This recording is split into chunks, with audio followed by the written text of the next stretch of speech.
Chapter 13, 24 His home is with us. Then let's do it. Sheila jumped to her face as her face regained its usual enthusiasm and playfulness. Her arm was growing back already thanks to the recovery pill, but if they had been any second later, it might have been gone forever. Around them were still thousands of dark creatures with horns, but they were glad that they would only have to worry about facing the oppositions now. Bang! A death angel landed about 100 feet ahead of them, and dark corrosion spread forward like a wave. Thuum, almost everyone leapt into the air while conjuring attacks. Angie turned around and sped away at unfathomable speed, while a silver-colored wave gathered around her figure.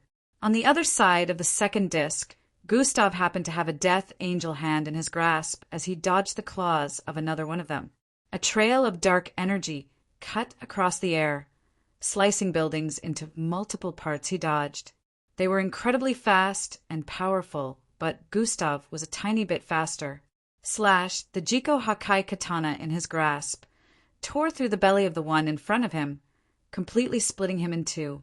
However, right before Gustav's eyes, dark tendrils phased out of the split body parts and connected to each other before rejoining the Death Angel. One of the Death Angels opened his mouth, and a dark mist spread across the air. "Endrik, back up!" Gustav yelled to Endrik, who was hundreds of feet eastwards, battling the third Death Angel. Endrik blinked and reappeared thousands of feet behind his initial location, while Gustav flew backwards, leaving a wide gap between himself and the Death Angels before him. As the dark mist spread, the body of water thousands of feet below completely dried up. The buildings disintegrated, and a huge chunk of the second disc collapsed. In just a few moments, there was a gigantic hole left beneath which would lead to the third disc if one was to fall through. Gustav noticed the mist continuously spreading and channeled his atomic manipulation bloodline.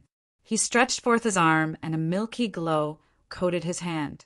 Blazing milky-colored orbs shot out in the next instant, infiltrating the dark mist. Boom! Boom! Boom! Boom!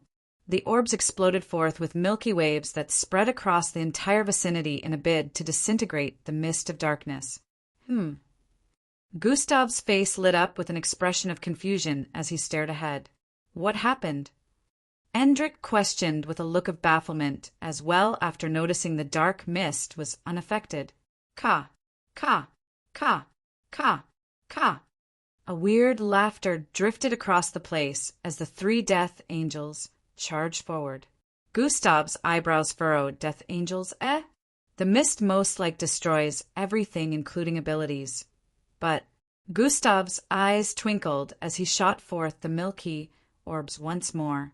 Thwy, thwy, thwy. The orbs blasted milky waves across the vicinity once more, and this time the air suddenly turned to metal. Ting! Ting! Ting! The dark mist was stopped as it could no longer travel through the air since Gustav turned the air in that vicinity to metal. It instantly became stationary. Gustav had multiple methods of manipulating atoms, and this was one of them. The Death Angels arrived before them bearing their dark claws. Endrik snapped his finger, causing a telekinetic barrier to appear before them, which stopped the Death Angels for a split second. Gustav swung the Jiko Hakai katana once more, causing the sky to split in two, dividing the Death Angel before him. Black, bloody mess splattered across the air as the split creature body parts separate. Gustav flew forward with incredible speed and grabbed one half of the Death Angel's body before swinging it sideways like a weapon. Bang! It heavily slammed into the second Death Angel, sending it hurling across the air. Gustav held the Jiko Hakai katana horizontally with his other hand like a javelin and flung it forward with intensity. Thwaiwaya from below, everyone witnessed red and blue electric light streak across the sky in a straight line. The third Death Angel got pierced in the throat and dragged thousands of feet across the air by the Jiko Hakai katana, which Gustav turned into a projectile. Bang! Bang! Bang! Bang! Its body blasted through several buildings, leaving massive holes in them. It continued forward for another couple thousand feet before slamming onto the ground. Like a large nail, The Death Angel was pinned to the ground by the Jiko Hakai katana, with half of its body completely obliterated. Kara, it screeched in pain. Pound #carat and #:% and at # this dimension. Another utterance was heard. This translated to, "We are weaker in this dimension. Did you hear that?" Endrick asked Gustav beside him. "I did. It sounds like they're beginning to understand how to speak the language of our dimension." Gustav's eyebrows furrowed as he turned to stare into the distance. He spotted something ongoing and wanted to head there when all 3 Death Angels that had been initially discarded flew forward with incredible speed. Their bodies had regenerated very swiftly, and they were back to their initial state. "We can't keep doing this forever." Gustav's eyes turned into slits as his body began transforming. "We don't have time. We need to find a way to deal with them permanently." Endrick stated in agreement. Gustav's eyes emitted a crimson glow as he charged forward. More than 20,000 feet away, the figure of the smiley-faced Death Angel finally let go of Vikrush. Vikrush had undergone a great change at this point. He went from his initial 6 feet to 8 feet tall. His figure radiated with dark energy as he stood to his feet while the smiley-faced Amir, Death Angel, slowly stepped forward. A staff appeared in his right hand, and he proceeded to stomp it onto the ground. Bang! A black, swirling hole opened up beside him on the ground, and a figure wrapped in dark robes phased out of it. He grabbed the figure and unfurled the robes, revealing an unconscious humanoid figure. "My master's offspring, there you are." The smiley-faced Death Angel spoke in an understandable tone this time. "Falco!" Angie yelled as she spotted the unconscious figure from up ahead. Everyone else noticed as well. They had him hidden amongst these dark creatures all this time. Fildhor voiced with a look of disbelief. They were occupied with battling 2 Death Angels at this moment, so they were finding it difficult to break free from the attacks, so as to interfere. "Take the offspring home," the smiley-faced Death Angel voiced with a thunderous tone while handing Falco over to Vikrush. "As you wish," Vikrush answered while receiving Falco's unconscious body. "His home is with us." Angie roared before charging forward swiftly. Tuhush, her immense speed, made it seem like she instantly appeared in between Vikrush and the smiley-faced Death Angel.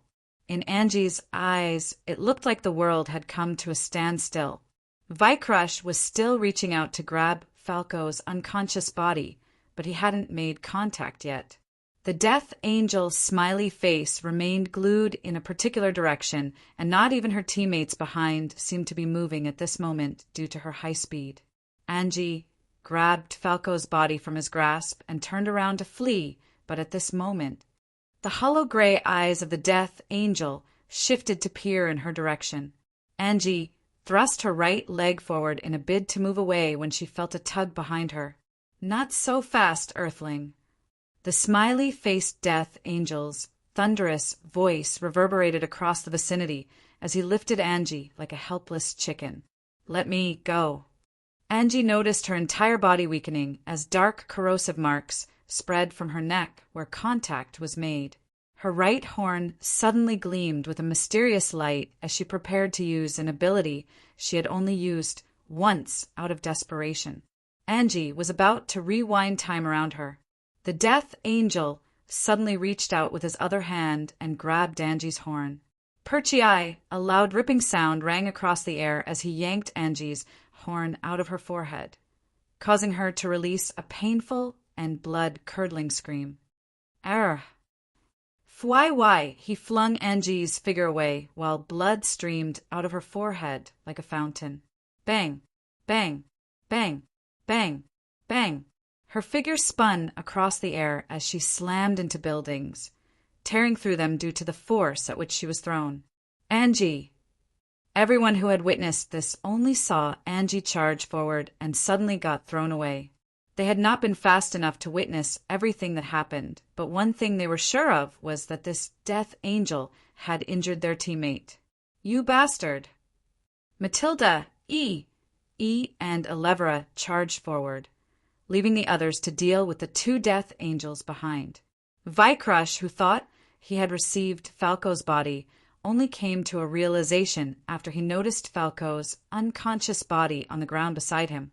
"Take the offspring and leave," the smiley-faced death angel commanded before turning to face the incoming threats.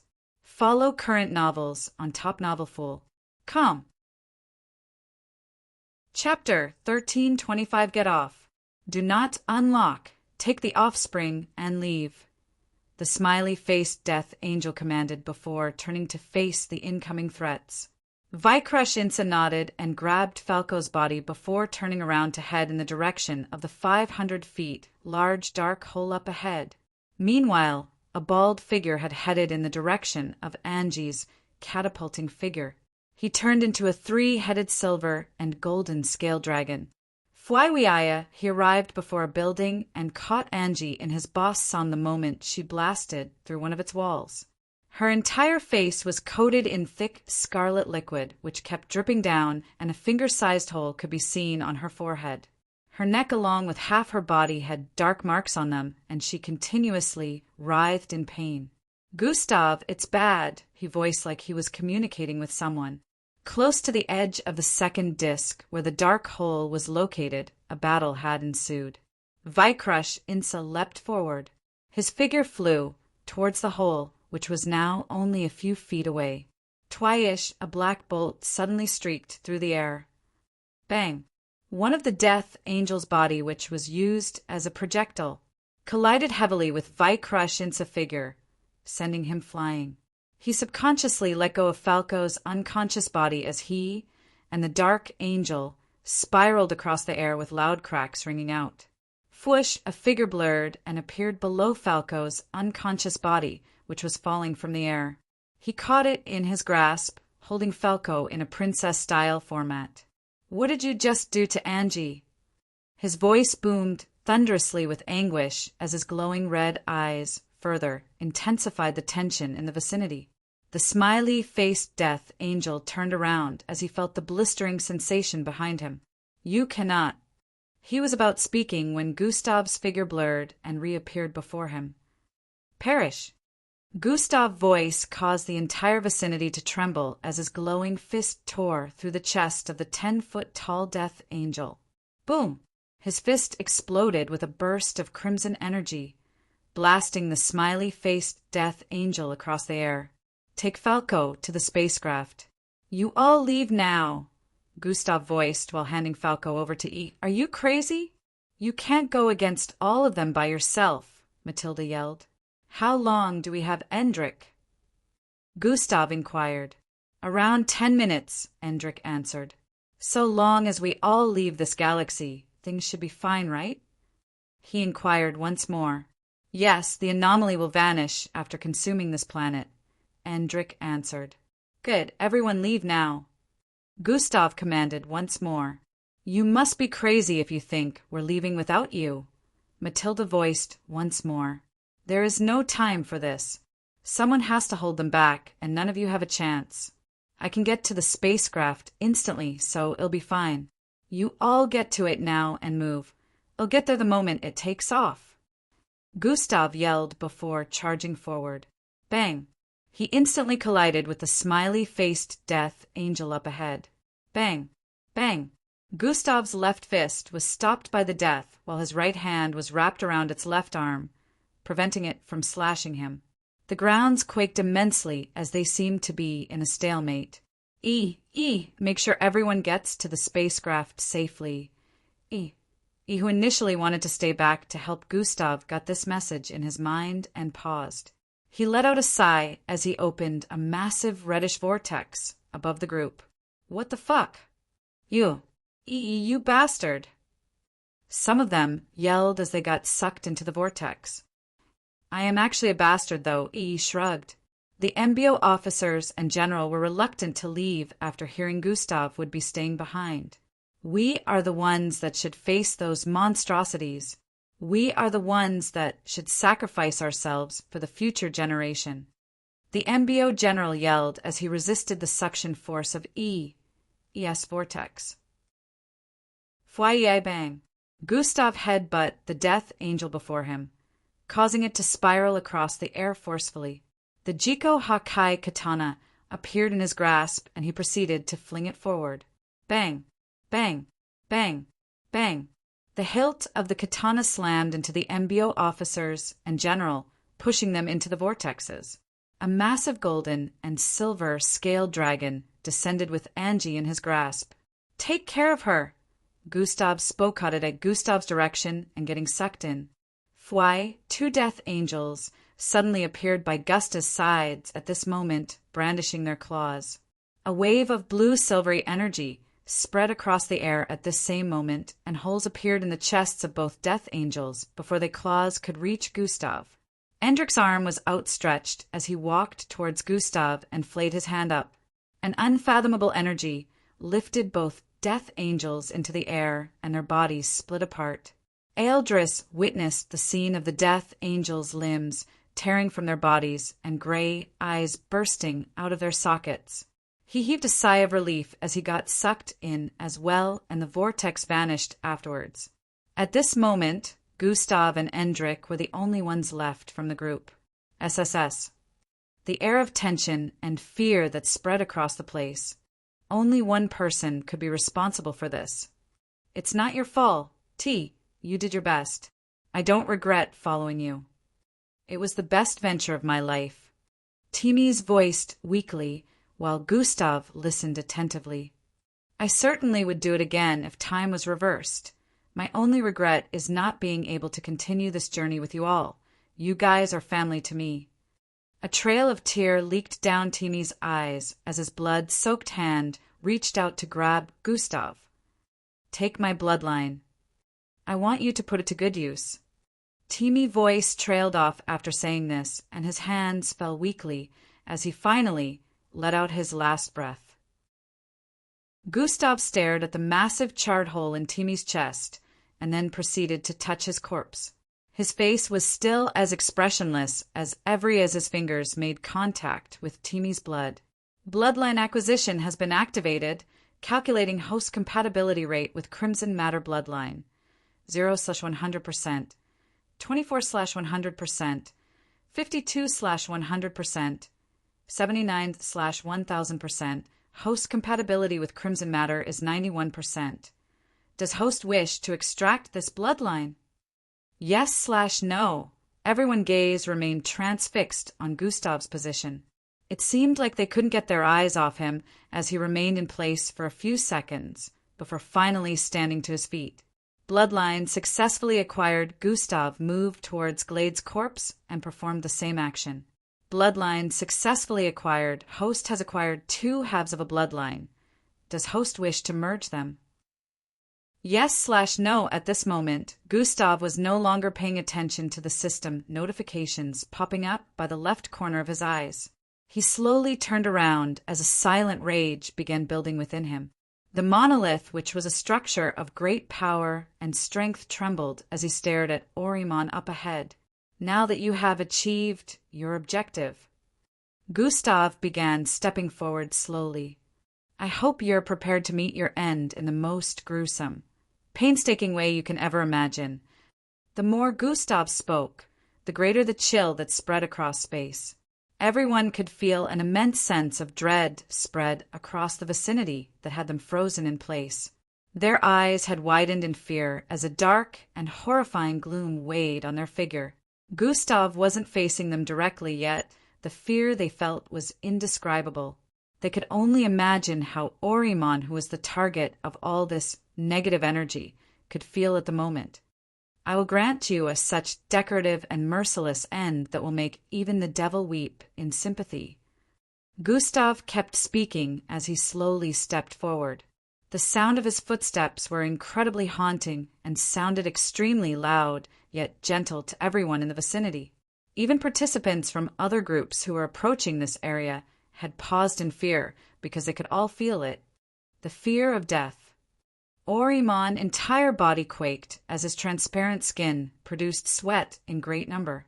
He couldn't even move an inch. All he could think at this moment was, this is the end. Not a single coherent thought made him feel he could escape things.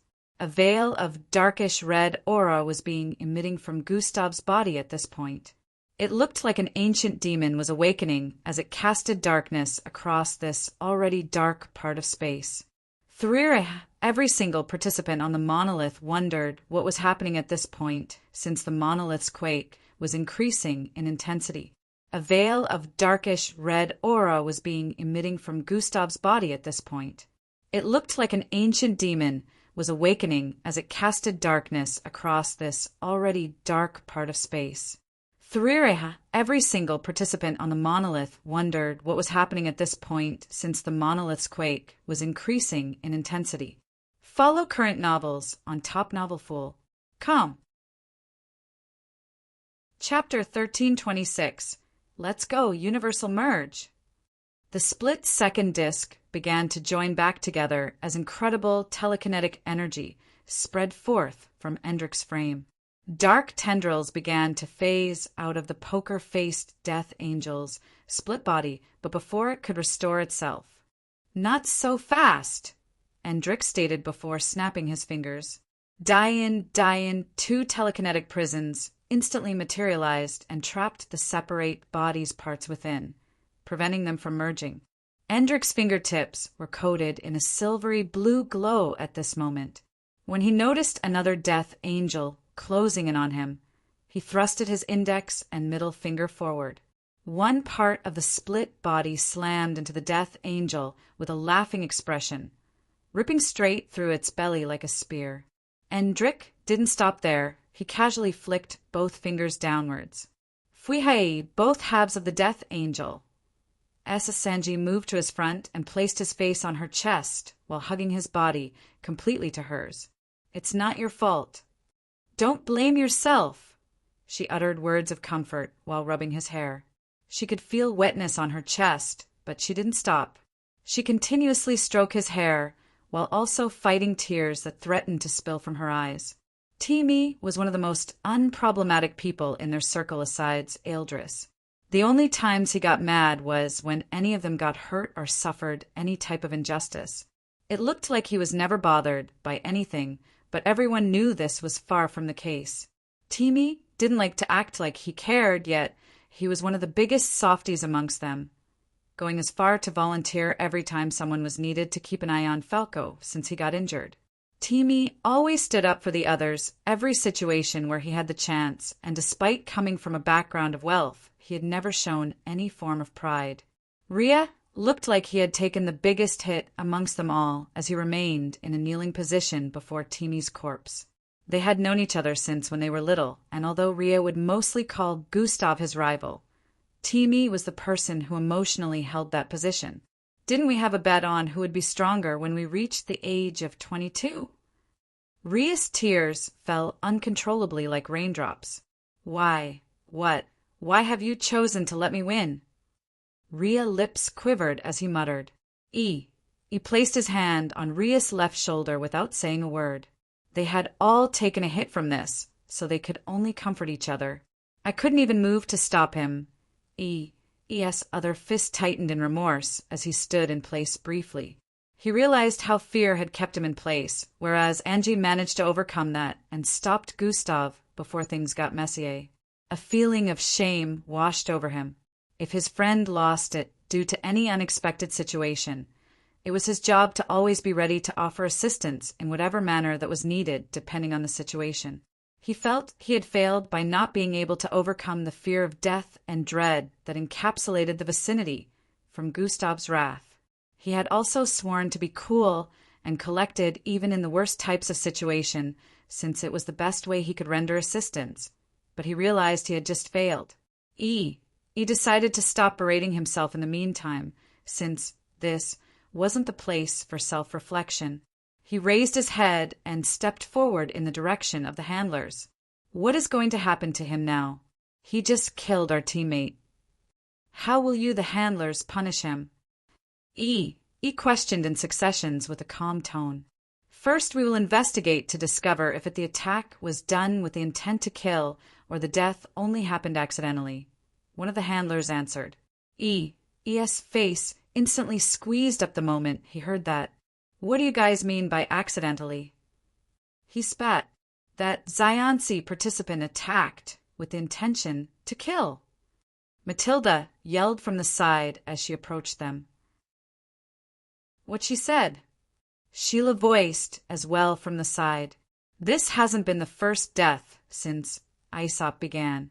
I believe the Earth is well aware that deaths occur in Aesop. We only meet punishment when the death was orchestrated intentionally. In a case where it is accidental, the team is given a strike. 2 strikes would of course lead to disqualification, but in this case we have to investigate before drawing a conclusion, the handler explained with an apologetic tone. You can't be serious, Elevra stated with a strong tone. What is there to investigate? Fildhor chimed in. Hey Baldy, are you fucking blind? That bastard obviously did this intentionally. Yonda also yelled as well.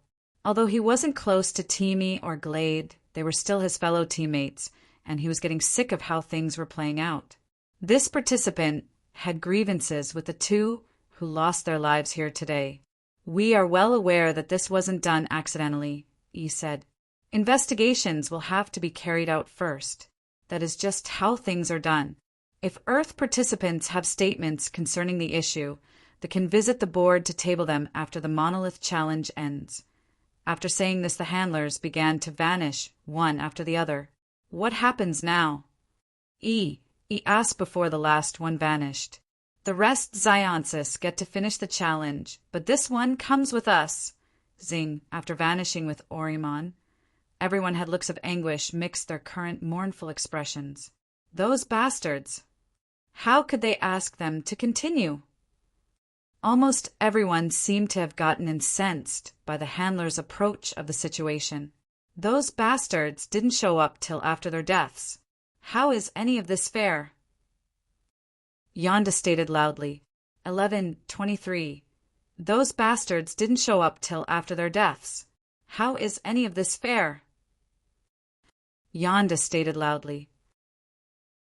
Endrick watched from the side with an expression of remorse and regret. He stretched out his hand in Gustav's direction, but lowered it in the next instant. I'm sorry, big brother. This is all my fault, he muttered underneath his breath. I should have. I could say I did the right thing by not intervening, but that would just be a way of consoling myself. It's all my fault. Endrick stood in place with a sorrowful expression. Don't blame yourself. There was nothing you could have done, Husarius voiced in his mind. You and I are both aware that's false. I could have prevented this. I saw it, but still let it happen. He would have lost way more if you intervened, so this was the best course of action. What if I could have prevented everything? Don't be delusional. If you had prevented this and kept preventing the future calamities it wrought, calamities would continue to stack in the future till it reaches a point where you longer have the power to prevent them. When that happens, your brother would lose everything. Don't mess with the fates. Husarius voiced with a cautioning tone. Endrick let out another sigh as he stared forward at Gustav, who was still in Angie's arms. Hasn't he suffered enough? I just want to take all his sorrows away. Endrick mumbled as a feeling of powerlessness welled up from within. The Monolith Challenge was still ongoing at this time, and the entire Earth spectators area was in uproar. The Earthlings were not interested in any excuse the handlers had to give and demanded for the Zionsis to be immediately punished by disqualification.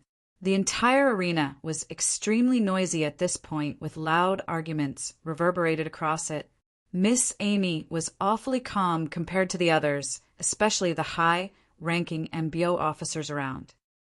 I thought you would rip the whole place to bits. When Gustav lost his life earlier, Grand Commander Cheyenne was a little surprised, even though Gustav came back from the dead. I knew he wasn't gone. Death is not powerful enough to take that kid away, Miss Amy responded with an unbothered look. How did he manage come back to life? Grand Commander Cheyenne and many others had this question in mind, but since they were more concerned about making sure the Zionsis get punished, none of them dwelled on this confusion. Only Miss Amy was aware that Gustav had the reincarnation bloodline all this time that one belonged to young Joe. Gustav had informed Miss Amy that should he lose his life here in Aesop, she shouldn't interfere. Miss Amy had to promise him that she wouldn't because Gustav knew how impulsive she could be in a situation that concerned him. She would still not allow any harm to befall Gustav so long as she was watching, but since this was a competition and she didn't want to ruin it for him, she decided to stay put. The handlers had brought back the bodies of Glade and Teamy. Grand Commander Cheyenne went to receive them with a few other officers, so proper procedures would be put in place. The entire Earth was currently in a state of mourning after losing 2 young participants with great potential, but Aesop was still ongoing, and they still wished to win. The uproar would not die down, but they were hoping and praying the participants would still have it in them to climb to the top of the monolith and take a spot amongst the 200, or all of this would have been for nothing.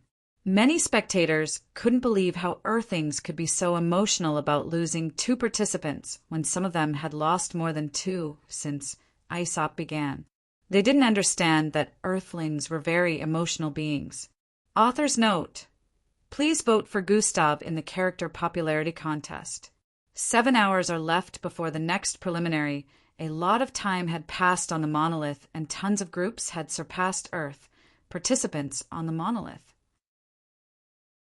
Many of them used the left pathways to avoid bumping into Earth participants who occupied a part of the pathways for longer than expected. They had felt the dread earlier on that came from Gustav and decided it wouldn't be sensible to keep going right. At this point, it was starting to look like Earth would fail to reach the peak before all 200 spots were taken. Let's go! Follow current novels on Top Novel Fool. Come! Chapter 1327 Vests S. They didn't understand that Earthlings were very emotional beings. A lot of time had passed on the monolith and tons of groups had surpassed Earth participants on the monolith. Many of them used the left pathways to avoid bumping into Earth participants who occupied a part of the pathways for longer than expected. They had felt the dread earlier on that came from Gustav and decided it wouldn't be sensible to keep going right. At this point, it was starting to look like Earth would fail to reach the peak before all 200 spots were taken. Let's go! Gustav voiced after some time and sped forward instantly. None of them were able to get a word in before Gustav sped off. Try to keep up. His voice trailed off while the others moved at this point. It seemed like Gustav didn't want to move as a group anymore since he no longer slowed his speed to match with the others. Sprint has been activated. Thush, only Angie was able to keep up with Gustav at this point as they both headed for the peak. The rest of the group lagged behind, and some of them now realized just how fast Gustav was. There was no doubt that they had been surpassed by Mamie groups initially, but the moment Angie and Gustav moved, they covered a long distance in very short time. The group understood that Gustav had to get to the peak as soon as possible since they had taken time below. It only took a short time for Gustav and Angie to arrive at the peak of the monolith. However, the moment they did, they met with a bunch of groups up ahead. The peak had an exalted area was the size of an entire stadium. Meanwhile, the whole peak of the monolith covered a radius of around 7,000 feet.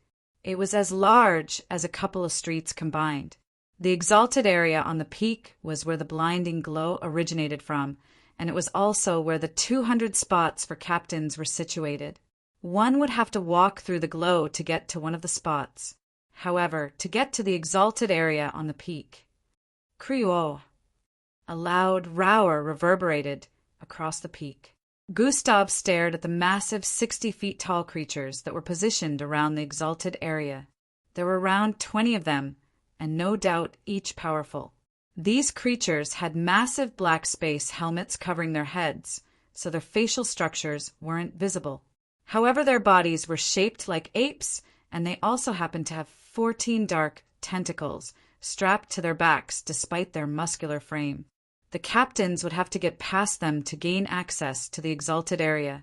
At the moment, participants and captains were engaging these creatures in a bid to get an opening. Unfortunately, things weren't easy in the slightest. The creatures were not only large, but their dark tentacles could extend as well, which made it easier for them to cover large distances. Captains would occasionally try to leap over them so they could land within the exalted area, but such never ended well. Through Gustav watched a captain get completed, wrapped by the dark tentacles and flung off the peak. While almost everyone was tensed, Gustav was getting fired up as he squeezed his fist with a cold glare. Just what I needed, he muttered while stepping forward. Swooah! An immense pressure radiated from his being, causing the participants around to instantly stare at him with a look of confoundment. Gustav leapt forward in the next instant, while Angie followed behind him. Gustav's arm transformed, becoming massive and reddish as he descended from the air.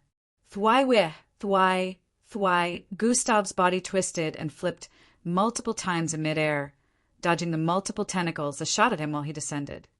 Go down!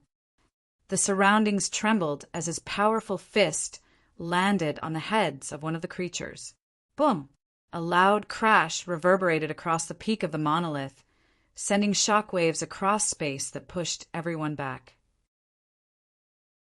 The jaws of nearly every participant here dropped as the creature that received the fist slumped heavily to the golden peak. Twai-ai, thwaya, thwaya. Gustav didn't get the chance to stabilize himself as tentacles latched onto his figure from directions. His face showed a crazed look as he reached out to grab one of the tentacles and pulled the creature towards him. I must go offer my condolences. I cannot imagine how he must feel for being unable to protect his subordinate, Stark said to the figures beside him as he stared at the screens. Family head.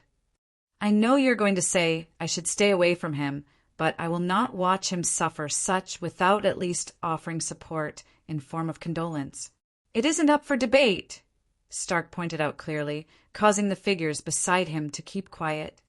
I have spoken with Timmy before, and I find him to be a very warm person. Sigh, what a loss.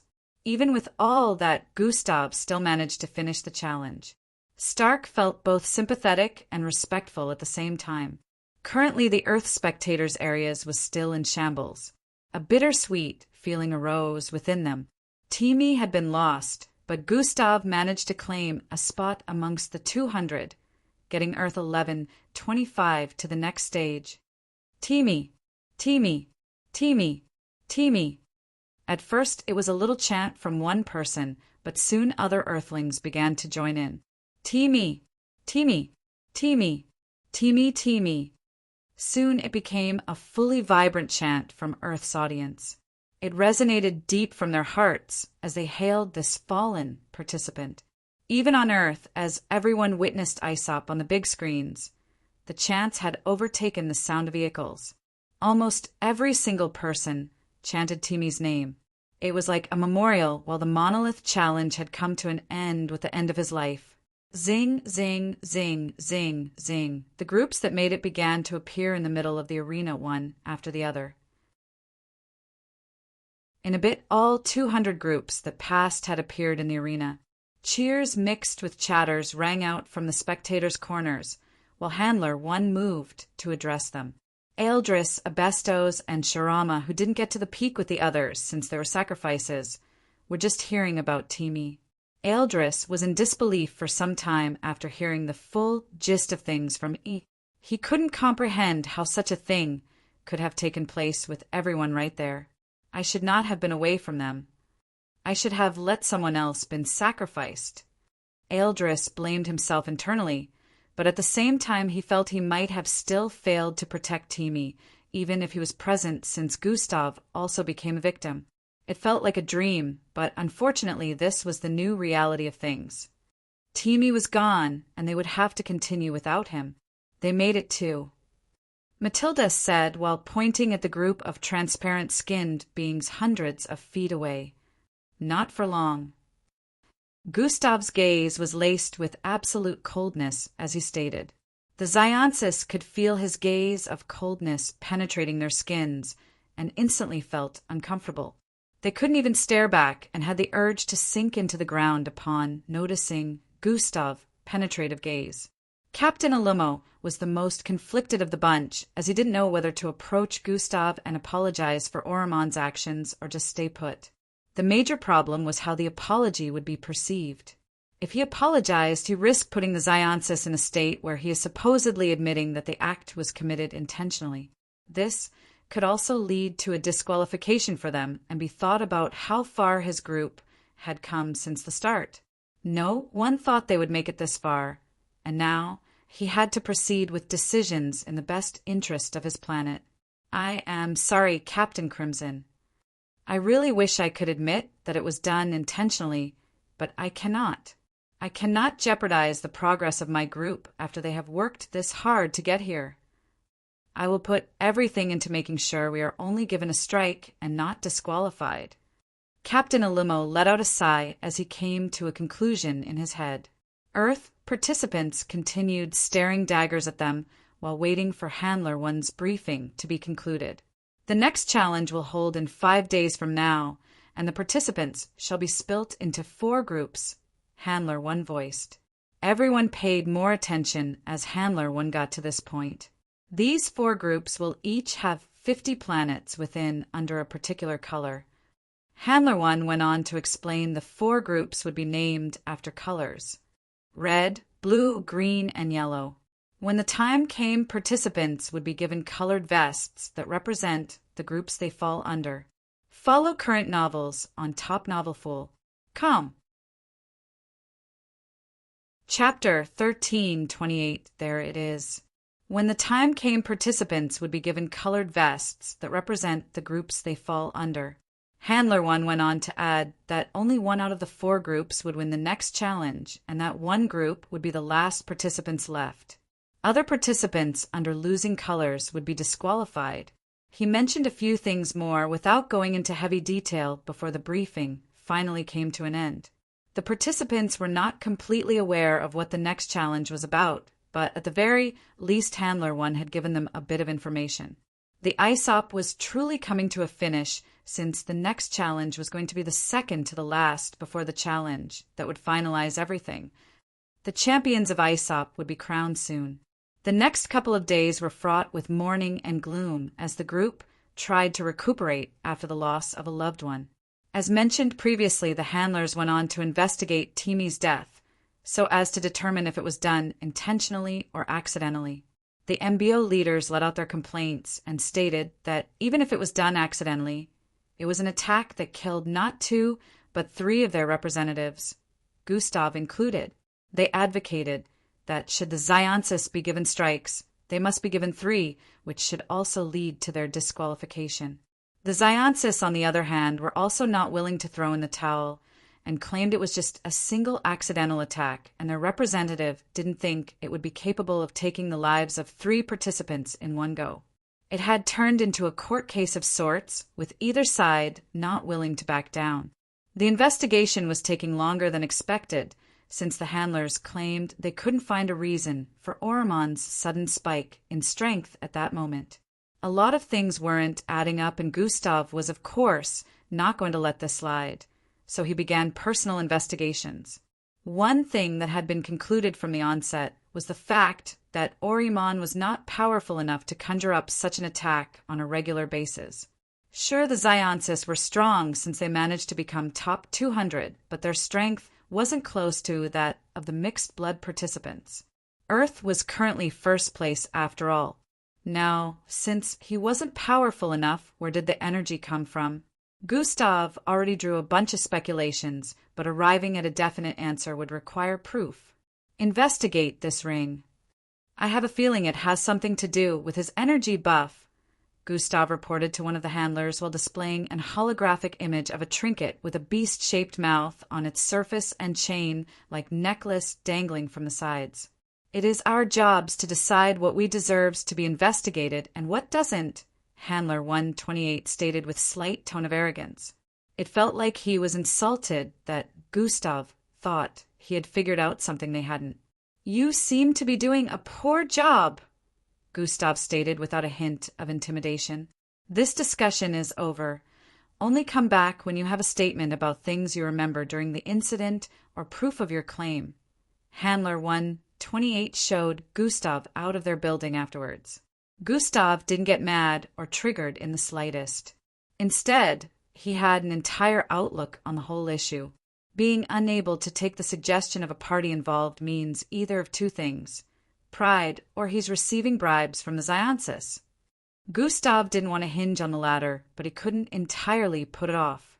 Not all the handlers could be incorrigible. Since proof is needed, I just need to bring back one, Gustav decided while walking away. There was a lot on Gustav's plate at the moment.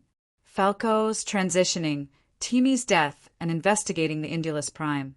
He had moved Indulus Prime aside in the meantime due to Timmy's death, but he would have to make room for that soon enough. He just wanted to make sure Timmy gets the justice he deserved. Internally, Gustav didn't wish to get the Zionsis disqualified. He just wanted to get down to the crux of the matter. The moment he was able to prove it wasn't an accidental murder and the handlers still chose not to disqualify the Zionsis, then he would truly take matters into his own hand. Internally, he wished they wouldn't do the right thing so he could deal with the Zionsis in the worst way possible. On Falco's situation, Miss Amy had confirmed the answer of the person she contacted and claimed they would arrive on planet Ozius in a few days' time. Gustav headed back to their residential quarters and began making a new string of plans. SJ projected the holographic image of the trinket that was on one of Orimon's fingers when he conjured the spear attack during the confrontation. The color adds up. I just need to find out more information on the source of the jewelry and how it was acquired, Gustav thought while staring at the magenta-colored glow the trinket emitted. Ko! 2 knocks on the door brought Gustav out of his reverie. Gustav was already aware of the identity of the person knocking, so he immediately answered. You can come in now. TSSSHHH, the door slid open, and Stark walked in. Hey man, he voiced while moving to sit beside Gustav. Gustav returned the greeting and asked what brought Stark here. Just checking up on you, Stark stated. A much appreciated gesture, but I have my hands full at the moment, Gustav replied while analyzing the holographic image before him. Oh, wait. Stark eyes squinted as he stared at the holographic projection suspiciously. I recognize this, he stated. Gustav's attention was immediately drawn after hearing that. You do? Where have you seen it prior to this? Gustav questioned with an extremely curious tone. It was that night. Stark's face displayed a reminiscing look as he spoke. Gustav listened attentively with an intrigued expression. The night we went for Axelar. I saw this in the hand of the person sitting across him in the restaurant before we got there, Stark pointed out. Gustav also recalled that night. It was one of the Zionsis, but not a participant, if I recall correctly. Most likely one of their higher-ups with authority. Gustav had no issues with his memory, in fact. He remembered that night like it was playing out before him. The only issue was that trinket didn't exist in his memory. The reason for this was because the Zionsi higher-up had already kept the trinket away before they arrived there. Stark could see everything and anything even if he wasn't physically present in the location, so he had witnessed the whole transaction. This was why he instantly recognized it. Gustav's face contorted as he began to piece things together. Axelar was a famous collector after all. There was no doubt he had a lot of powerful items in his collection, and this was one of them. That night, I should have truly gone after that person. Gustav's eyes shone with realization. What does this mean? Why are you concerned about that piece of jewelry? Stark questioned. Because that piece of jewelry is most likely responsible for the death of my friend, and to think that night. Gustav's face was immediately laced with an expression of regret. He recalled wanting to go after the person who he was unaware at the time had purchased this trinket. Stark had told him it was unnecessary since it was just a customer, and he felt that made sense too. If he had chosen to listen to his instincts and do so, maybe, just maybe Timmy would still be alive now. How could that? Are you sure? Stark asked. There's only one way to properly confirm this. Axelar needs to tell me the function of that jewelry and why the Zionsi higher-up purchased it, Gustav stated. But he is off-planet.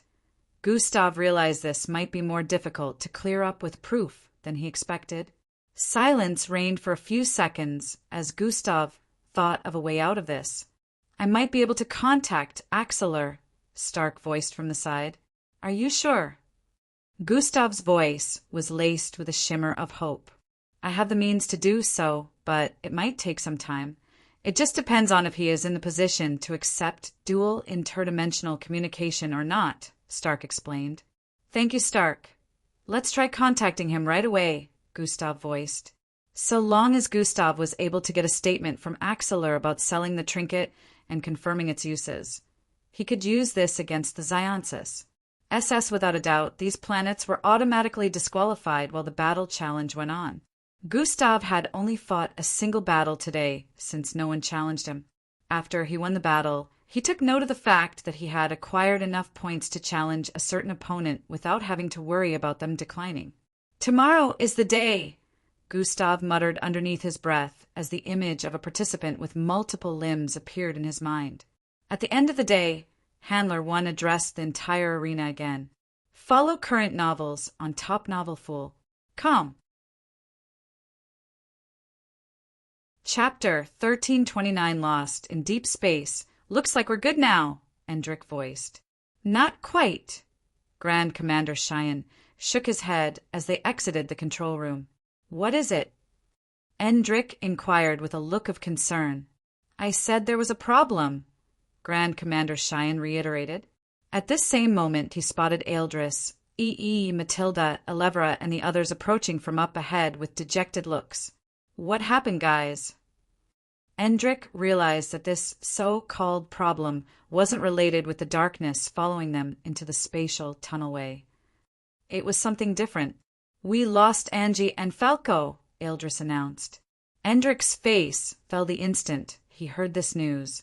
What do you mean by Angie and Falco are lost? A low, grumbling voice rang out from behind.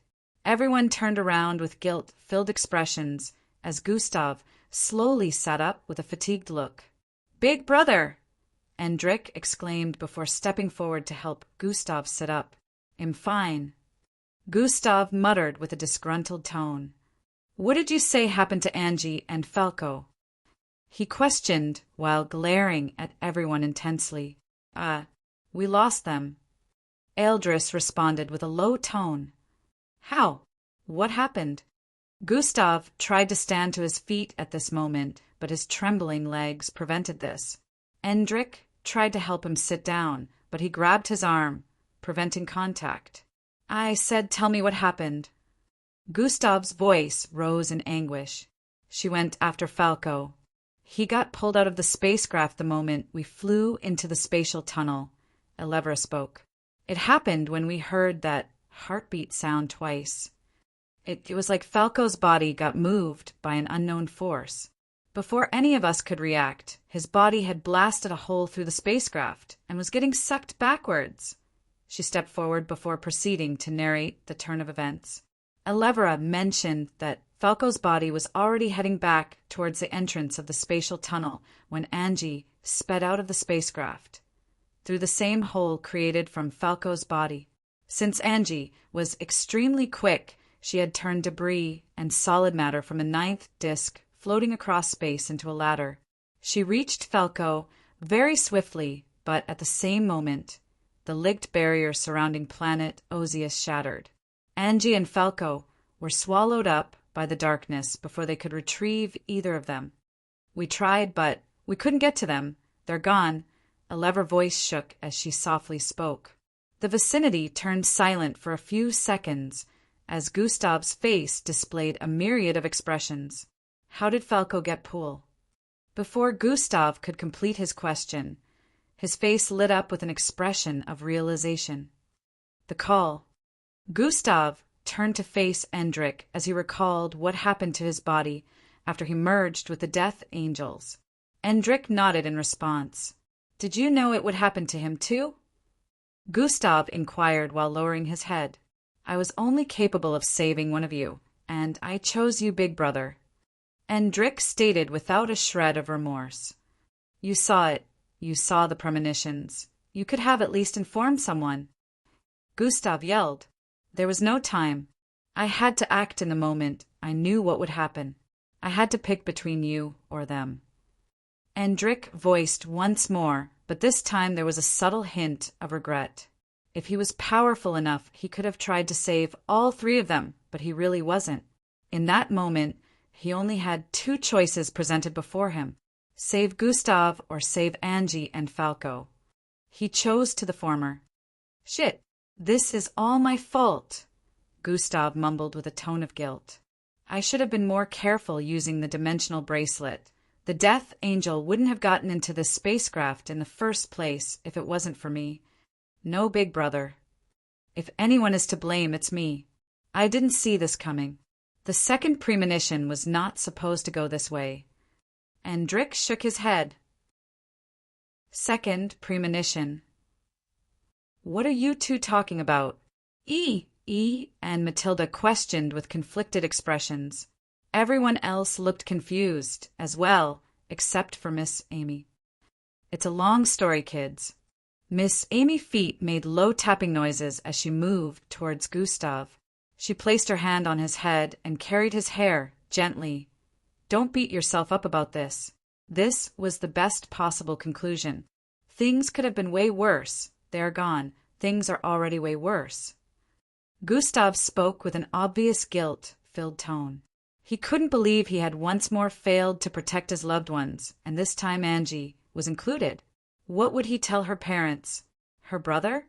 He didn't know how he was going to look them in the face and say he lost their only daughter, his lover. "Pa!" A small slap reverberated across the place, pulling Gustav out of his reverie. "Quit mopping," she stated while slowly taking her hand off his head. "Ouch." Gustav winced in pain. "They're not dead, are they?" she asked rhetorically. "Yeah, but—" "Pa." Miss Amy gave him another slap on his head. "Ouch, Miss Amy, stop."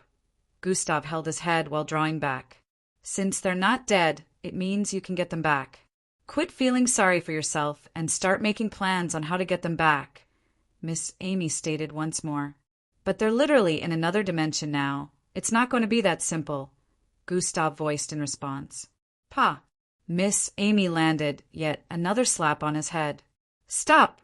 Gustav held his head and shifted away. "Have you forgotten who you are?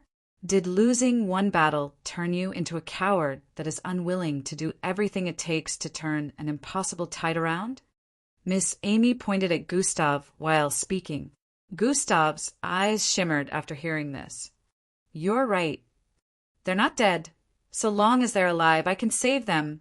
His confidence visibly returned as his face beamed up.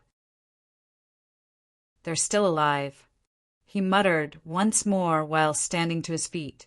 He could feel his strength slowly returning as his injuries began to regenerate. Gustav's eyes turned focus as he stared at the rest of his teammates. "We will get them back," Gustav stated with a tone of determination. The rest of the group nodded in affirmation. Matilda, who had been bawling her eyes out this whole time, cleaned her face as she regained hope. "But how are we going to get them back?" she questioned. "How long has it been?" "It feels like I've been in here forever," within an unknown dark space. A floating humanoid figure drifted forward endlessly. This humanoid figure seemed to be unconscious, yet conscious at the same time. "I hear voices. Maybe I'll wake up soon. Your death angels brought my son back to me, but tell me, where is the last one?" That voice sounds familiar. The unconscious figure floating tried to listen more keenly to the voices. My lord. One of them got trapped in the outworldly dimension. Such incompetence. I expected better from you, Amir. Not only did your death angels fail to exterminate the outworldly, you also managed to lost one of them. What do you think will happen? My lord, I apologize. We were unaware that the outworldly had grown to such a level of strength. The death angels also lost a lot of their power in the other dimension, making it difficult for them to successfully carry out the mission completely. Excuses. I apologize, my lord. I can gather a few vessels to retrieve the lost death angel. No. You will fail again. I have seen it. We will use the Earthling. Dash, the one that arrived with my lord's offspring? Dash, what other Earthling is in our realm, fool? Earthling? Who are they talking about? What do they mean by the outworldly, and who is the offspring they're referring to? The floating, unconscious figure had so many questions, but in the meantime there was nothing he could do about it. Earth's candidate spacecraft. We have another problem. Grand Commander Cheyenne approached the group from the control room. Not again, Endrick exclaimed with a tired expression. With the damages the spacecraft has taken, the GPS and wormhole tracker have both gone offline, Grand Commander Cheyenne revealed. What does that mean? He inquired with a confounded look. It means we're lost in space, Eldris responded. First we lost Angie and Falco, and now we're lost in space. This day couldn't just get any better, Matilda said with a tone of self-ridicule and dejection. It may be nighttime. We wouldn't know since we're in space, Fildhor voiced from the side. You're not helping, Matilda threw a glare in his direction. What do we do now? Sheila questioned. We need to get back to Earth, or we'll run out of food and die here, Endrick answered. Let's start with what we can do to get the GPS and wormhole tracker back online, Gustav stated while getting to his feet. Grand Commander, tell the space captains to go into Nido mode. We need to save fuel instead of traveling aimlessly across space, Gustav instructed. Do you think that's a good idea? Wouldn't it be better if we found a conducive planet to land and stay there till we manage to fix everything up? Eldris suggested. There's no planet for the next 289 million light years. We'll run out of fuel before we could even try locating one, Gustav shook his head. How do you know that? Grand Commander Cheyenne asked with a look of bewilderment. Don't ask. I just do, Gustav answered before trotting forward. This marks the end of this volume. The start of the next volume will be uploaded soon. Discord server, Discord. GG/VJ98DF2Q. Follow current novels on Top Novel Fool. Come. Chapter 1330 side, the fourth disc. You can help us get some of our people out. We're all under the same alliance, Handler 1 said to a group of beings with multiple limbs and similar patterns of different colors all over their bodies. They seemed to filing into a massive, beastly structured spacecraft. My people come first before the alliance, and you have put us in jeopardy by being unable to protect your planet from whatever this is, Medili Braun stated with a look of scorn as she gestured for the other Drakons to move into the spacecraft. We successfully managed to open portals all across different locations on every single disk that would lead to the edge of the galaxy. This will make escape easier. All I ask is for you to help save some of my people, Handler 1 requested with a pleading tone. This is on you, Handler 1.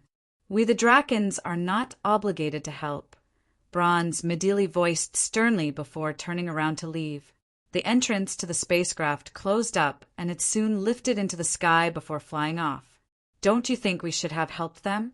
In the next alliance meeting, they'd speak bad about us, a male Medili voiced from the side. It doesn't matter. This is the end for planet Ozius. They won't be able to retain their title as one of the leaders of the alliance after this setback. Their words won't hold any weight, Braun's Medili said without a shred of mercy in the tone of her voice. Swiwia, their spacecraft, soon disappeared into one of the portals. On the ground. Humph. We don't need their help anyways, Handler 2 voiced from behind with a tone of annoyance. Instead of wasting our time begging for the help of these selfish beings, let's focus on getting as many of our people out of here as possible, another Handler stated from the side. I'm sure others will be willing to assist, like Planet Earth, Handler 2 said. Yes, let's split up and ask the others for help. Handler 2, you find the Grand Commander from Earth and ill. Before Handler 1 could complete his sentence, a streak of darkness descended from above. Bang! Dark shock waves instantly spread from the point of impact the moment it landed on the ground. Handler 1 moved swiftly, arriving hundreds of feet away.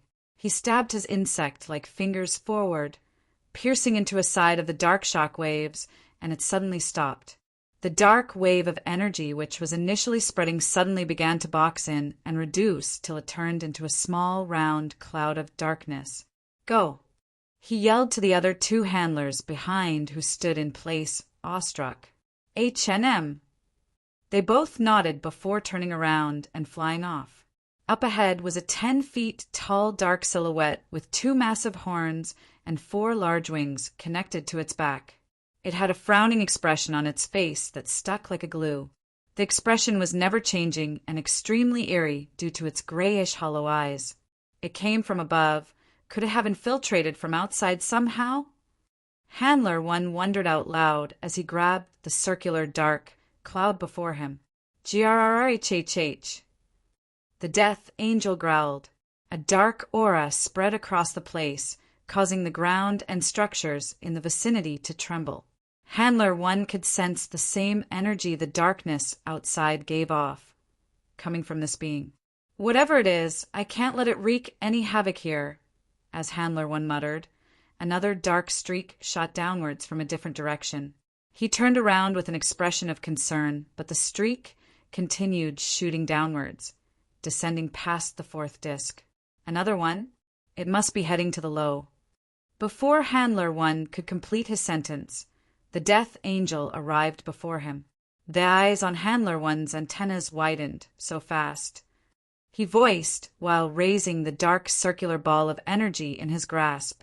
The Death Angel's claws came bearing down upon Handler 1's head.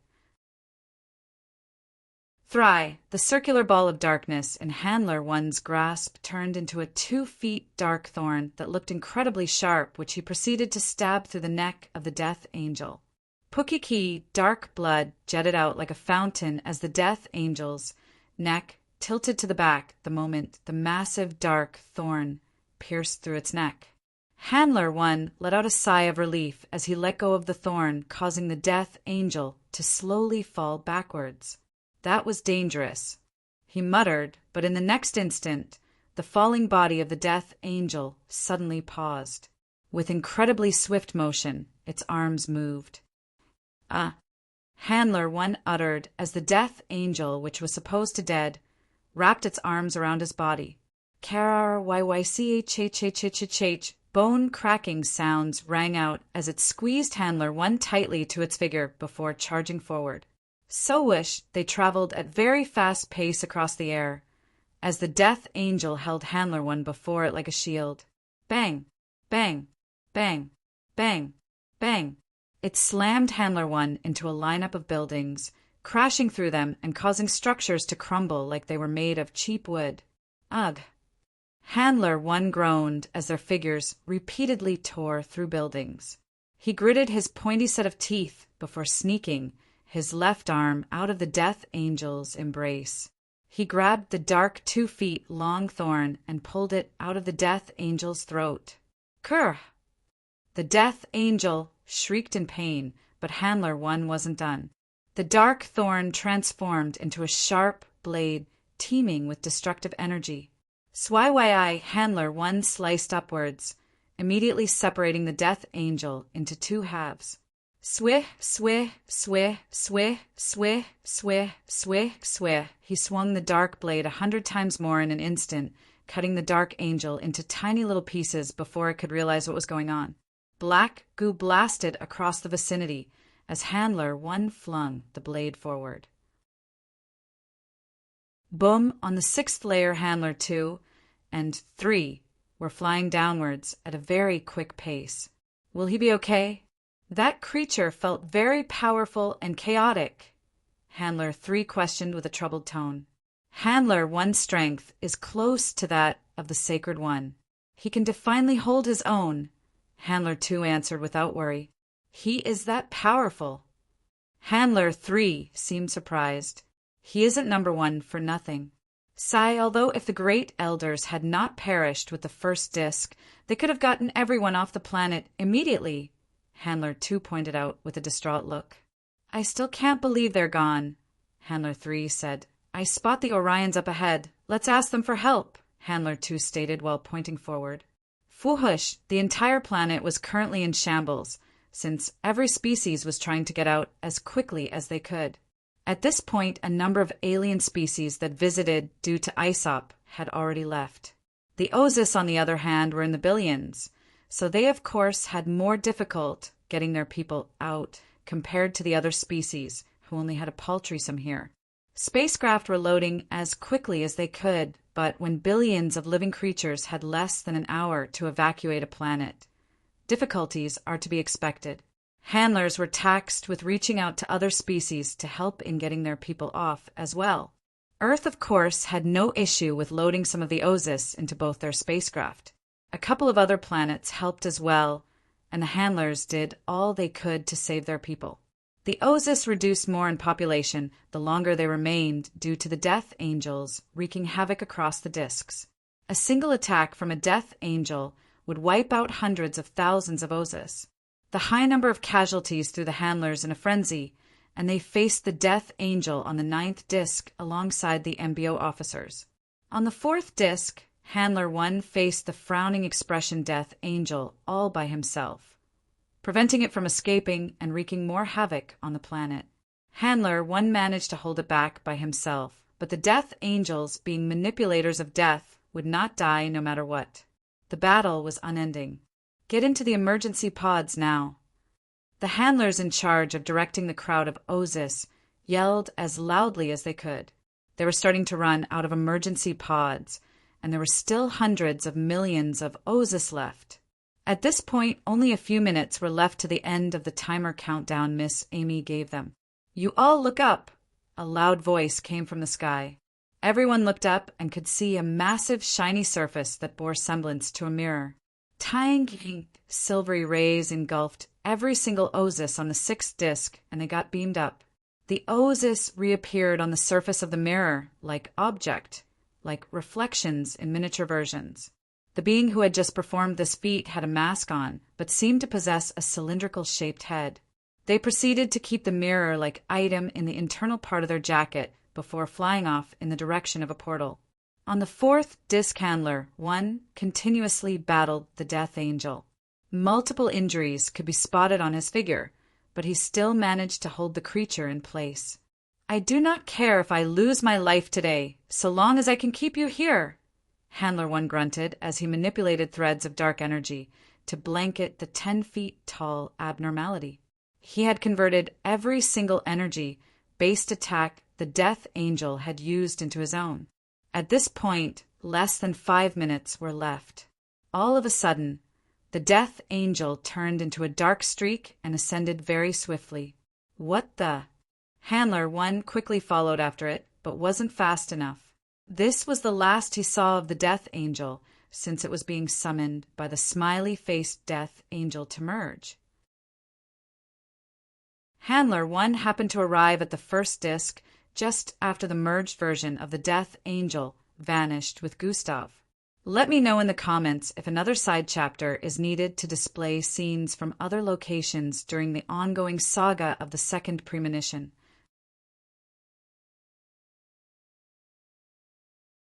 Chapter 1331 Troublesome Arrival Volume 5 Unlocking Universal Truths 8 months later. Ha ha ha, this wine is really good. Dash, remember that one time where Lyad got so tipsy, he kissed my granny. Dash, don't remind me, Arger, I might empty my stomach right now, you. Dash, Granny sure enjoyed the steaming kiss, just like he did. Dash, hey, come on now. Ha ha ha ha. The sound of a group, conversing filled with vibrant laughter, rang out loudly across an open space. This space happened to be like an open shed restaurant of sorts. Tables were lined up across the place, with a number of people seating around them. The traditional roofing was the only covering here, since the outskirts were pretty much visible. There were no entrances or exits. People could leave and get out easily. An expanse of grasslands could be seen up ahead, but past that seemed to be just wilderness with lots of sand dunes. The bright red sun was the reason for the high temperature, but the shed did well to shield everyone underneath. Surprisingly, it was much cooler around the areas the shed covered as well. The loudest group in the open shed restaurant were all dressed like ruffians. A number of them had khaki-like outfits and berets on. Their faces seemed a little darkened, and each of them just happened to have visible scars on different parts of their bodies. Old man Shill, we need more of your homemade wine here. One of them yelled as he dropped the massive mug he had just gulped from onto the table before them. A couple of feet behind, where a shabby structured counter was set up, a middle-aged man with round glasses on his face could be spotted serving drinks. He smiled upon hearing that and proceeded to grab a bottle from the shelf behind him. He walked towards their table and placed it before them. Now, Didier, easy with the liquor so you don't end up falling and slipping into a woman on your way home, Old Man Shill voiced. Ha ha ha, Old Man Shill, you fucking geezer. Dildier escapades must have spread across town. Old Man Shill just doesn't want him impregnating another woman. The rest of the group teased Dildier after the old man brought the bottle over. TCH, geezer, just let me drink in peace, okay? Dildier grabbed the bottle to open it. Just saying, you youngsters sure are full of life. Maybe a little too much. Old Man Shill tapped Dildier's back before walking away with a smile. HNNNN. The wine lifts the spirits, one of them voiced after gulping down a cup full of wine. Old Man Shin sure knows how to put things together. How is he a good brewer and a good cook all at the same time? Another one said with a fascinated tone as they watched Old Man Shin serve another table that had a group of young folks around it. Thank you, Old Man Shin. Every table he served showed appreciation with full smiles. I guess when you live that long, you become a master at a thing of two, Dildier responded before taking another sip of wine. Just as Old Man Shin returned behind the counter, a vehicle approached from the west. Twayaya, it was in dark and maroon-colored hoverbike with a figure clad in brownish silky-looking jacket sitting on it. The bike arrived before the shed-like restaurant, and the figure's helmet retracted, turning into a shades on the face of this figure. It happened to be a 64 male with a white ponytail and smooth-looking skin. His eyes weren't visible due to the shades, but one look at him and one could tell that he wasn't from here. His appearance had attracted the attention of everyone, including the group of ruffians at the edge of the shed. Must be someone from outside town. He looks rich. But he must also be quite capable to come out all the way here himself, the group had discussed amongst themselves. Best not to make any trouble, boys. Let's just mind our business, Dildier said before gulping down another cup. The newly arrived man walked towards a table where a couple with pit bull-like faces were seated. I'm looking for the man who witnessed the star crash. I was told I could find him here, the man started out. Oh, the star crash site is still another 7 miles southwards, the husband responded while pointing forward. I didn't ask of the crash site. I asked of the man who witnessed it, the newly arrived man stated with an intimidating tone. In that case, we really have no idea, haha. The entire town witnessed it, the man laughed nervously. I am much aware that it is visible enough. I am asking of the man who was first found around the site before everyone else got there. The newly arrived man reiterated. That should be. The husband was about to answer when the wife butted in. What do you want with him? She questioned. I just have a few questions. Nothing much. Now answer me, the newly arrived man replied. We don't know who he is. She shook her head before continuing her meal. Her husband also shrugged his shoulders and resumed eating his meal. You don't know who he is, The newly arrived man turned away like he was about to leave. All of a sudden, he reached into the left side of his jacket and pulled out a 2 feet long red gun with a glowing base while swiftly turning around. Bang! He slammed the wife's face into the table while planting the tip of his gun onto the back of her neck. Gasp! The entire place suddenly descended into uproar as everyone witnessed this scene with shocked expressions. What the hell? Let go of my why. The husband lunged forward without thinking. Bang! The newly arrived man swung the back of his left fist towards the face of the husband, sending him crashing towards the ground. Dexter! The wife's muffled tone didn't do well to hide her scream. She struggled to free herself, but the man held her down in place, giving her no opportunity to escape. Don't test my patience. Are you ready to tell me where the man is? The man with the shades questioned with a cold tone. Hey, riffraff, what do you think you're doing? A voice rang out from behind. It happened to come from Dildir. The moment he stood to his feet, the rest of his ruffian group did as well.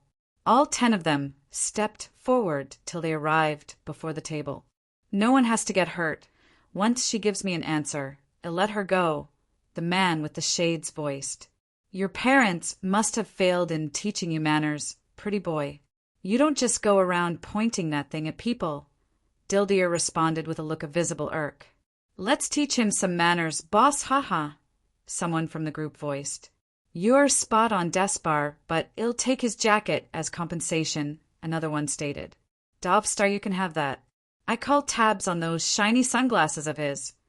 Despar chuckled like a delinquent as he rubbed his pointy mustaches. Oi, now, are you guys trying to take all the good loot before I do? One with a shabby-looking green afro stated. While this scene played out, Old Man Shin remained behind the counter, cleaning his glass cup with a calm expression. You fools. This could end without violence if I just get my answer. Once I blow this person brains out, her blood will be on your hands. The man with the shades placed his finger on the trigger with an unbothered tone. Twire, a metal bar was suddenly flung forward. Bam! It slammed into the gun in the man's grasp, causing it to fall forward slide across the ground for a couple of feet. Get him! Dildir commanded. Yaha! The group charged immediately with nefarious intents the moment the man lost his gun. Fools! The man with the shades let go of the wife who had been shivering in fear all this time and turned to face the incoming group. Sui, he grabbed the first approaching his face and pulled the group member forward. Bang! A kick slammed into the chest of the group member, causing him to spit out saliva in pain as the man with shades and group member fell backwards. The man with the shades rolled sideways and multiple feet tried to stomp him while on the ground. Sui, thrusting his right foot upwards, his leg crashed into the sacred jewels of one of the men. Aghai! My bolus! He held in pain before dropping to his knees. Bang! The man with shades threw a fist at his face next, causing a tooth to fly out of the barbarian's mouth. At this instant, a kick came shooting forward, but the man with shades managed to raise his left hand in time to shield his face. However, the force of the kick was so strong that his entire figure was sent sliding towards the right intensely. Bang! He crashed into one of the tables, destroying it in the process. Chapter 1332. In the man you're looking for. Bang! He crashed into one of the tables, destroying it in the process. The man with the shades gritted his teeth as he noticed a rip on his jacket and proceeded to perform a kip-up stunt. Tra! He landed back on his feet and continued engaging the rest of the group. Pa! Pa!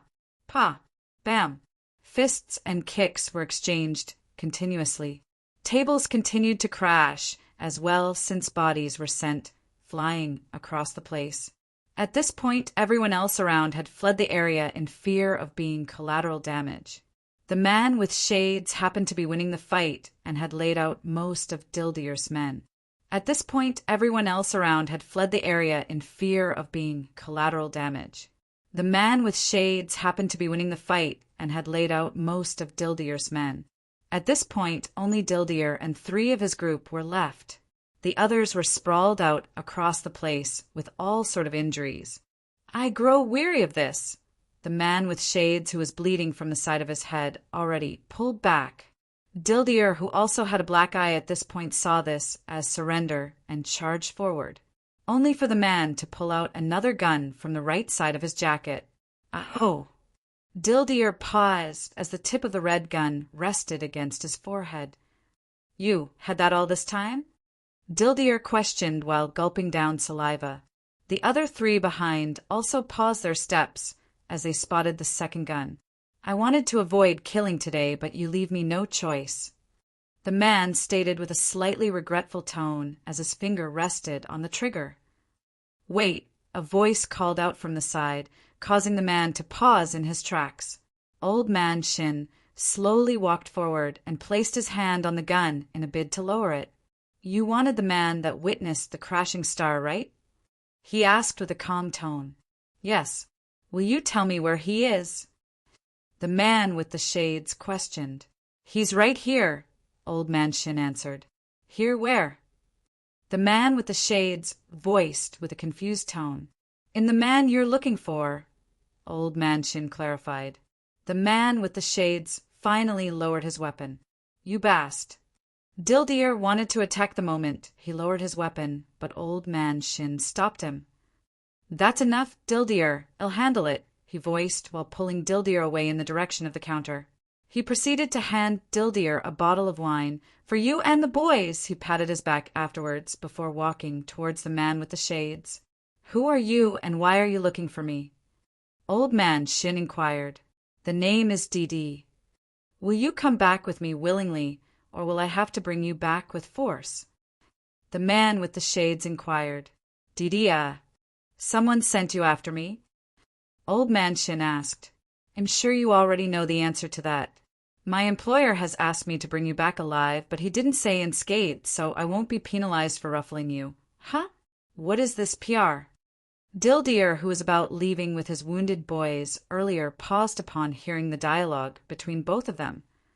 "Leave," Old Man Shin interrupted. "I told you, I'll take care of it," he added. Dildir's face scrunched up in worry. "Are you sure?" Old Man Shin nodded in response. Dildir had no other option but to scurry along with his group. There were a bunch of rough-looking hover bikes parked in the distance. They looked nothing luxurious like that of DD's, but nevertheless they worked. "Boss, are you sure we should have left the geezer to take care of that alone?" Despa questioned as they got onto their hover bikes and started the engine. Dildir turned to stare at the shed area, which was a little distant from their current position. This is not the first time something like this is happening. In the last 6 months since Old Man Shin set up shop here, a number of people have been sent after him. Dildir responded before starting the engine of his hoverbike. "Oh, what happened to the others?" Despa questioned. "No one knows. All I know is Old Man Shin is still here, and they're not so when he said he would handle it. I had no doubts that he would," Dildir said before driving off.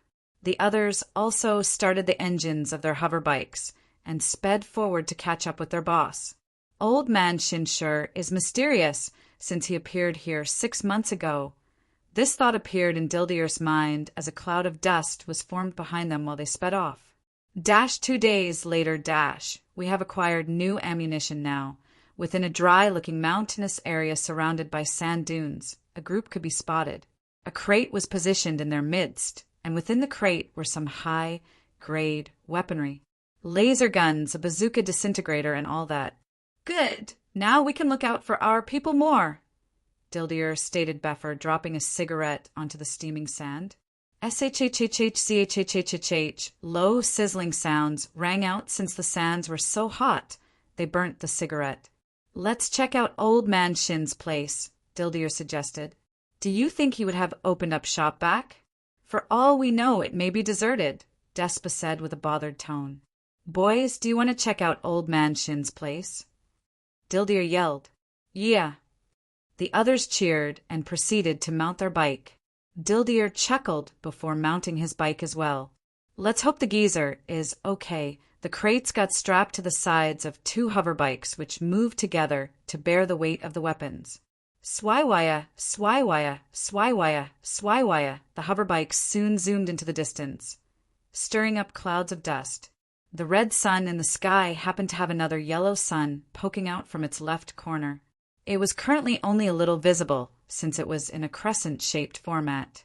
The temperature had greatly increased due to this. Fortunately, most people that lived in town all had cooling effects clothing. This helped them to maintain a safe temperature. Their boots especially helped to prevent their feet from becoming toast. The bikers, on the other hand, had gotten used to this temperature and didn't need such. They were quite the gritty bunch. In a few minutes, they could spot the familiar shed in the distance. Soon they arrived at Old Man Shill's place. Chatter, chatter, chatter. The place was as vibrant as ever. There was barely any space left underneath, since a lot of people were currently present. Old Man Shill could be spotted, serving a table in the middle with a smile. "Oh, you!" The boys had a hearty smile as they approached the shed. "Geezer!" Despa yelled as he approached Old Man Shill. Old Man Shill spotted them and gave a wave for them to come over. Looks like he did take care of it. Dildeer was curious, but he decided to throw his curiosity to the back of his mind for now. It was time to indulge in Old Man Shin's sweet delicacies. Nighttime arrived very fast today.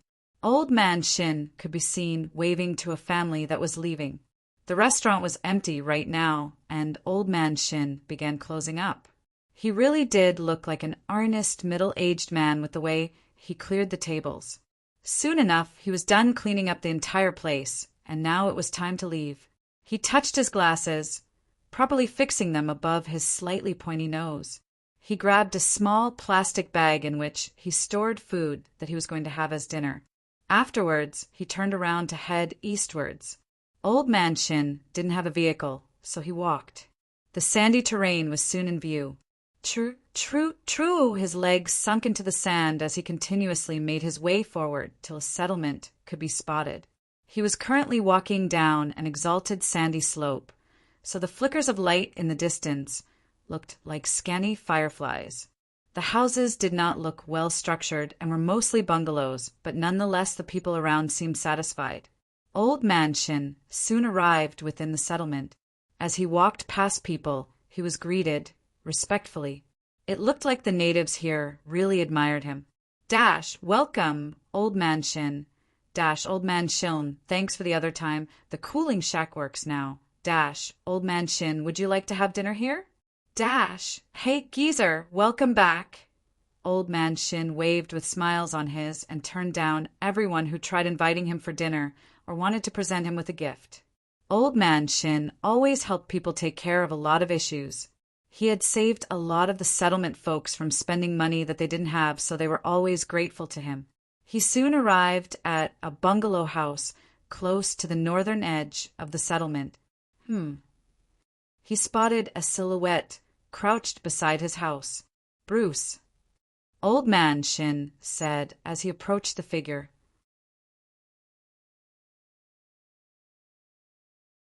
Chapter 1333. It's almost time, Bruce? Old Man Shin said as he approached the figure. "Old Man Shin, you're back!" The figure stood to his feet with a joyous look. "Waiting outside my house this late. Did you miss me that much?" Old Man Shin chuckled as he approached the young boy who was no more than 5 feet in height. He had short brown hair with innocent-looking blue eyes. "What happened to your face?" Old Man Shin noticed some bruises on the face of the young boy as he approached. Bruce, who initially had a bright look of excitement, became moody as he turned away. "It's nothing," he shook his head. "Don't tell me you got bullied again," Old Man Shin questioned while trying to touch Bruce's face. "I said it's nothing." Bruce slapped his hand away before shifting to the side. Old Man Shin sighed and moved to sit on the balcony area of his house. "You should really do something about this, or they won't stop." Old Man Shin spoke with a concerned look. "I can't do anything about it." Bruce lowered his head with a look of self-ridicule. "Maybe if my bloodline was above E grade, things could have been different." Bruce went back to his squatting position. "Remember, you're the only one in this settlement with a bloodline, not to mention one that could make your body as tough as steel," Old Man Shin stated. "I can only do that for a few seconds. It's useless compared to everyone else bloodline in my school. They can all do flashy and powerful things, but I'm just nothing. Sure, everyone here thinks I'm special, but in there I'm at the bottom of the well." Bruce gritted his teeth in frustration. Old Man Shin stared at him with pity for a few seconds before standing to his feet. "Come on. I'll make you a try-dashi dish," he inclined. Bruce's face instantly lit up once more. Really? He voiced while jumping to his feet.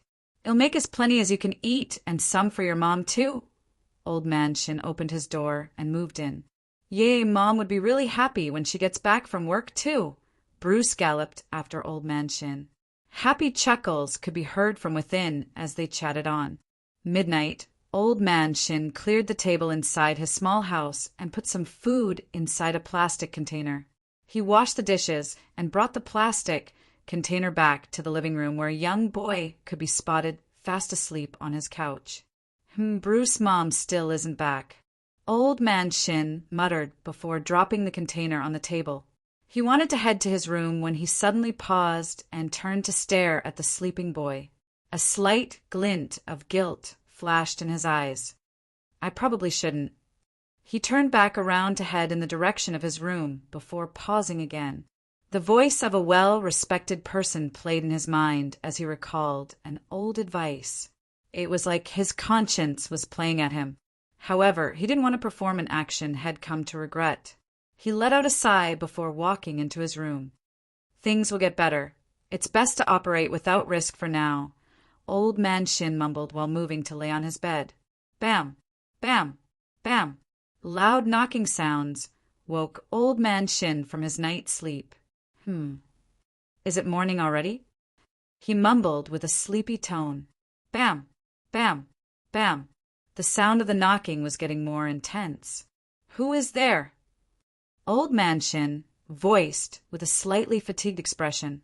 Old Man Shin, my mother, she. A person yelled from the other end. Bruce? Old Man Shin jumped to his feet and trotted forward.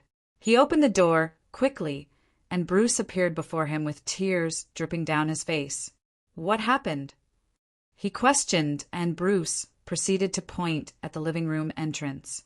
Chatter, chatter, chatter, chatter. The door was wide open, and neighbors had gathered around a body that seemed unconscious. Old Man Shin's eyes widened as he rushed towards the front porch with Bruce. The neighbors around made a path for Old Man Shin after spotting him coming out.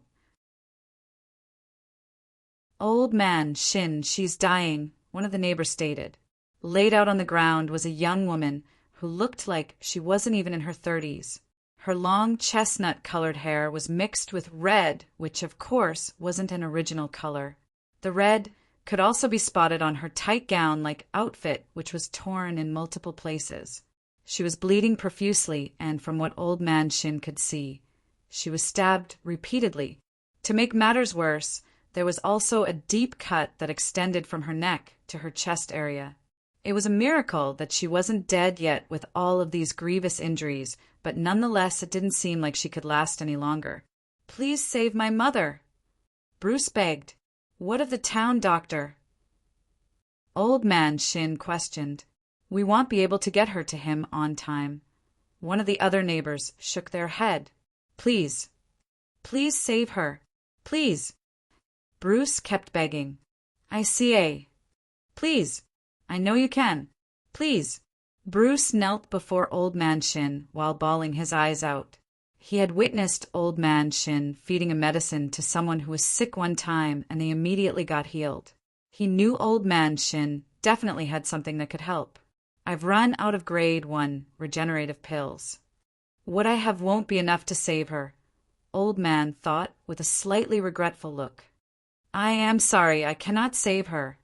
Old Man Shin shook his head. These words were like sharp blade that pierced into Bruce's chest. The world instantly turned white before him as static rang in his ears. Mother is going to die? Then I would no longer have anyone in this world. Negative thoughts instantly clouded his mind. I can give her something to help make her stable long enough for us to get a doctor, but that's it. Old Man Shin voiced before heading back in. A morsel of hope returned to Bruce's face as he knelt before his mother's unconscious body waiting. Tears continued to stream down his face as the young boy blamed the unfairness of the world. Old Man Shin soon returned with a small water in a bowl. He proceeded to feed it to Bruce's mother, and soon her barely noticeable breathing returned. Her pulse, which wasn't readable initially, became vibrant once more, and color returned to her face. She visibly looked better than before, and even stopped bleeding, but of course, she wasn't completely healed. "Thank you. Thank you." Bruce repeatedly showed his appreciation after noticing the differences. Just as Old Man Shin mentioned, this would only help make her stable, but it was more than enough since her life was practically saved now. One of the neighbors who had a vehicle quickly hurried to take Bruce's mother to the doctor. Old Man Shin moved back into his house after the crowd had dispersed. It turned out that Bruce's mother was assaulted on her way back from work. The location of her work was more than 3 settlements away. She was always working late, so as to provide enough for her son and herself. It was usually dangerous to move at night, since Dildeer and the boys who looked out for the town couldn't be everywhere at once. However, Bruce's mother didn't have a choice. She also happened to be a single mother, so it made it even more difficult for her to be aware of her son getting bullied or even do anything about it. Old Man Shin moved into his room and sat on his bed. He closed his eyes, clearing his mind as he tried to forget everything that had happened this early morning. Old Man Shin never opened up shop till around noon, so he had the rest of the morning to himself. "It's almost time," he muttered while slowly opening his eyes. "It should appear in a day or 2.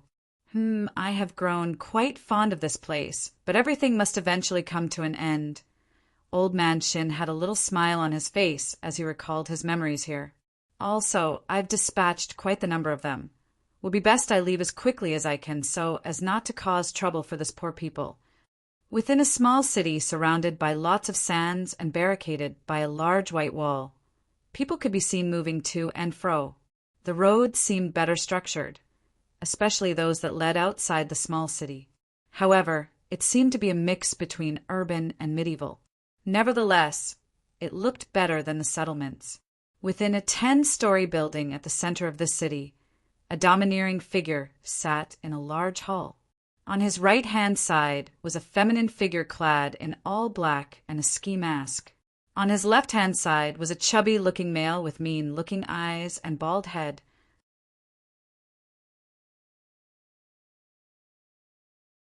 Chapter 1334 Late Night Troubles. Do not unlock. Yet on his right-hand side was a feminine figure clad in all black and a ski mask. On his left-hand side was a chubby-looking male with mean-looking eyes and bald head. He had a circular tattoo on his head, making it look like he had hair. The domineering figure sitting in their midst was a man with long blue hair who had a black strap tied around his eyes.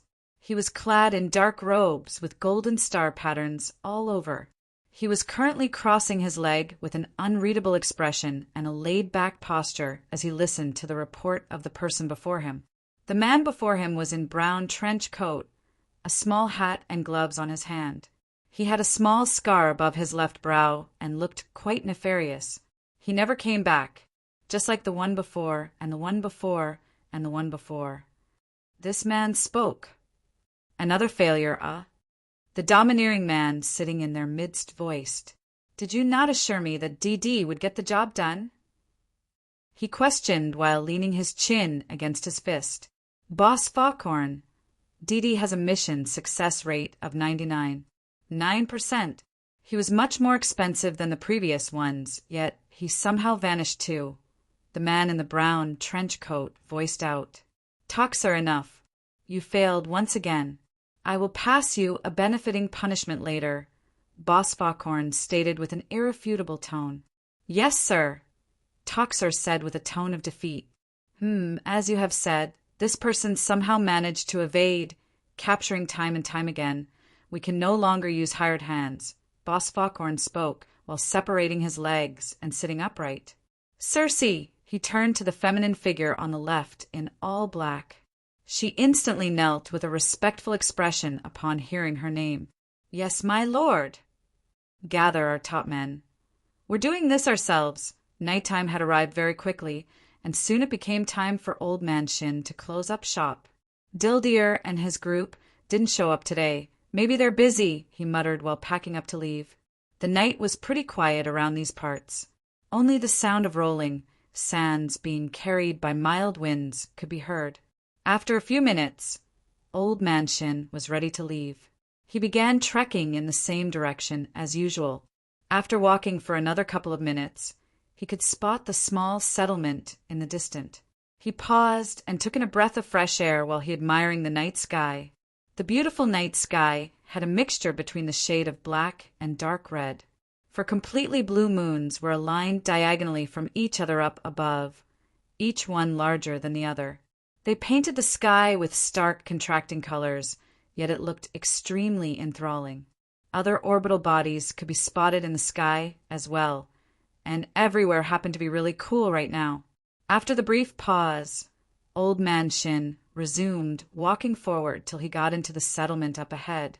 Soon he arrived at his house after getting stopped over 10 times on the way by greeting natives.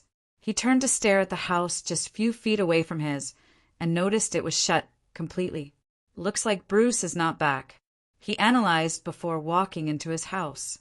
He assumed the kid went to see his mother in the other settlement. Old Man Shin went on to take a shower and prepare dinner. Whilst in the process of making dinner, a thought came to his mind, and he decided to make for 3. I should properly say my goodbyes, he mumbled while making the meal. He had decided to visit the settlement where Bruce's mother was taken for treatment, so he could use that opportunity to hand them dinner and say his goodbyes. This would be the last time he would be seeing them anyways. After an hour time, Old Man Shin was finished with the cooking. He packed them up and stepped out of the house. It was around 10 p.m. when Old Man Shin arrived at a different settlement much livelier than the one he came from. The buildings were better structured, and they just happened to have a few constructed roads as well. He made his way forward and was questioned by the local night guards patrolling the area. Old Man Shin, of course, looked harmless, so when he showed them the meals he packed and explained what he was there for, they let him through. He soon arrived at a 2-story building and made inquiries upon entering. It was past visitation hours, but Old Man Shin lied that he was a family member. It wasn't that difficult to believe due to what they assumed his age to be and how Bruce's mother reacted upon seeing him. Mr. Shin! She displayed a wide set of white teeth upon his arrival, beckoning for him to give her a hug. Old Man Shin didn't refuse, and did so gently since she had bandages wrapped all over her body. It was obvious she had been stitched and properly medically attended to since she was both conscious as well as vibrant. Be careful with late-night movements, so Bruce will always have someone to come home to, Old Man Shin advised. Sigh asterisk, I try my best to, but things are just I'll do better. Bruce's mother let out multiple sighs as she recalled just how much she had to work to cater to responsibilities. Jobs around here paid very little. Old Man Shin rubbed her shoulder in a bid to comfort her. I made you dinner, he said while passing the packed-up meals to her. Oh, thanks so much, Mr. Shin. Bruce's mother was the only one who referred to Old Man Shin as Mr. Shin, and this would usually make his face beam up with a smile. The other one is for Bruce, he revealed. Speaking of Bruce, why don't I see him around here? Old Man Shin questioned while looking around. The boy wasn't the type to play around, so he felt maybe he was running a late-night errand. What do you mean? Bruce should be back home, Bruce's mother said with an expression of confusion. Back home? No, I thought he was here, Old Man Shin responded. I haven't seen him since he left to go get some blankets hours ago. I thought maybe he got tired of staying here all day and slept off when he got back home, Bruce's mother stated. Hours? When did he leave here? Old Man Shin asked with his curiosity peaking. Sometime around 6 p.m. Bruce's mother replied. Over 4 hours? That's too long. Old Man Shin shook his head. Bruce's mother instantly became worried. Oh my God, where could he be? Could something have happened to him? My son is... She immediately tried to get up while spitting out numerous questions. Stop! You need to relax. Old Man Shin immediately stopped her from getting up. I can't relax. My son is out there. Anything could have happened to him. Her breathing had turned hurried at this point. She didn't want her son to experience the same thing she did. You are in no condition to do anything about this. I'm sure he is fine. Just relax, and let me go check up on him. I may have made a mistake. Maybe he was in, and I just didn't notice. Old man Shin tried to calm her down. But just let me go and check for him. They'll be back within an hour or two. You take your dinner, okay? Old man Shin assured her. I can't. Just let me. Old man Shin remained adamant. Sai, all right. All right. Please find him and bring him back to me. She pleaded with tears gathering in her eyes. Meanwhile, rows of rolling sands blazed across a wasteland filled with sands. About 6 hover cars could be seen speeding across the vicinity, side by side. Behind them were another 3 large off-road trucks who were no slower in speed. From the looks of things, they seemed to be moving as a group. Up ahead, a settlement could be spotted. They cruised forward, non-stop, crashing through the walls, barricading the entirety of the settlement. Loud voices and cries rang out as the people within the settlement were instantly thrown into a state of panic. Dash, what is going on? Dash, who are they? Loud voices could be heard as the natives spotted people in black jackets, jumped out of the vehicles. They grabbed one of the people around and proceeded to ask a single question. Where is the man who witnessed the star crash? Old Man Shin had currently arrived at the entrance of a small city. It was surrounded by lots of sands and barricaded by a large white wall. It seemed to be a mix between urban and medieval. This happened to be the same city where DD's employer was located.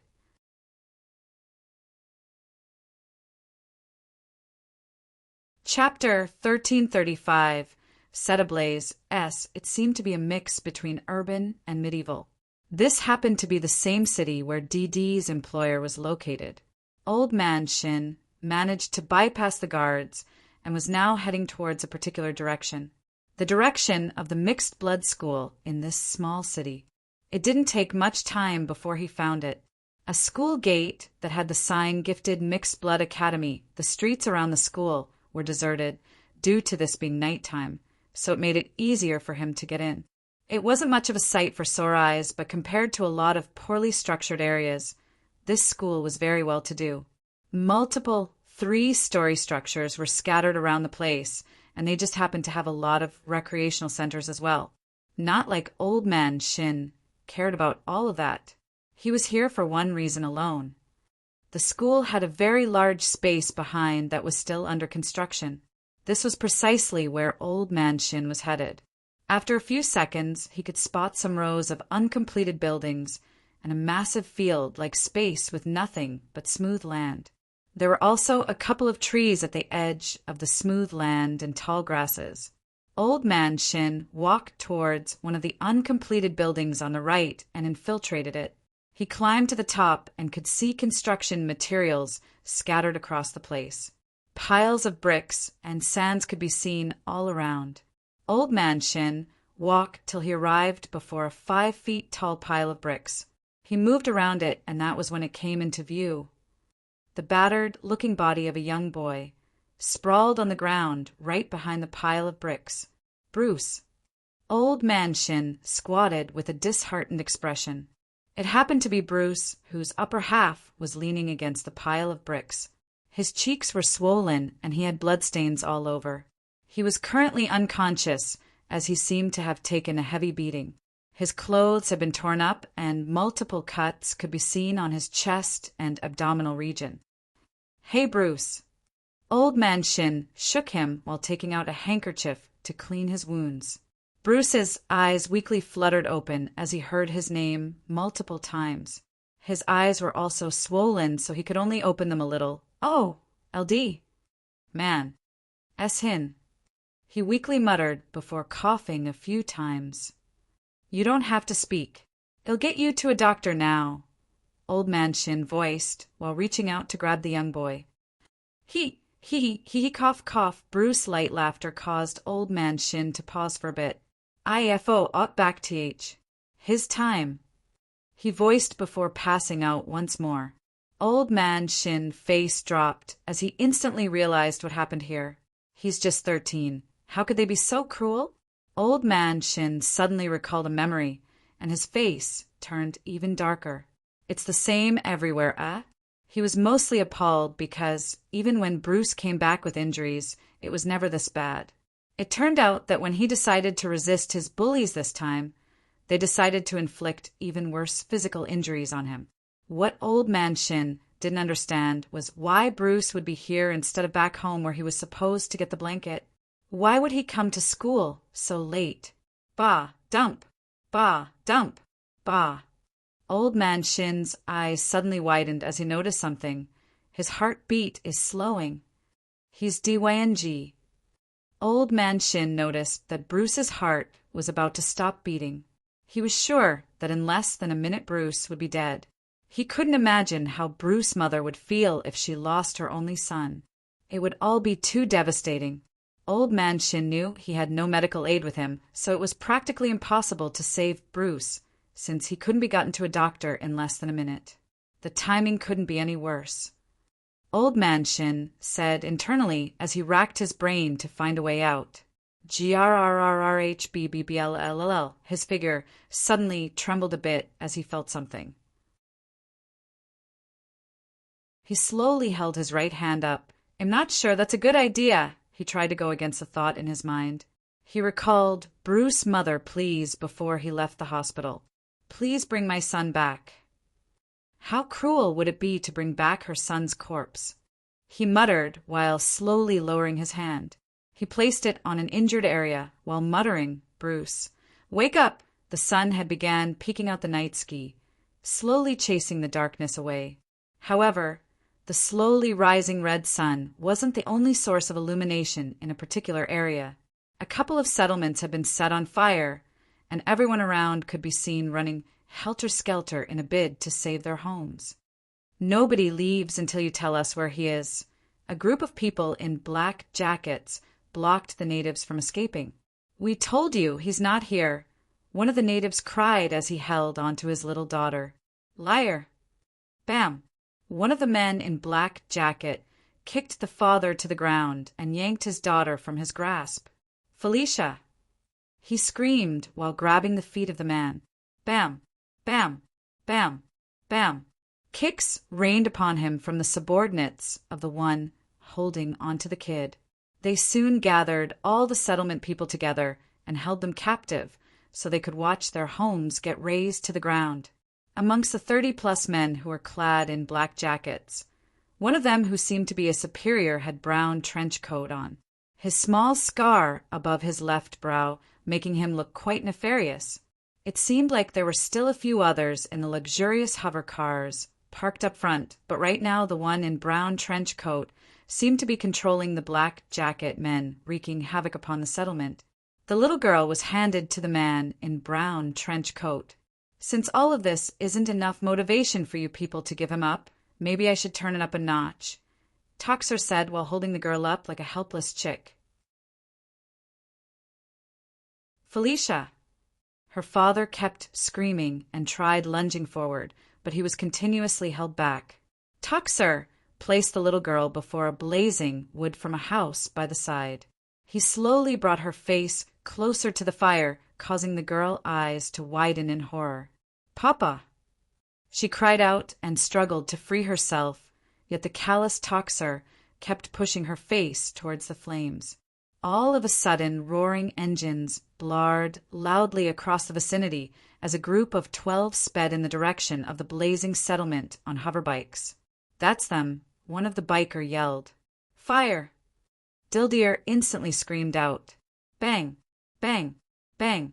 Boom! Kyr! 9:39 in just a moment. The group of 12 began to fire projectiles in the direction of the men in black jackets. Red, powerful beams fired from the weapons in their hands, tearing holes in the bodies of the men in black jacket. Kyr! Cries rang out as blood and brain matter splattered across the sandy terrain. Toxer swiftly moved to the side, dodging a projectile that exploded the moment it hit the structure behind him. TCH. It's the neighborhood riffraffs, Toxer spat. Boom!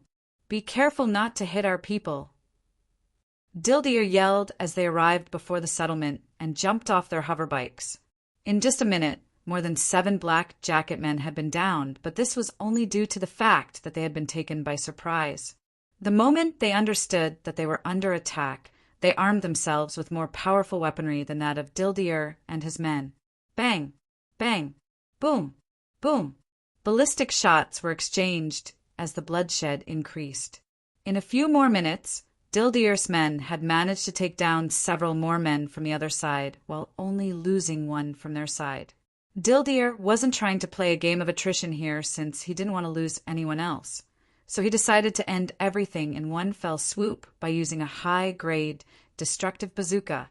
He grabbed the weapon and charged it up, causing it to emit a bright red glow. "Get the people away!" Dildir yelled. From the other end, Toxer witnessed his men getting dropped and cursed. "These idiots!" "What are you doing, Toxer?" "Get rid of those men now." He heard a voice from the communication device glued to the side of his left ear. "I'm on it," he responded while throwing the kid in his arms away and stepping forward. "I can't believe they really got outdone by some common riffraffs." He spoke with a distasteful tone while walking in the direction of Dildir and his men. "Die!" Dildir yelled as he activated the weapon in his grasp. Thwoosh, a massive pillar-sized purple beam blasted forth from the glowing weapon. At this same moment, a large metallic arm phased out of Toxer's back. "Today is my birthday, guys. Expect a mass release of 5 chapters at the end of the week. Thank you all for the never-ending support. Join my Discord server."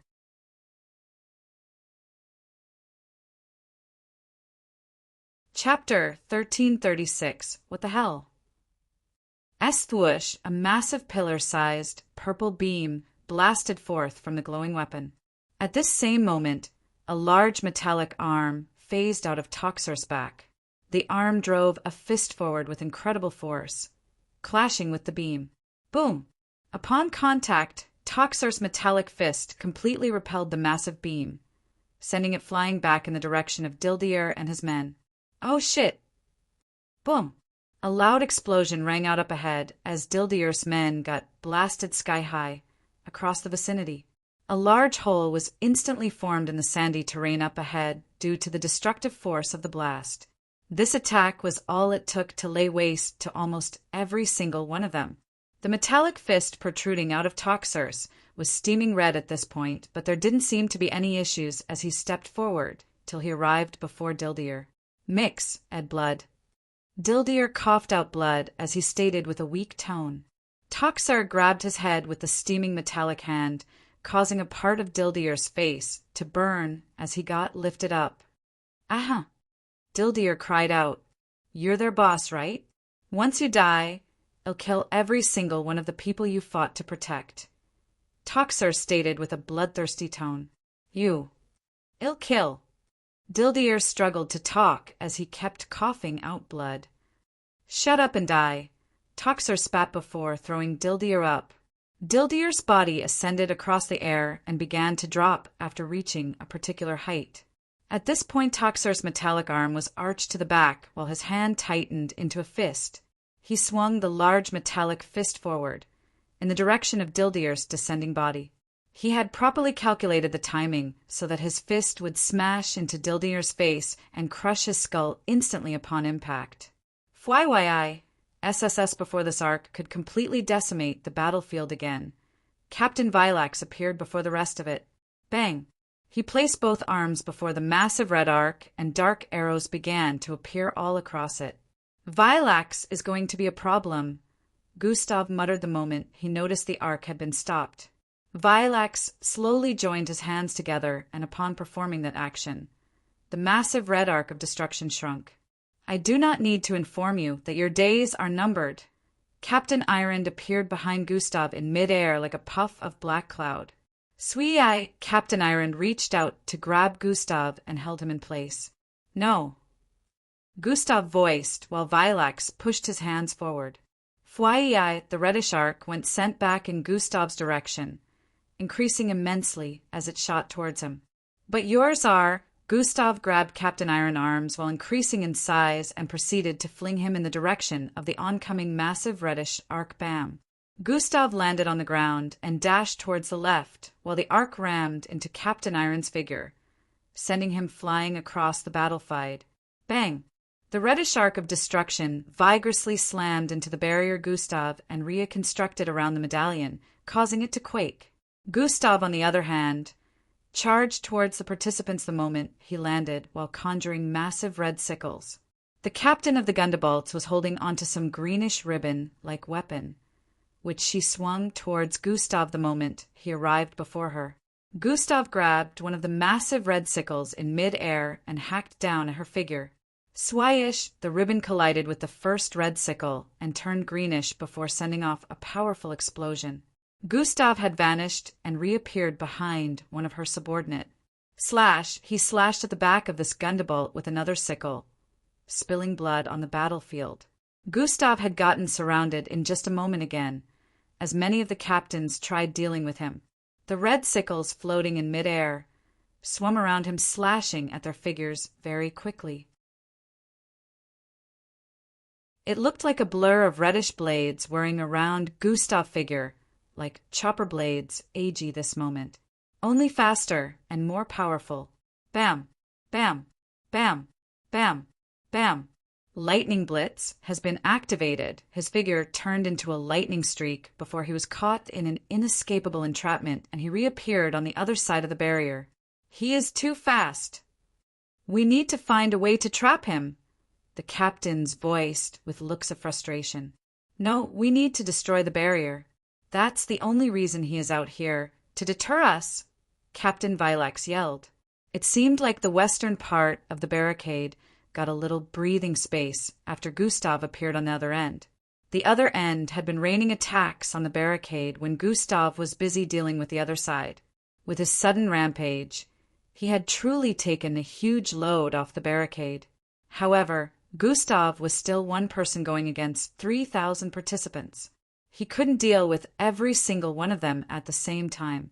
About 8 minutes had passed since he started his rampage, and he had successfully put many of them out of commission, but it still wasn't enough, especially since he avoided the much stronger opponents to deal with weaker ones first. It's Captain Crimson! One of them yelled the moment Gustav appeared on the other side. Gustav had become a wild force to reckon with since this challenge began, and the participants understood what his appearance meant. Fwoosh, Gustav's figure blurred, and he reappeared before an Oxlakik who had the hole in his chest gleaming with a dangerous scarlet light. Gustav grabbed the Oxlakik before he could react and lifted him slightly before turning him around. Through him, a powerful scarlet beam shot out from the Oxlakik chests, blasting multiple participants away upon collision. Kyrer! Arf! Screams rang out as some participants lost their limbs from this attack, but Gustav wasn't done. He proceeded to charge at the hundreds of participants up ahead, turning the Oxlakik in his grasp to a weapon. Bang! Bang! Bang! Bang! He swung the entire Oxlakik's body like it weighed nothing, slamming him into tens of participants in less than a second. Attacks approached him from behind, which he managed to evade. Gustav leapt into the air once more as his skin turned dark. His face transformed, taking the form of a dark bunny with massive horns and purplish, terrifying, glowing eyes.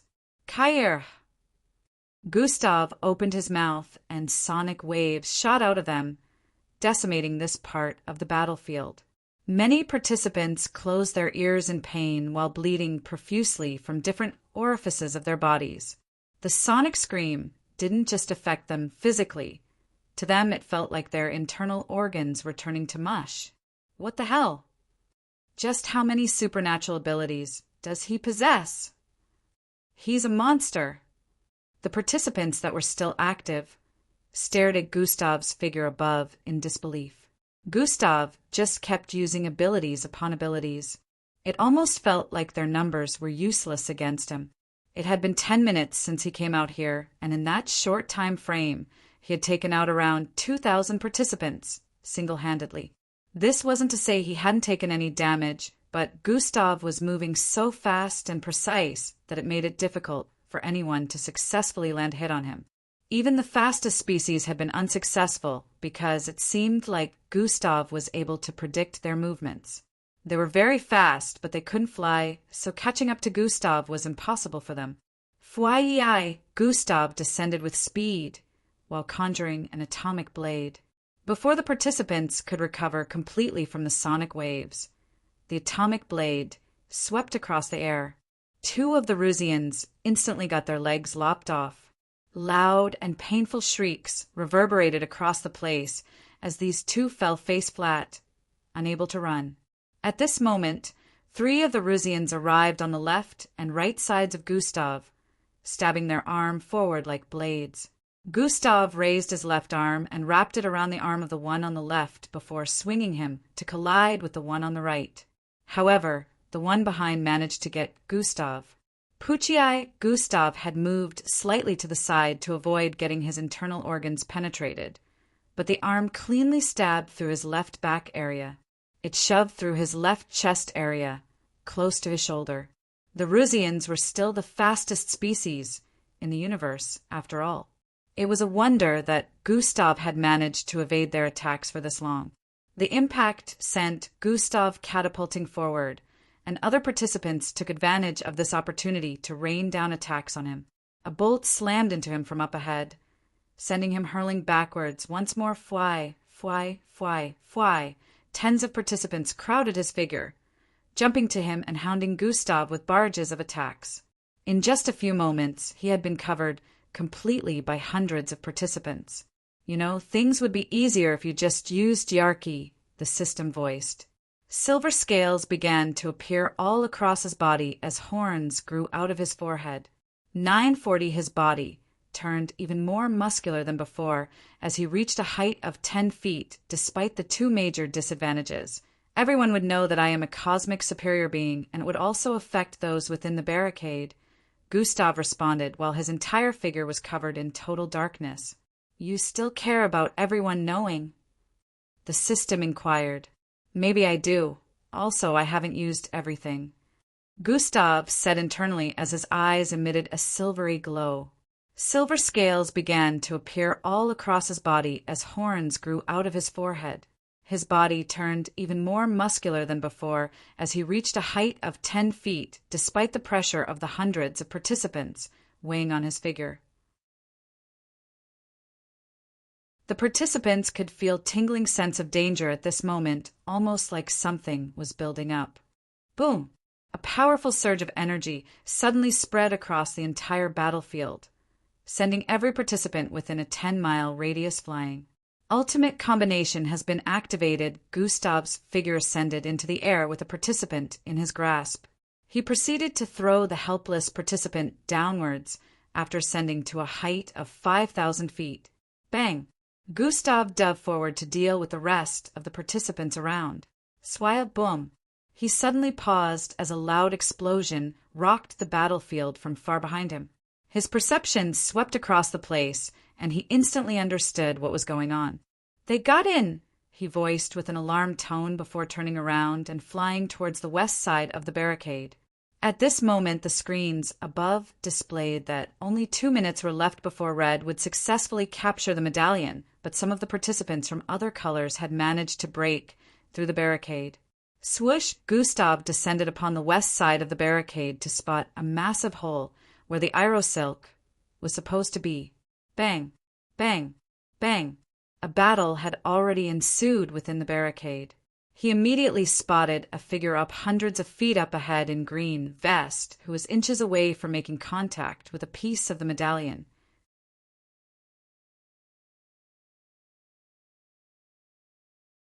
Chapter 1337, Making an Arrest. He immediately spotted a figure up hundreds of feet up ahead in green vest who was inches away from making contact with a piece of the medallion.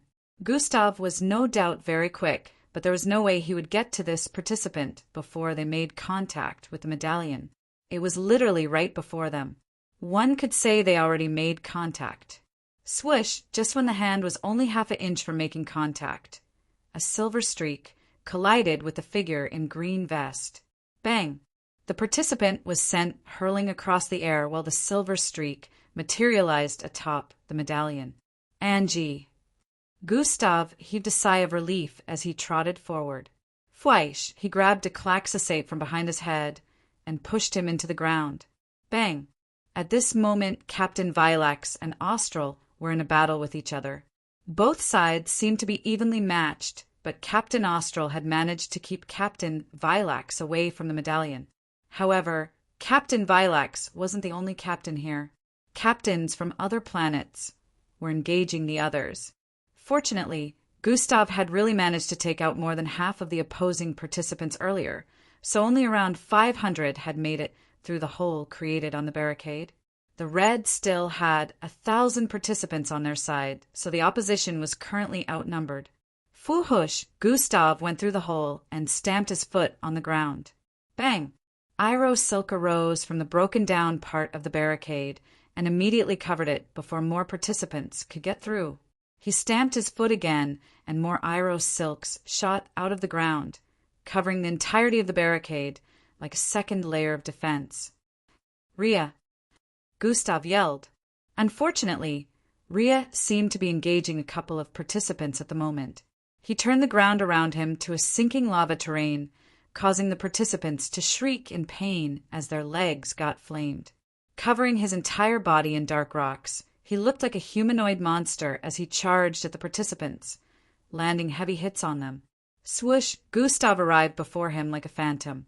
Go fortify that place. Leave this to me, Gustav voiced. Rhea nodded before turning to head towards the barricade. While Rhea was adding his layer of defense around the barricade, Gustav dealt with the participants on this side very swiftly. He had conjured tens of vortexes all around the medallion with immense suction forces. Anyone that got close to it would be sucked into the vortexes and arrive on the outskirts of the barricade. Gustav was grabbing as many participants as he could and hurling them at the vortexes. In about a minute, only around 10 participants with different vest colors were left. These 10 participants were all captains, and they were currently outnumbered despite their strength. All we need to do is touch it, and from there we can figure out the rest. Captain Vilax had a frustrated look as he and the rest of the captains made an encirclement with their backs touching. What is the medallion made of? The Orion captain questioned. Different materials, but mostly stretnum. What are you thinking? Captain Vilax inquired. I'm thinking we don't have to touch the medallion to separate the Reds from it. The moment Orion captain voiced this out, he grabbed the halo floating above his head. Fui-eye, he flung it upwards. At this moment, only around 20 seconds were left before the medallion would be successfully captured. The halo arrived about 300 feet above the medallion, and Gustav suddenly appeared beside it. Not on my watch. He muttered while reaching out to slap the glowing circular object away. The moment Gustav had came into contact with it, he suddenly found himself stuck. Huh. He let out a surprised exclamation as the halo suddenly emitted a burst of bright glow and multiplied. Thang, thang, thang, thang, tens of halos appeared underneath the one Gustav got stuck to, all under the umbrella of a penetrative pillar of fluorescent-colored light. The pillar of light emitted from the multiple halos descended upon the medallion below, and an unexpected event occurred. Bang! A powerful charge blasted forth from the medallion, sending every single participant around it flying. Everyone making contact with the medallion was also sent flying at the same moment the charge blasted forth. Yes, we did it, Orion Captain and the others voiced with looks of triumph. Although they had not managed to start capturing the medallion, they were glad the first step had been taken. Had Red managed to hold for the next 20 seconds, all would have been lost. At the very least, they had more time to break down the barricade and capture the medallion for their various colors, or so they thought. Hold on. The screens. Captain Vilax voiced while pointing at one of the screen above. Red is capturing the medallion. 15 seconds. 14 seconds, 13 seconds, what the hell? How? It should have stopped and started afresh, even if a person just touched it, Orion Captain voiced with a look of disbelief. Look, there's a hand. Gundaball Captain said while pointing at a part of the medallion. It was barely visible due to the angle where it made contact, but the captains managed to trace it out and noticed it came from above. Not him again, Captain Crimson? Their eyes were shot looks of astonishment and disbelief as they looked upwards. Gustav had one of his arms extended from above, making contact with the medallion. It turned out that when Gustav got stuck after making contact with the halo, he moved all of his abilities towards the left side of his body. After regaining control there, his first thought was to activate size manipulation. He extended his arm downwards to touch the medallion at the same moment the charge blasted forth. Gustav's hands were touching the medallion before everyone got blasted away from it. This also meant that Red never stopped touching the medallion. The 10 captains who were initially getting engaged had more to worry about as they got instantly crowded. Bang, bang, bang, bang, bang. Under the pressure of the hundreds of angry participants under the red color, they got grounded and took tons of damages. About a minute later, the screens all displayed one thing. Red has captured the medallion. Cheers, cheers, cheers. Loud cheers rang out across the arena. The spectators spat excited remarks about this challenge that had lasted less than 30 minutes. It was the shortest major challenge since ISOP began, but had been extremely captivating and exciting. Gustav was the highlight of today's challenge. The spectators couldn't stop talking about him and the craziness he showed today, taking on 3,000 participants, all by himself. The two most asked questions about Gustav after the challenge ended were: how many supernatural abilities does he possess? Can he take other people's supernatural abilities? The participants from other colors were at a loss and displayed gloomy expressions when it was time to leave the arena after disqualification. All of a sudden, the handlers and a couple of MBO officers descended upon the arena with Miss Amy. Was especially since they were taken because of him. 941, Gustav, you should come too, Miss Amy said before flying after them. Bam, bam, bam, bam. The spectators and participants were all surprised when they saw the newly arrived group surround Indulus Prime members. You're coming with us, one of the handlers voiced to the captain. Why? Captain Irond questioned with his dark eyes deepening with shoddiness. Vi crush insa, Miss Amy stated. Captain Irond's eyes widened slightly the moment he heard that, and he turned to stare at Gustav, who stood up ahead with folded arms. Suddenly, hush! All Indulus Prime members dashed in different directions in a bid to escape the encirclement. Bind high. Before the handler could complete his sentence, Twish, a cage appeared in their midst, and within this cage was every single one of the Indulus Prime members. There you go, Miss Amy voiced. The handler's jaws nearly dropped upon witnessing this. Miss Amy had captured every single one of them before the handlers moved. She had been so fast that they didn't even witness her perform this action. She was done before they could act. Ahem, yes, take them away, the handler with the highest authority commanded. The handlers wasted no time taking the Indulus Prime participants away, leaving the entire audience in confusion. They soon noticed that the Indulus Prime spectators area was void of any Indulus Prime species as well. What is going on? A lot of them had this question on their minds and even voiced it out, but only Gustav knew what this was, especially since they were taken because of him. Gustav, you should come too, Miss Amy said before flying after them. Gustav nodded before turning around to face his teammates. What is that all about? Angie asked. What I've been spending time investigating, and the reason I got here late today. Gustav's last sentence hinted at the rift that appeared above the arena. Tier 1 privilege is now available for purchase. Join my Discord server.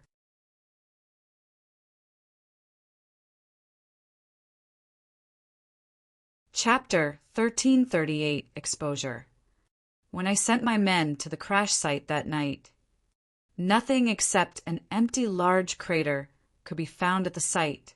After lots of investigation, none of the natives around knew anything except for the fact that only one man was said to be there when it happened. You. And now you want me to tell you everything that happened. There are two issues with that. Old Man Shin held his chin with a reminiscent look. First, it isn't what you think it is. Old Man Shin paused after speaking. What is the second? Foghorn inquired. I'll tell you after narrating a little backstory so you can understand, Old Man Shin said with a smile. 6 months ago, Planet Vespa is in view, but with a lot of functions damaged on the ship, it's going to crash into it. Within a massive sphere-shaped spacecraft with a large silver X design on it, a man with dirty blonde hair and bushy beards could be spotted. He stood in the control room with intense eyes while glaring at the yellow and blue-colored planet that seemed to be growing closer in view. Finished computing and compressing 99% of your essence into the seed. Make sure you plant at the moment you land. A feminine voice resounded loudly within the control room. You won't be active till I regain my essence and claim the ancient hourglass, right? The dirty blonde-haired man with bushy beards questioned. Yeah, you will also lose majority of your abilities, so when you assume a different form, prepare to be stuck with it till you get your essence back. From outside, the spacecraft had caught on fire since they had just broken through the first layer of the planet's atmosphere. What I've been spending time investigating, and the reason I got here late today, Gustav's last sentence hinted at the rift that appeared above the arena. Everyone was curious about what happened, especially since Gustav couldn't be found on the planet. They were even more curious now, since they could see that it was related to Indulus Prime. I'll tell you guys all about it when I get back, Gustav said to them before ascending into the air. He disappeared into the distance in the next moment, leaving everyone else to deal with the press and reporters ready to question the winners of today's challenge. As expected, Earth representatives and other planets' representatives, who were all under the red color, had been surrounded by reporters and cameras. Dash, how do you feel after winning? Dash, did you know that Captain Crimson was capable of stealing supernatural abilities? Dash, is this performance to be expected at the final challenge? Dash, what are Earth chances of winning ISOP? The reporters threw out questions in quick successions. Handler 1 didn't address the arena after the challenge, ended unlike how it would usually be today. Everyone felt this must be due to the fact that the next challenge would also be the final challenge. Maybe the handlers were choosing to not say anything for now to increase the suspense. The spectators on and outside of Planet Ozius, as well as the participants, were extremely excited for what is to come. ISOP had began with nearly 3,000 planets, but would be ending with only 50. 1,000 participants, representing 50 different planets, would be participating in the final challenge that would determine the champion of this ISOP edition. Nightfall soon arrived, and Gustav sat in the main room of the Earth's accommodation quarters with the others. Everyone sat still and stared at him with attentive expressions. So, you were gone for the entire night because you infiltrated Indulus Prime accommodation area? He asked with a look of dumbfoundment. Yes, Gustav answered. Why did you do that? Matilda inquired from the side. You did mention that it was the reason you got to the challenge late, Angie said with an expression of curiosity. Indeed. Let me tell you guys about how this all started. Gustav went on to narrate how he started suspecting that Indulus Prime members were up to no good since Falco's situation began. He explained that he had been on them for over a month and spent a lot of nights out spying on them. Of course, he made sure they were never aware of this. The Indulus Prime spectators are all puppets. They're not real living beings, Gustav revealed. What? How is that possible? Fildhor asked with a look of disbelief. We'll get to how they pulled that off. Gustav responded before resuming his narration. He went on to mention how he suspected they might also be linked to Falco due to the similar dark abilities, and also suspected that they had ulterior motives since they weren't participating in ISOP to win. He finally got to the part where, after weeks of planning and getting a few tips from Endrick about their movement, he infiltrated their accommodation area. Their accommodation area happened to be a dark dimension that existed outside of planet Ozius, which was also why no one was able to sense his presence on the planet. The darkness eats at your sense of direction and is also a space that repels living creatures. It expands to the wish of the owner, who happens to be Captain Irond. Or should I say Vykrashinsa? Gustav's narration would occasionally cause their face to twitch in disbelief and discombobulation. It turns out that Falco is some sort of successor in where they originally come from. Gustav had a troubled look upon getting to this part. Successor? Successor of what? Ealdris and E questioned at the same time. I know this is going to be hard to believe, but Falco is not from here. Gustav revealed. Not from here? Is he an alien? How does he have a bloodline then? Matilda and Angie inquired in successions. He was no doubt born on Earth, or at least I think he was. However, his true identity is something different. He is not an alien, but HR is not of Earth either.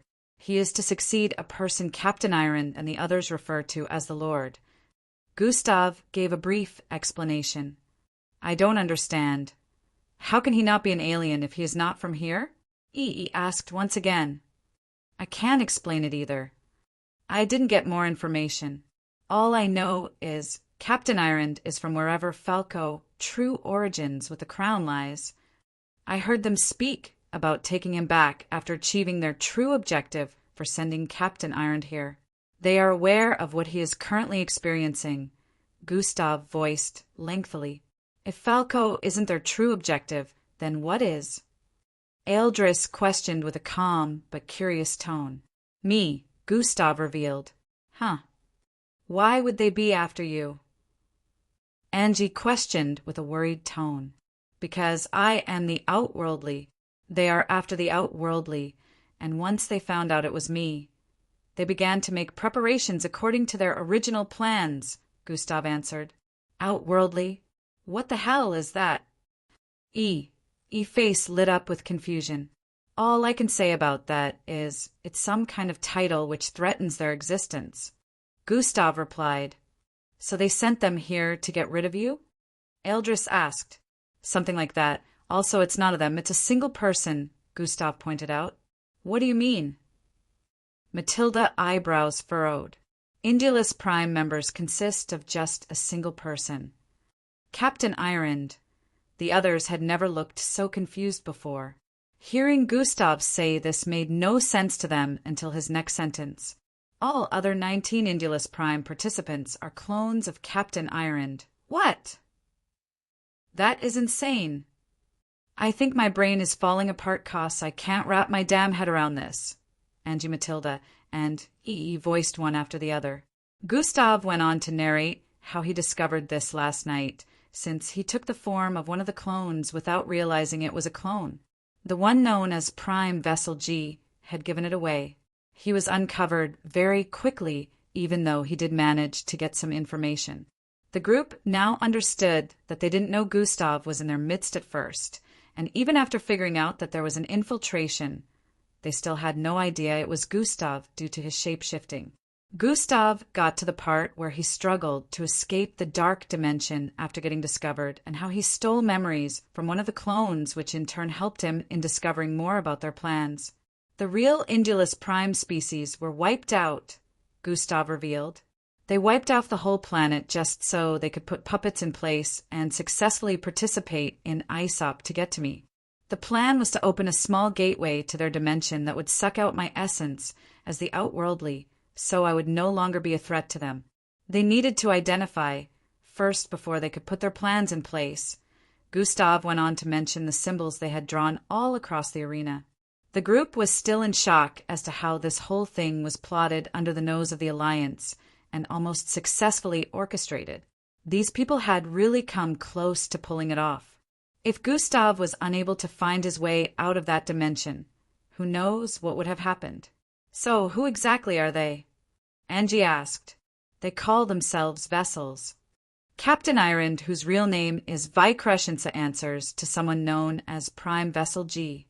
There must be a hierarchy of sorts where they all answer to the one they call the Lord, who might also be Falco's true father. According to the memories, that person they call the Lord has somehow tampered with this dimension. Gustav had a look of contemplation as he voiced out. Everything wasn't clear to him either, but one thing he knew was only the system and Husarius were aware of him being the outworldly. For beings from another dimension to be aware of that term, it could only mean one thing: they were linked to whatever was coming. Maybe it had to do with their lord.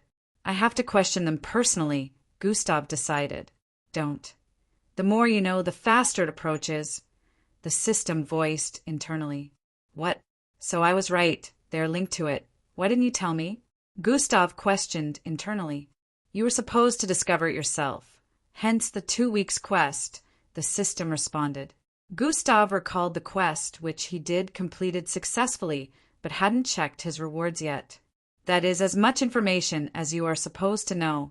For now, the system added. No. I want to know more, like why Falco is linked to them.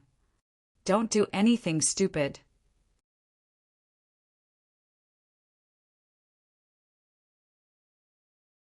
Chapter 1339, Chapter of Suffering. Don't do anything stupid. Watch M. Man, I am still so confused about this whole thing. Like, what the hell is an outworldly? Why is Falco involved? How the fuck is he not of Earth, but also not an alien? If these niggas are from another dimension, then what is their business with ours? How are you a threat to them? My brain's about to melt like jelly. He looked like smoke was about to evaporate from his head. Everyone had the same question in mind and turned to face Gustav, hoping he would answer all of them. I don't know what to tell you guys. All I can say is these people don't have good intentions for us, and our universe would face peril if they were to successfully get rid of me now, Gustav said while shaking his head slightly. He also had a lot that he wanted to figure out, but unfortunately, this was the amount of information he currently had. The group continued discussing till midnight before they decided to retire for the rest of the night. Gustav had told them everything he knew, but of course there was still a lot of confusion and speculations. Gustav couldn't decide whether or not to listen to the system.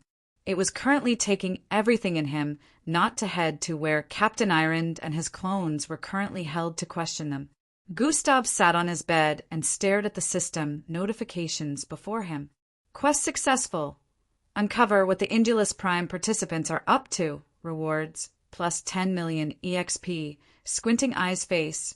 Atomic manipulation bloodline has been upgraded to grade A. Squinting eyes face. Plus 200 charm. Not bad, but charm seems like a waste. Gustav voiced while standing to his feet. He moved towards the spot with a mirror and checked his face. There were visible changes to his looks. Gustav's jawline looked a lot more chiseled and well-defined than before.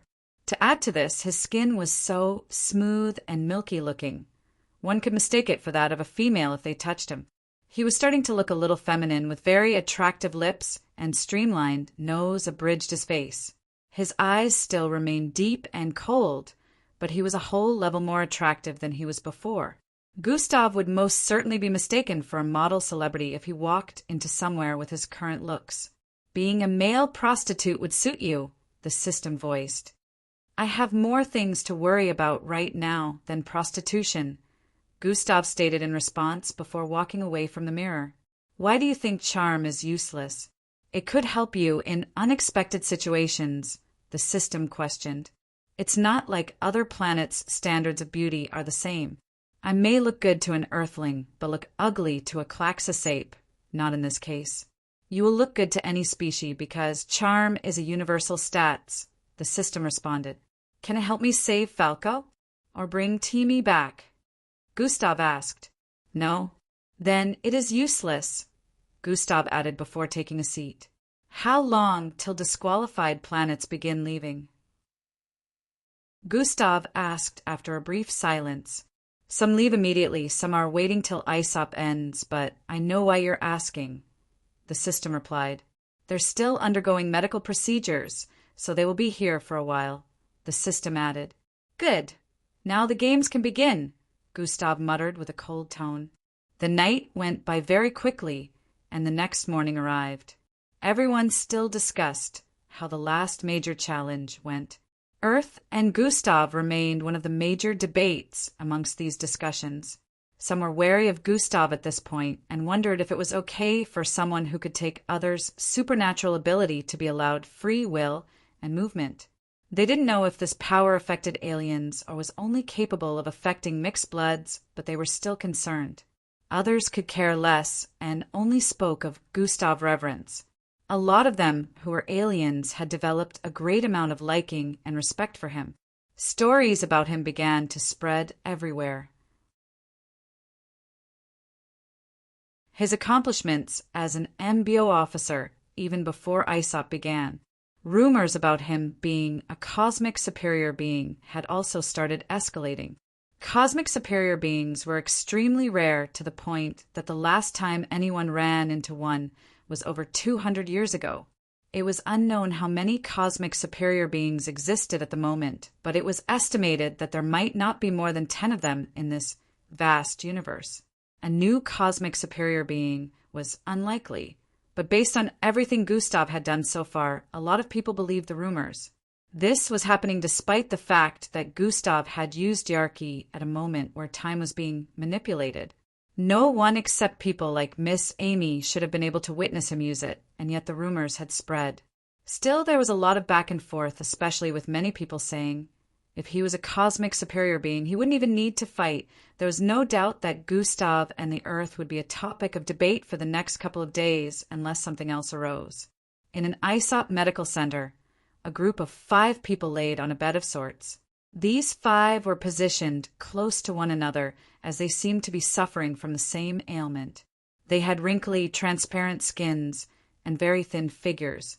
Their limbs were bent like they were elastic due to how extremely thin they were. It seemed like they were very old beings.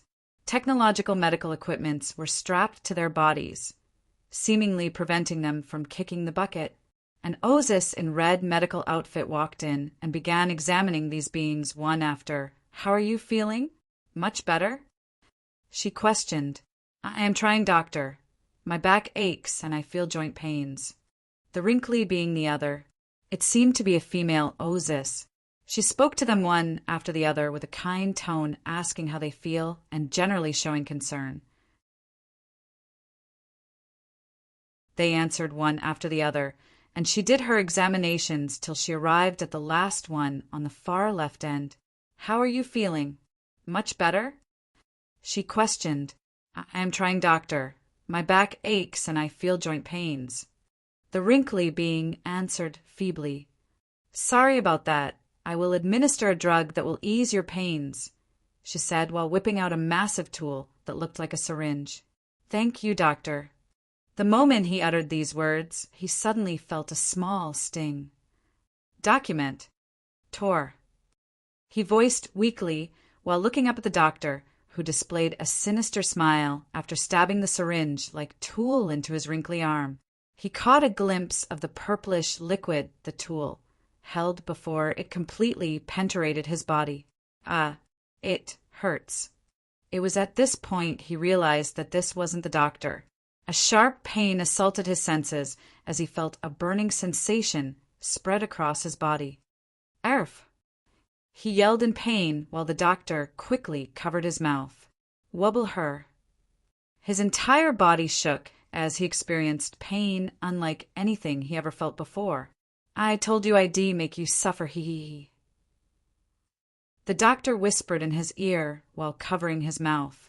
His joints were flaming, his skin felt like it was getting sliced through, and pepper was being added. It seemed like hot rod was moving through his belly, and ultimately the feeling of all sorts of pain interlined. This is just the start. I will come every day, watch out. I could be your doctor, your teammate, your brother, your father, or even your uncle. I could be anyone, so make sure you fear the approach of any soul regardless of who it might be. Remember today and cry in dread any time a person gets close to you. I am everywhere." The moment the doctor finished saying this, she let go of the sickly being who kept trembling intensely in pain and fear. "Urf." Oriman yelled in pain once more, but the doctor turned invisible and completely vanished before anyone could come check on them. "Arf! It burns! It burns!" He kept yelling while the real medical officials trotted into the room with expressions of worry. "You sure are having fun," the system voiced in Gustav's mind after he reappeared within his room. "Only fair to make him suffer enough before sending him to join Teamy. A good tribute, too," Gustav responded while his figure transformed from an Ozus into his original look. "Well, it does seem like there is no point in trying to win the case anymore since they already got disqualified," the system voiced with a tone of understanding. It was indeed as the system said. The Zionsis got disqualified along with every other planet under a different color than red. Now that they were disqualified, Earth could no longer take up the case of trying to prove that the murder had been intentional and not accidental. The point of all that was to get them disqualified in the first place, and now they were. Join my Discord server.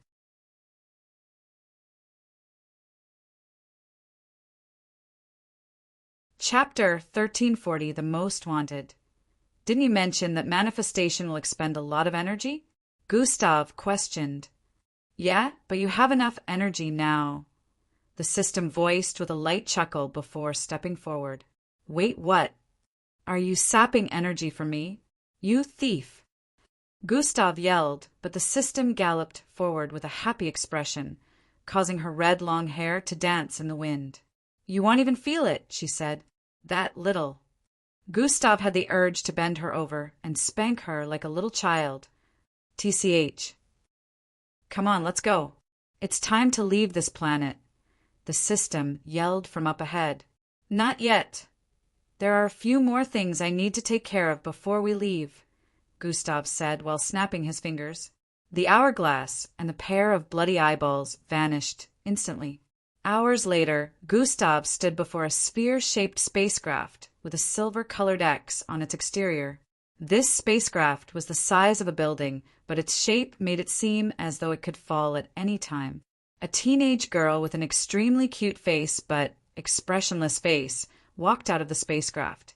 "It's all ready to go now," she voiced as the blowing mild winds caused her blood-red hair to sway from side to side. "That was fast. It took a lot of damage after our fight with the Texi crew." "Good thing it was reparable," Gustav said with a tone of relief.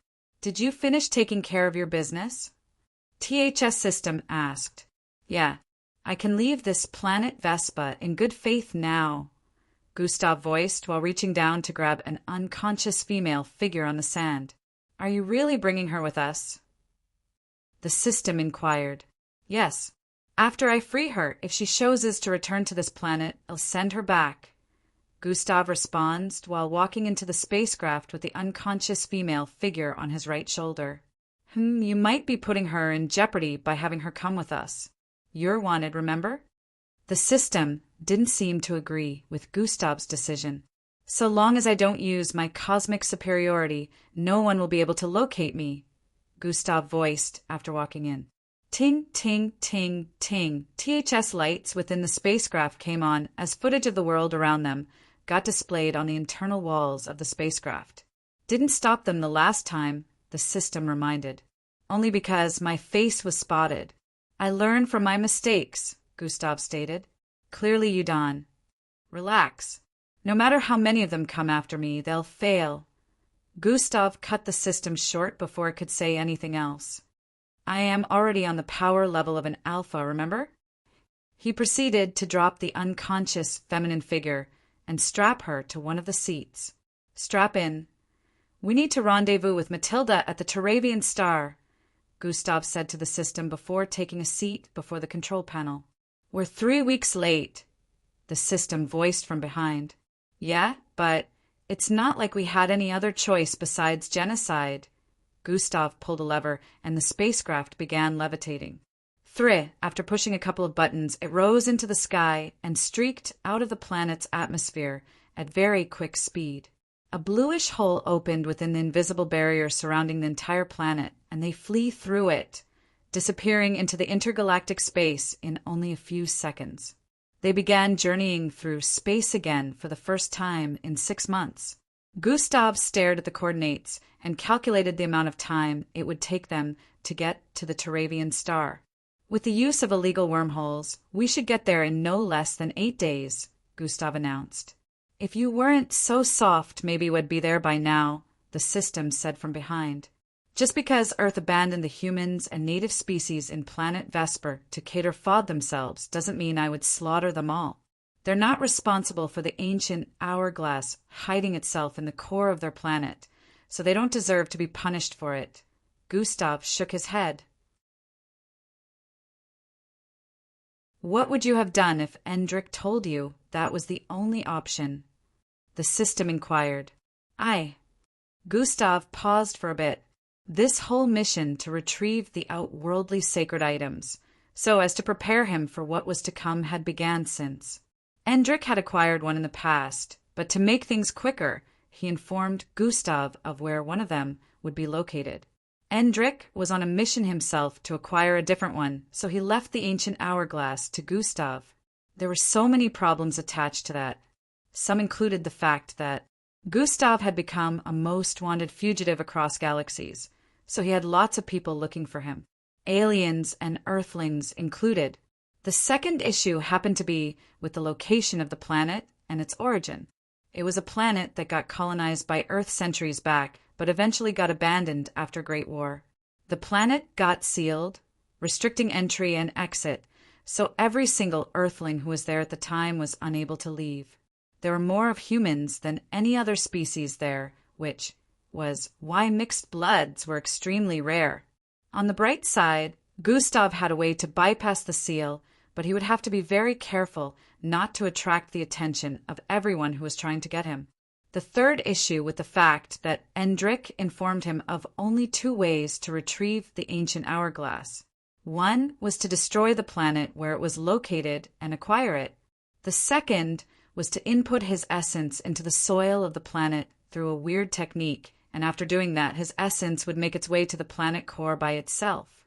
When the ancient hourglass recognizes the essence to be that of its master, it would naturally get attracted to it and they would merge. After merging, they would return to the surface together, and Gustav would be able to acquire it. The latter was the option Gustav immediately chose, as he wasn't interested in causing genocide. His reputation was already bad enough as it is after what happened 8 months ago. The only problem with the latter option was it could take as long as 5 to 7 months. One thing that Endrik mentioned was that Gustav would be able to sense it when they were closing in on the surface. His abilities would start to return. Fortunately, things went well, with Gustav adopting the identity of Old Man Shin, a character he played well for up to 6 months. I would have found another way, Gustav said to the system after the brief pause. He recalled every single person he formed a connection with on planet Vesper and decided they were worth saving. Meh, whatever, the system stated while rolling her eyes. Are you really going to help Matilda save her princess planet? The system asked after a brief silence. I did make a promise to her, so I might as well fulfill it, Gustav responded. Earth doesn't interfere in interplanetary war, but it should be fine since I am now an outcast. No better time than now to interfere, Gustav added. We really don't have time for pit stops like this. Did you forget that only a year and few months are left before you run out of time to complete the quests? The system reminded. I didn't forget, but I must do this. Also, there may be clues there on how to get Angie and Falco back, so it's a risk I'm willing to take, Gustav replied. It shouldn't take a lot to help out and get back in time to head to the location of the device, Gustav said while peering forward. We're coming up on the first illegal wormhole. Hold on tight, he cautioned as a whitish, whirling vicinity appeared in view. Planet Earth, the last he was spotted, his spacecraft was closing in on the Invrian Noop galaxy. That was around 6 months ago.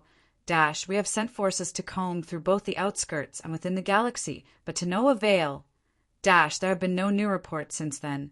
Dash, it is useless to mention it since he must be far gone from there by now. Within a large boardroom, a group of people in MBO uniforms could be spotted around a large table. A floating holographic projection displayed different images of multiple locations in space. We're getting nowhere with this.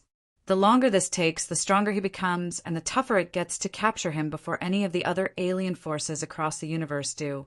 A male MBO officer with a mohawk style and closed left eye spoke. Maybe we should interrogate one of his close friends again. One of the officers around suggested. That would be another waste of time, but it wouldn't be bad to have one of them in the meeting. Since they were so close, he should be able to understand how Gustav Crimson Mind works, and Maeve predict where he might be heading. The MBO officer with a mohawk rubbed his mustache as he spoke. Bring in Officer E.E.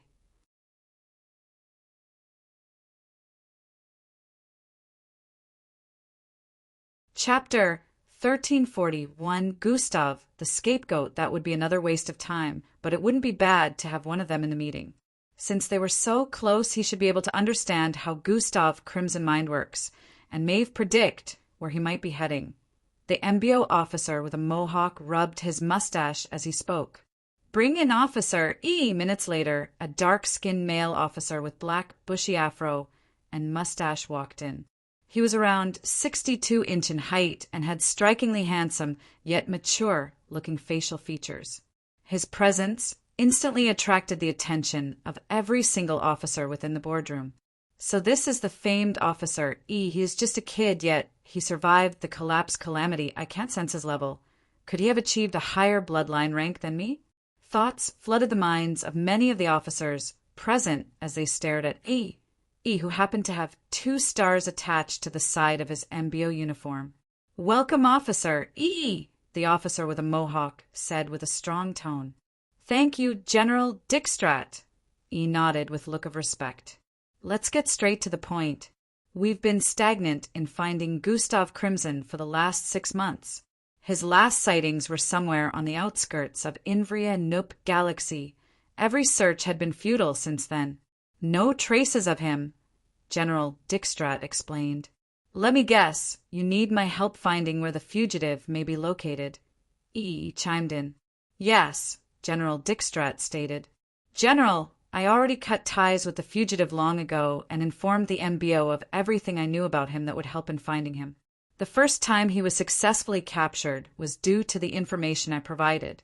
If they hadn't lost him, he would be within our grasp by now.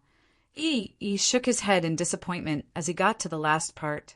We understand and appreciate your contribution, Officer E. We are not disputing the fact that you have been a great help so far, but we need you to brainstorm now and predict his movement.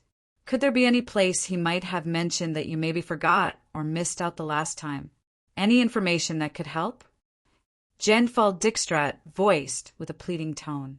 General, I understand how urgent it is for us to capture the fugitive before anyone else does, especially for the safety of the Earth and the rest of the world. I'll see what I can do, but you will have to give me some time. E stated with a tone of understanding. Wonderful. I shall be expecting a feedback from you, General Dickstrat voiced while standing to his feet to extend a handshake to E. He received his handshake and gave an MBO salute before excusing himself. What a great kid. He didn't let sentimentality cloud his judgment. He has a great future in the MBO, one of the officers voiced out after E left. Dash, that is why he is already a decorated captain at such age. He is quite capable. E walked past a bunch of people in MBO uniforms. It would seem he was in an MBO base since MBO officers could be seen moving to and fro across the vicinity. Truck-like floating vehicles could be seen all across the place along with military-like structures. A group of MBO officers joggled past him and greeted with looks of respect. E nodded with a smile as he kept walking. His mind traveled back to his meeting a few minutes ago, and his face showed a slightly worried expression. I have to deter them, but this is getting a bit troublesome. If I provide inaccurate info, it affects my credibility, which might ruin things over here. But if I provide something accurate, it would affect Gus, he murmured. Why did things just have to be this way? He muttered while his mind went back to over 7 months ago. We finally made it back. Matilda voiced with a joyful expression as the blue and greenish planet came into view. Cheers, cheers, cheers. Within the spacecraft, loud cheers rang out as everyone instantly became ecstatic. They had been journeying through space for over a month and had to make a few stops, but fortunately they managed to make it back to Earth just when they ran out of supplies. Unlike everyone else celebrating, he noticed Gustav remain in his sitting position with a moody expression. "Come on, bro, cheer up a bit," he said while slapping Gustav's back. "We may have successfully gotten back, but this is where things get serious," Gustav said. "What do you mean? Are you still worried about Falco and Angie's situation? We'll definitely find the man," he voiced with an encouraging tone. "Not that," Gustav voiced while staring in Endrick's direction, who was seated beside Sheila. "You'll understand when the time comes." It wasn't until a few days after that he would come to understand why Gustav said that. MBO spacecraft intercepted them in Earth's outer space to confirm that they were truly the group from planet Osius. The spacecraft had over 10,000 Oza species within since Earth participants, and the MBO officers that followed offered shelter to them. They were, of course, welcomed into the planet and taken to a safe location to be catered for. As for Earth ISOP participants, they were welcomed back by the entire Earth. The whole planet was in uproar after their return. The news for the last 1 month before their return had been of planet Osius destruction. There were speculations about them perishing with the planet, and some had even began to mourn their passing. The last footage displayed to the rest of the world during ISOP was the spread of the dark hole consuming the entire first layer. The world government had addressed the Earth once after the incident, claiming they would do everything within their power to retrieve their youngsters, and they did exactly that. It turned out that the multiple rescue spacecraft filled with MBO officers arrived at the location where planet Osius was located weeks later, only to see an empty spot. Not only was that location in space empty, it was also whitened like a sheet of paper. It didn't look like space. It looked like everything within a large radius had been completely erased. To make matters worse, the Earth participants were nowhere to be found, and their spacecraft didn't appear on any of the radars. The world government was eventually going to announce the loss when they suddenly appeared over Earth in outer space. Few days into their return to Earth, they were kept under surveillance to be catered for and to undergo proper checkup. Everyone had their families coming to visit in the facility where they were kept except for Gustav and Endrick. Gustav was kind of moody during all of this and less talkative even when his friends tried to get him to cheer up. They assumed it must be due to the Angie and Falco situation. They were all affected by what had happened after all. Gustav gathered them upon the 4th day of their stay in the facility and mentioned a couple of things to them. As we're speaking right now, the Alliance is having an emergency meeting. The thousands of planets under the Alliance that were in planet Osius before its destruction had people within who also survived. These people are witnesses. Besides them, practically the entire universe had also witnessed some of my feats, so they will be easy to manipulate. Gustav paused at this point. Witnesses? What does that matter? He questioned with a look of confusion. The destruction of planet Osius will be linked back to me.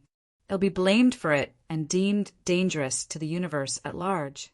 The Alliance will join hands to want to contain me, and Earth will not be able to refuse, Gustav revealed. Gasp, what? But you saved a lot of lives. Matilda felt blood rushing to her head as she spoke. In the grand scheme of things, that wouldn't matter. An entire planet is destroyed now, and if I am taking the blame for it, that also means my merits wouldn't matter. The universe will blame me, and since no one wants to end up like planet Osius did, they will have no choice but to come after me. Gustav's revelation shocked the rest of the group. That is bullshit. Elever couldn't help but let out as her body visibly shook from anger. After everything we've fucking been through? We lost Angie and Falco, and now they're going to do this to you? He felt his ears might be playing tricks on him. Is there nothing we can do to stop this? There must be something we can. Ealdris didn't get to complete his sentence before Gustav interrupted. There is nothing we can do. Some of them witnessed the death angels trying to take Falco away and mentioning that they're here to end me.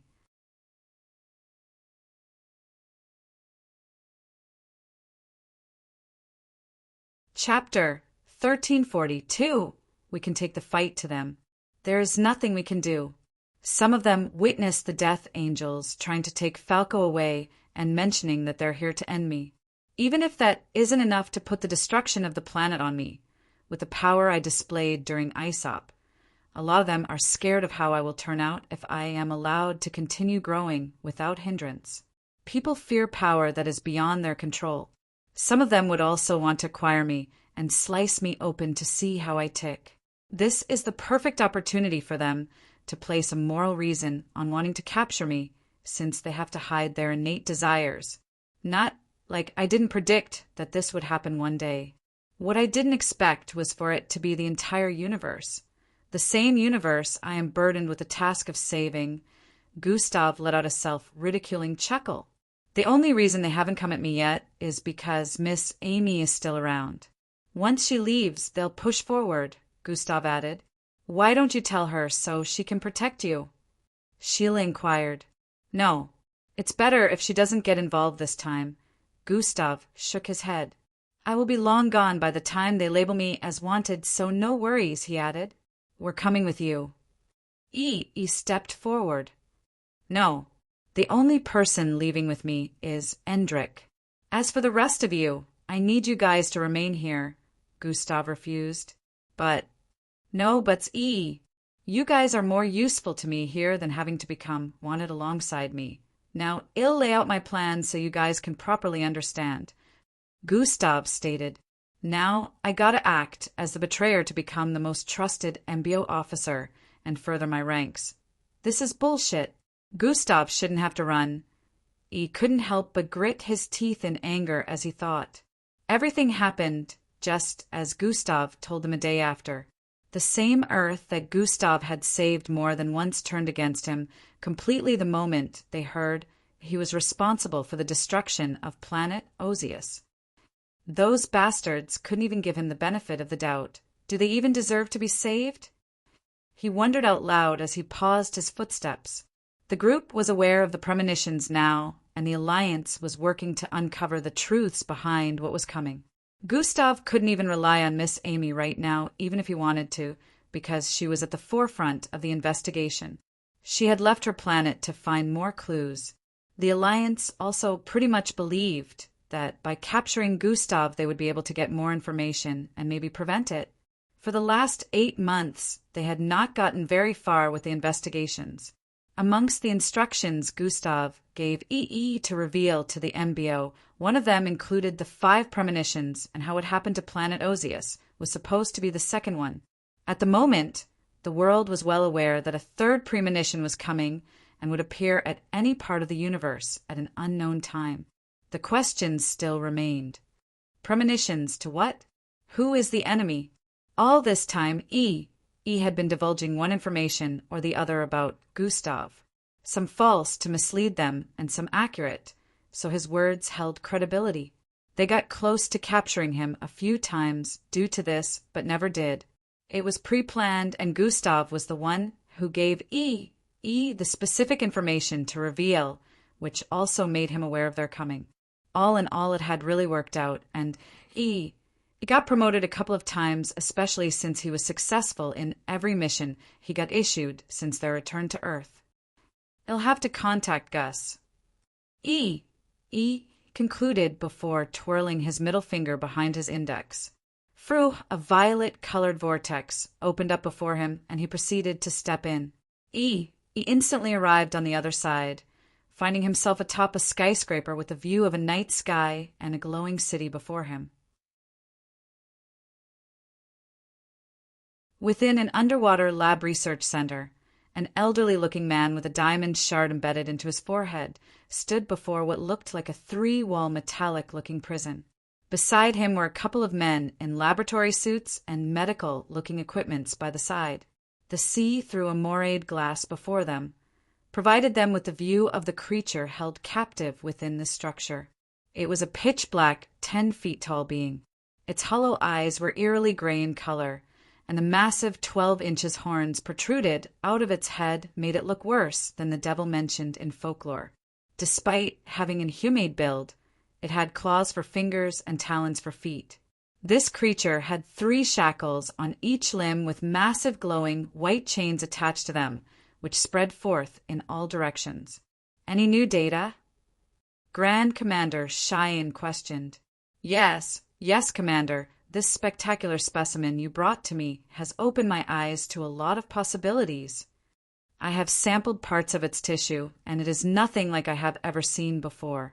Unlike human, mixed blood, or alien skin, its skin possesses minerals that exist not in a world like ours. I wish to extract more, but it is also corrosive in nature, however it can. Dr. Markle, focus! Grand Commander Cheyenne cut off the thin and scrawny-looking scientist before he could continue, tooting further. Yes, my apologies. Dr. Markle pushed his glasses up with a wry smile. Did you find anything yet that can help determine where it came from? Grand Commander Cheyenne questioned. A new inkling of information we discovered a few days back. Dr. Markle said while tapping on the board before him. Ting, a projection appeared displaying the footage of a body microscopic state under the observe ration of high research tech. There would occasionally be a small vibration within the displayed cells. It was very subtle but nonetheless visible in the state. What am I looking at? Grand Commander Cheyenne inquired. For so long, amongst other things, we have been working to understand the reason for this phenomenon, and now we do.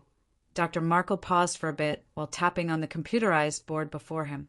Ting, another projection appeared beside the initial, displaying something similar, but at the same time different. This is a regular person in our world. Do you notice the difference? Dr. Markle questioned. Grand Commander Cheyenne squinted his eyes as he stared back and forth between the 2 projections. His eyes slyly widened as he noticed the one next to that of the creature in captive vibrated as well, but more in a circular and barely noticeable way. Is there something wrong with that one? Grand Commander Cheyenne asked. No, that is precisely how every one of us here is. We vibrate on the same frequency. That of the specimen is different. It vibrates on a different frequency that is not of our world, and that is why our universe is rejecting its presence, Dr. Markle explained. So now, this confirms the speculations about those beings coming from an entirely different world. A different dimension, Grand Commander Cheyenne eyebrows furrowed. This also shows us that the specimen is limited in strength and ability. It should have reduced to nothing already, yet it is still very much alive and kicking, Dr. Markle analyzed. If they were limited, that means without limitations they could have been way more powerful than that. Grand Commander Cheyenne couldn't help but break out a little sweat. How does this help with what we need? Grand Commander Cheyenne inquired with a strong tone. Its dimensional frequency has been analyzed and computed. Since the Grand Commander wants a way of accessing the dimension it came from, what you need do is to get the data to spatial builders. Based on the info in this cube, they can create a portal that would lead directly to the dimension the specimen originated from. Dr. Markle explained while holding out a small black cube. Grand Commander received the cube with a nod of appreciation. Now we can take the fight to them instead of waiting around, he stated. One thing to remember, though, Grand Commander. Dr. Markle voiced with a tone of caution. Grand Commander Cheyenne mumbled. If the roles were to be reversed, a mixed blood, no matter how powerful, will find their body collapsing from the inside out. They wouldn't survive for up to a minute in a world that is outside our universe. This specimen is just too powerful and seems to be immune to death. That is why it has remained for months without issues, Dr. Markle warned. I see. How long do you estimate someone on my power level lasting? Grand Commander Cheyenne questioned. At most 6 minutes, Dr. Markle instantly answered. Are you saying these creatures are more powerful than I am? Grand Commander Cheyenne asked.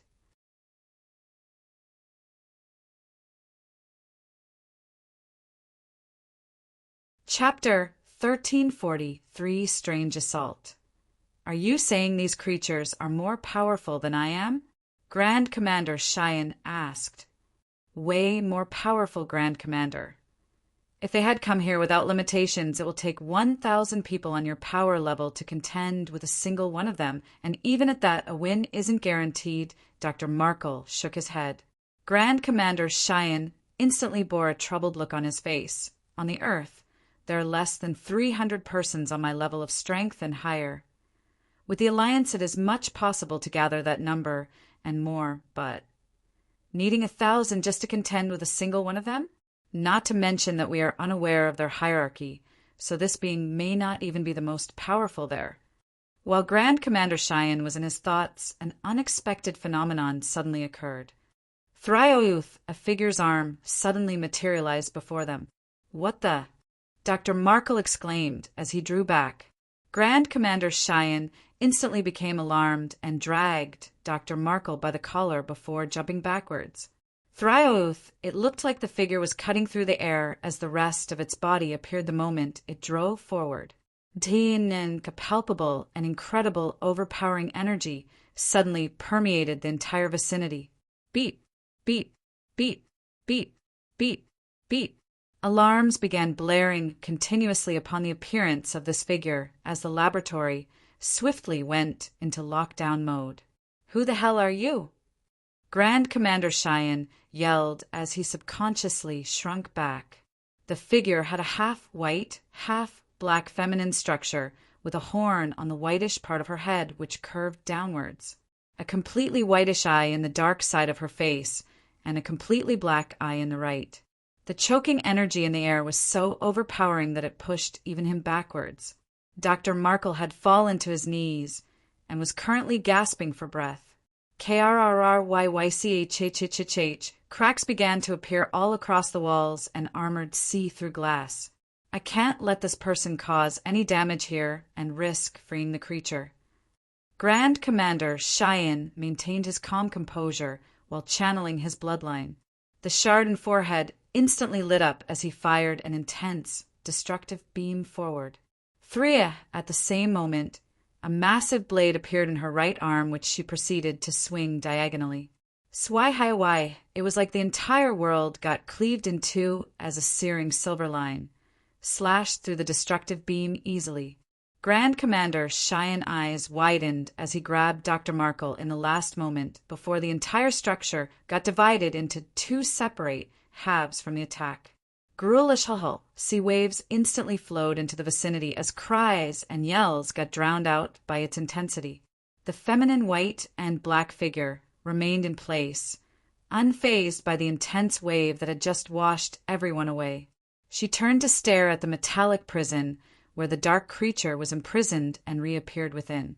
The seawater hadn't managed to flow into this place, so it wasn't drowned out. Just as she reached out to touch one of the shackles, her figure vanished. Fying within the overwhelming sea waves, hundreds of researchers and scientists were getting swept away.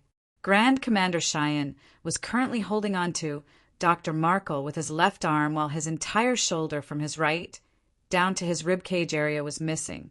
This part of the sea had turned from blue to red due to how Grand Commander Cheyenne was bleeding profusely. Fortunately, Dr. Markle was uninjured. Grand Commander Cheyenne had a dark look as he noticed the ruckus and unstoppable destruction around with the others getting swept away uncontrollably. His forehead gleamed brightly and a surge of energy burst forth from his figure. Triria! The waves around him were instantly pushed sideways, creating a massive hole that extended across a radius of more than 20,000 feet in this part of the sea. Ah! Plop, plop, plop, plop, plop. Hundreds of people in lab coats fell from the air and landed on the rough sea bed with expressions of bewilderment plastered across their faces. A few of them had bruises, but overall there weren't any casualties. They couldn't believe their eyes as they stared at debris from the massive underwater laboratory scattered across the place. Sea waves had turned to walls around them as they stood over 30,000 feet below the surface of the sea. It was truly a spectacular sight. "Grand Commander, are you okay?" Some of them yelled with expressions of concern as they rushed towards the elderly-looking man who had nearly half of his entire body gone. "It'll be fine," Grand Commander Cheyenne said while they helped him up. "Core. Dr. Markle coughed out water by the side as took a kneeling position. "The waves will be kept away for the next 20 minutes. So, let's get you all out of here," Grand Commander Cheyenne said while signaling at the other MBO officers in the vicinity. The MBO officers, who were guards of this facility, moved swiftly towards the emergency sea rides and submarines which had been covered up by debris from the destruction of the underwater lab. Meanwhile, Grand Commander Cheyenne grabbed a Grade 1 medical pill from his spatial storage and consumed it. His body slowly began to heal up as he stepped forward to look around. "No doubt about it, that person vanished just like I sensed," he muttered with a look of both caution and confusion. He paused after arriving before a massive metallic construct which was the size of a building. The front of this construct had a see-through glass with cracks all over it, and within the construct was a dark creature in captivity. They didn't come to free it? Then what was the point of the attack? Grand Commander Cheyenne had an even greater expression of bafflement as he stood before the metallic prison. "We're almost there," Gustav announced while staring at the holographic projection of coordinates displayed. "You gotta go back in," Gustav said while turning around to stare at the system. "What?" The system voiced with a tone of defiance. "You can't transform. You'll ruin the mission before it begins." "Go back in," Gustav said to her with a strong tone. "What about her?" "She can't transform either," the system said while pointing at the blue-haired girl strapped to the seat beside her. "Come on, you're not this stupid. You know I can change her physical features to suit that of an Abrukes native, but I can't do that for you, dumbass." "You know it won't work," Gustav scolded. "TCH, then how did Matilda get in then? And what if this one betrays you?" "We've only known her for 3 days," the system yelled. "Matilda has her ways." "Stop acting like a damn 3-year-old and get back in here," Gustav yelled back. The girl by the side just watched with an expression of helplessly. Her azure eyes blinked curiously as she opened her mouth, but no words came out. She had an extremely cute and clueless face, making her looking completely harmless. However, this was the same girl who used to be Foghorn's right hand. On planet Vesper, she was a force to reckon. No one was aware of her enchanting facial features because she always wore a mask. Some had even assumed she was male or a demon due to her capabilities, but Gustav had destroyed her with just a single attack. She was the only one he spared out of every single Foghorn underling for 2 reasons. 1. Foghorn had her stripped of her will. She became his underling due to her lack of freedom, which made Gustav pity her. During their journey through space for the last 8 days, Gustav healed and helped her regain her will. As for the second reason, "Don't be silly, you know I need her." "You cannot play that role, so shut you pan get back in," Gustav stated once more. "Humph." The system pouted before folding her arms in defeat. She walked forward and gave Gustav a dirty stare before vanishing. "So childish." Gustav scoffed before shaking his head. He walked toward Circe and squatted before her. "Do you recall the plan?" he inquired. She nodded cutely. "I have to help my lord, AC." "Don't call me your lord. You're free from the mental manipulation now. Call me Gustav, or better still, Father, due to the identity we will be adopting," Gustav cautioned. HNM. She nodded twice. "Gustav is father. Father is Gustav," she chanted with a light tone. No, that is not. So never mind.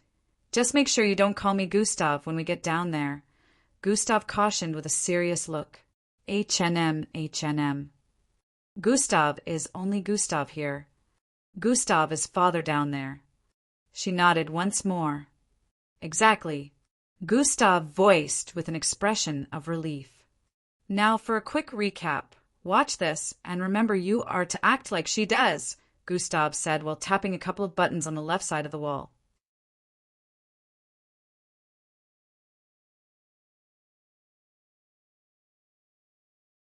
Chapter 1344. He has his ways with makeup now for a quick recap.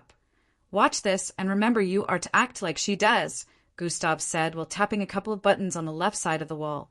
A footage was projected before Cersei in the next moment, and she focused on watching it diligently. TCH. Someone sounds jealous. Me? Jealous? Of who? Of what? Damn you, virgin. The system yelled internally. Yep, definitely jealous, and your virgin insults don't fly anymore since I am not one. At least Cersei is a sweet girl unlike you and your gigantic hard-headedness. Gustav shook his head. Hey, who are you calling? The system began to rant uncontrollably in Gustav's head, but he ignored her. Time to change. He voiced, while staring at outline of a murky-looking grayish planet in the distance.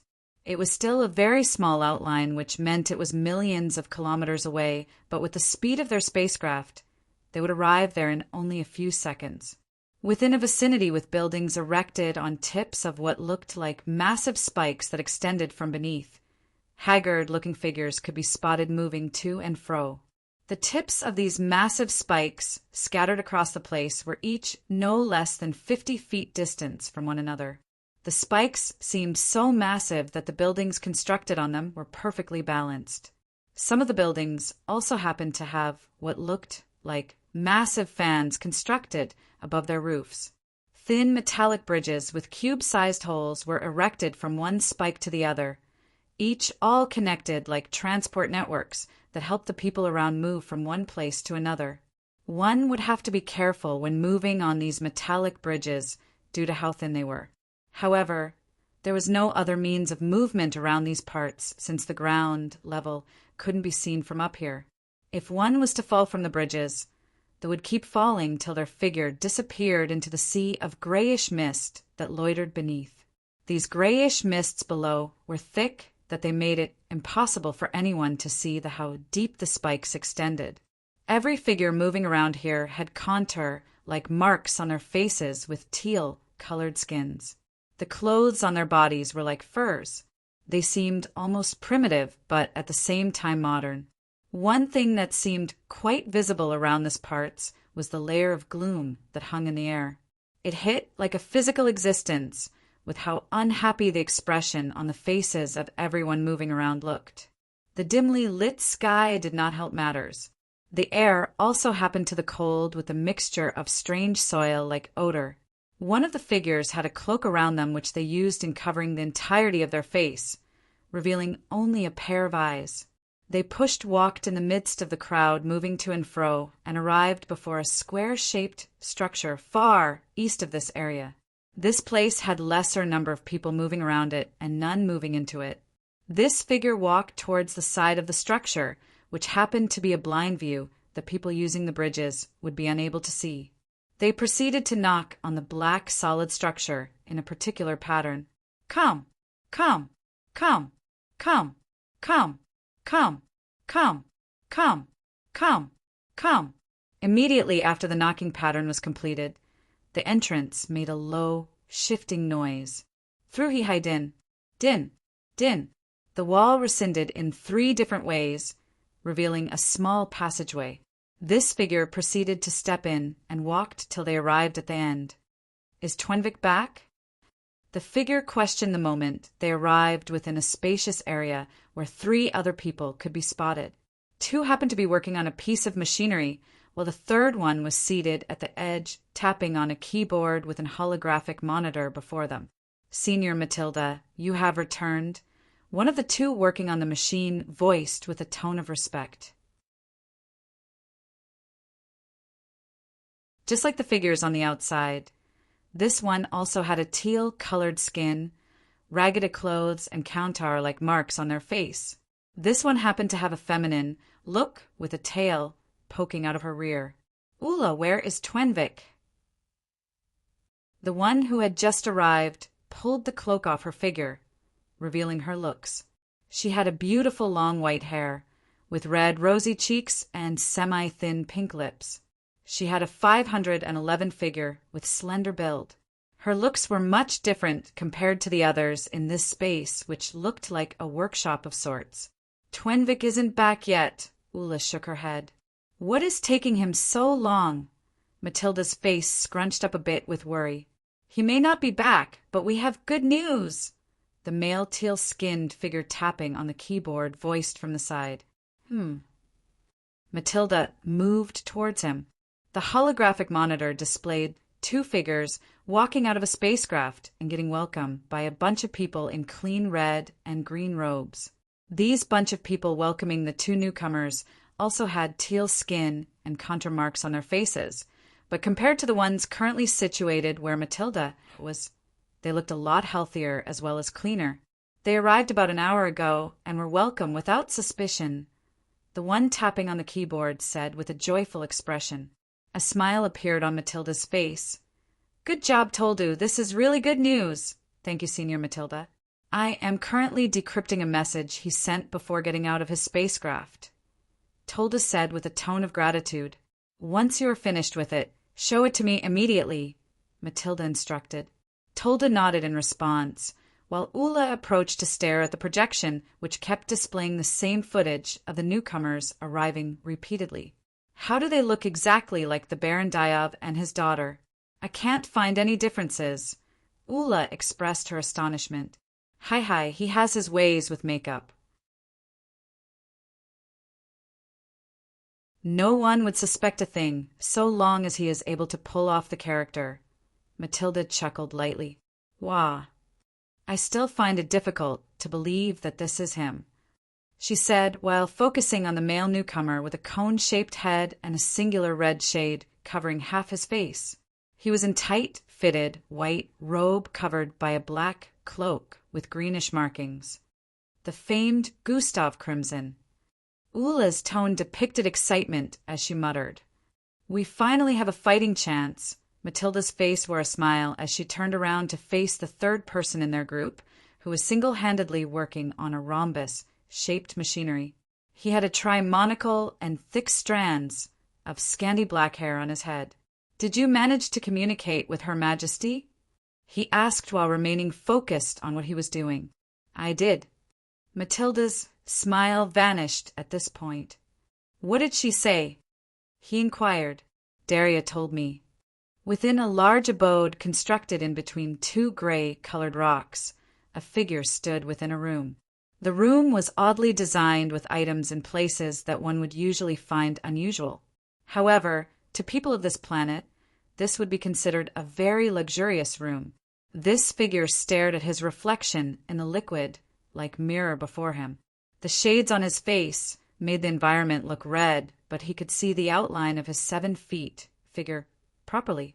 The majestic, dark cloak draped around his figure. The tight white robe on the inside with a belt made out of expensive minerals. Everything just seemed extreme.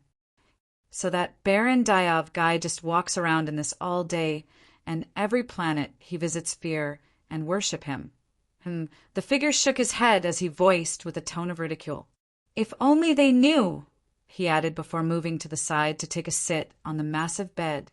The entire planet is in such a terrible state, but these guys have enough resources to provide such treatment to a stranger and definitely to themselves.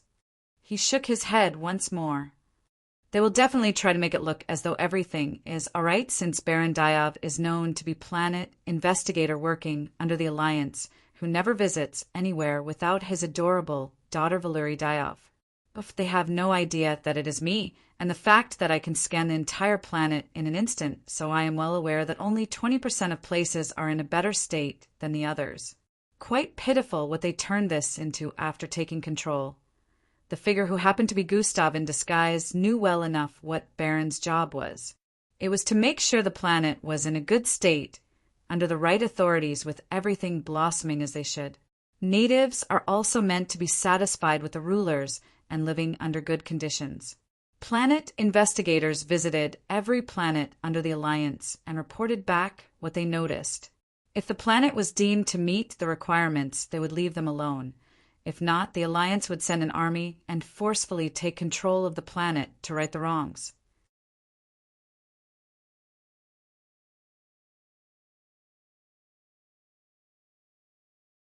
Chapter 1345. I hope I didn't scare you. If the planet met the requirements, they would leave them alone. If not, the Alliance would send an army and forcefully take control of the planet to right the wrongs. The problem was, there was nothing right with this particular planet, and planet investigators had been here in the past. It turned out that corruption wasn't privy to Earth alone. The last time Baron Dia visited, he most likely took a bribe and didn't report back what he had seen. This also explained the luxurious treatment they were giving Baron Diab at the moment. They expected him to stay quiet again. Unfortunately, this was Gustav, not Baron Diab. They had no idea what was coming to them. Oh, right. I should head to Cersei's room to make this more believable, Gustav voiced before standing to his feet. The moment he stepped out of his room, he came into view with a large hallway with extremely high decorated ceilings and 2 guards stationed beside his room door. Gustav held his head high with pride as he turned to the left and took strides forward. "Don't follow me," he stated with a commanding tone, causing the guards to freeze before they could take a step forward. Both guards had been assigned to him and were tasked with following him everywhere he went, but now they were at a loss on what to do. They communicated with their eyes, asking each other whether to follow him and risk irking him, which would result in great catastrophe, or stay back and most likely get scolded by their superior. After a brief thought, they decided to stay behind. It wasn't like he was going far, or so they thought. Gustav arrived before a large room door and knocked a couple of times. "Valyuri, it is me," he called out. Ticky-eye, the door slid open, and Gustav proceeded to immediately walk in. After the door behind him shut, he moved to stand before the feminine figure clad in a tight, sleek, black outfit. It looked like she was in a jumpsuit of sorts, but her head was shaped in a triangular format like Gustav's with a singular yellow eye. "Mental manipulation has been activated. I'm heading out, but you must pretend that I am still here. Which means you mustn't let anyone in." Gustav communicated with Cersei through their minds to prevent anyone from eavesdropping on them. Not like he would notice if anyone tried such. "All right, father. I will stay here and make sure no one gets in," Cersei assured Gustav. Gustav placed his hand on her head and caressed her hair affectionately for a moment before turning around. "I can make my presence vanish completely without activating cognitive concealment, so I should be good," he thought while retracting his energy and presence. Cersei's eyes widened slightly in disbelief as Gustav vanished from her line of sight. She wasn't just unable to sense his presence, she was unable to see him as well. Gustav was able to do this by mimicking Jack and Mac. Unfortunately, more powerful beings would still be able to sense him if he were to try such in their presence without activating cognitive concealment. However, with the strength of everyone currently around him, he knew he would go unnoticed. Underscore, underscore, underscore, underscore, underscore, underscore, underscore, underscore, underscore, underscore, underscore, underscore, he said, "He is coming. That is all the message says," Tilda said while pointing at the holographic projection before him. Matilda stared at the message as well with a slightly dumbfounded expression. "But he doesn't know where we are. Our mole wouldn't have made contact with him yet," Ulla voiced with a slightly uneasy tone. "That can only mean one thing," Matilda said while turning around. Thigh-ish, thigh-ish, thigh-ish, the walls before them suddenly separated, revealing a wide passageway that led to the entry point of the structure. Everyone stopped what they were doing and stared at the empty passageway with expressions of puzzlement. Why did it open? Tilda voiced as a chill permeated his spine. Ulla shrugged in uncertainty. It never activates unless someone uses the knocking unlock pattern, she whispered. But there is no one there. Tolda pointed at the empty passageway as the feeling of eeriness increased. Thais, the passageway began shutting back, and after a few seconds, silence ensued. Hello, Gus. A smile appeared on Matilda's face as she voiced softly, I hope I didn't scare you. A masculine voice resounded from behind Toldu. Ike. Toldu jumped in fright the moment he turned around to spot someone standing behind him. His arm instinctively swung forward to slap the figure, but before it could reach their face, it was stopped. It's him, Matilda said from the side after grabbing Tolda's arm. Oh, Toldu exclaimed in realization as he lowered his arm in embarrassment. Ula's eyes widened in astonishment as she spotted the 7-foot-tall figure up ahead in majestic dark robes and one large shade covering half of his cone-shaped head. Sir Gustav Crimson? Is that really you? Ula questioned with stars shimmering in her eyes. Sir? The tall figure said while slowly shape-shifting. Ula is a big fan, Matilda said while drawing closer to hug Gustav. Oh, eh? That doesn't seem right, Gustav responded after completely transforming back into his 63 original look. He proceeded to return the hug as he and Matilda remained in each other's embrace for a few seconds. They were both aware that each of them had been through a lot in the past year, so the hug felt more like they were comforting each other, especially since they hadn't seen each other in 8 months and had only communicated through encrypted messages that transcended space. After they separated, Matilda felt a little relief.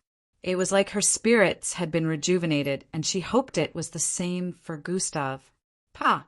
Gustav snapped his finger, and the shade on his face instantly vanished. Ula's eyes widened even more. It is truly you, she muttered while moving to stand in between him and Matilda. It is a pleasure to finally meet you.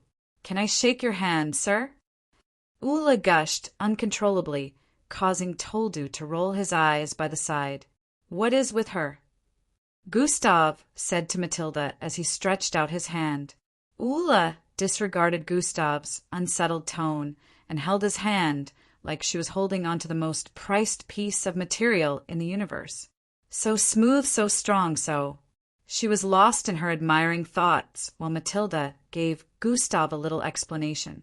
They watched Aesop even if their planet didn't participate. A lot of them are infatuated with you, Matilda said. Yeah, but still unwanted and known as very dangerous, so. Gustav had expected a different reaction, especially since everyone was scared of their planet ending up like Planet Osius. They know you're here to save them. Also, not everyone believes the bullshit the Alliance is spewing about you. Haven't you heard of the Gustavo resistance? Matilda inquired. The Gustavo what now? Gustav's mouth hung loosely as he hoped it wasn't what he thought it was. A religious group who appeared after you were declared wanted by the Alliance. They claim to be your loyal worshippers and also claim that you are destined to free the universe from bondage, whatever that means. Matilda shook her head while trying to hold the laughter that nearly burst from her lips. What? My name isn't even Gustavo. Gustav was appalled. At this point, Matilda couldn't hold her laughter in any longer and began letting it out uncontrollably. Tolda stared at her with a look of disbelief. She had never smiled since she arrived there nearly 3 months ago. But since his arrival, not only did she smile, she even laughed. I've never seen such a pretty smile. Tolda couldn't help but look bewildered as he wondered just what kind of person Gustav was to cast a ray of light upon the gloomy environment with only a few minutes of his appearance. At least some people believe you're innocent and aren't running heedlessly with what the Alliance is feeding the universe, Matilda voiced after she finally relaxed. Gustav pulled his arm back from Ula, who had been inspecting it all the while he had been talking to Maltida with gazes of adoration and eyes filled with wonder. I hate this outfit. How long do I have to keep it on? Gustav inquired. Till we can guarantee Daria's safety, Matilda answered. I could really just go get her from wherever she is and bring her here, Gustav said with a casual tone. You can. Ula's eyes shimmered. It isn't difficult. Gustav responded. It's not that simple, Matilda chimed in. She turned to the side and walked towards the Albriucchi's man by the side working on a rhombus-shaped piece of machinery. Riola has been working on this device for the past 2 months. It's supposed to help free Daria and the royal family left alongside the royal guards from the energy slave shackles around their hearts, Matilda explained. Energy slave shackles. Isn't that one of the forbidden items not meant for sale under the Alliance? Gustav questioned.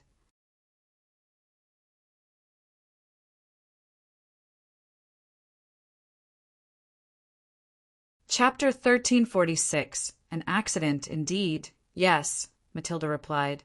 And I can't try to free them, because even the slightest bit of tampering would trigger an implosion.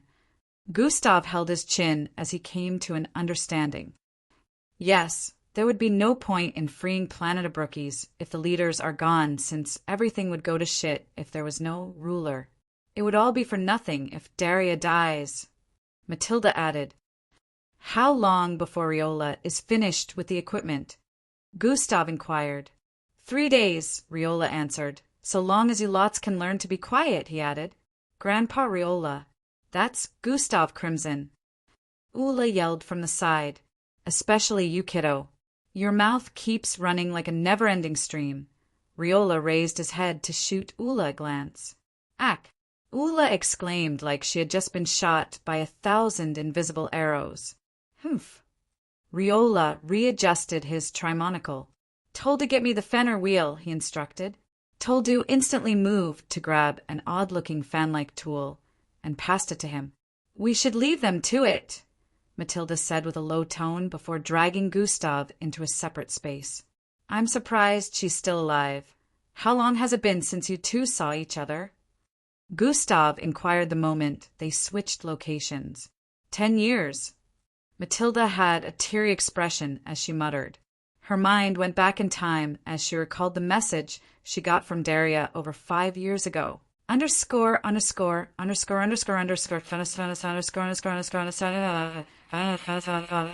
the image of a beautiful-looking girl with 2 pear-shaped golden eyes and purplish skin crowned with silky long black hair appeared above a device in Matilda's grasp.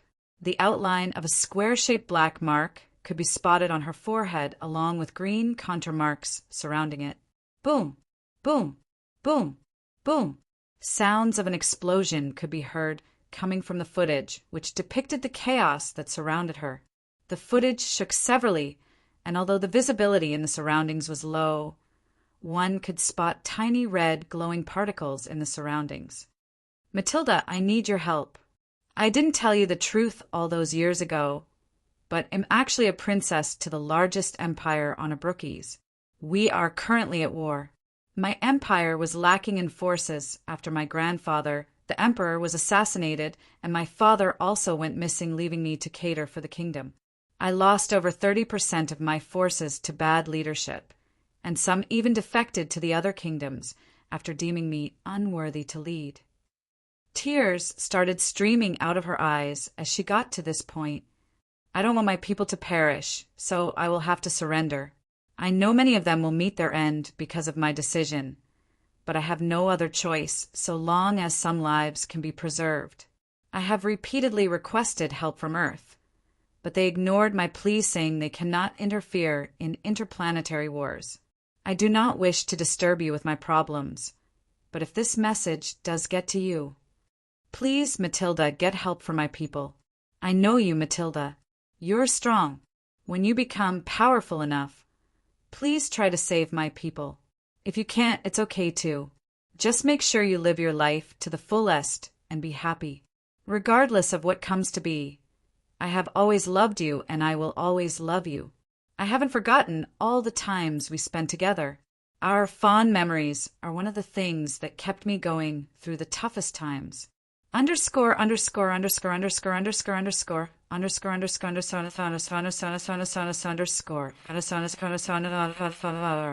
I focused on getting stronger all this time and increasing my MBO rank so I could finally rescue her and save her planet. Didn't think this is how things would turn out, with Angie missing and you becoming a fugitive. Matilda let out a sigh as she returned to the present. Not only had she deserted the MBO to go on this unsolicited mission, which remained unapproved, but she wasn't even powerful enough to save Daria and Angie without help. If the ones who took over didn't kill her after she surrendered, then they must need her for something.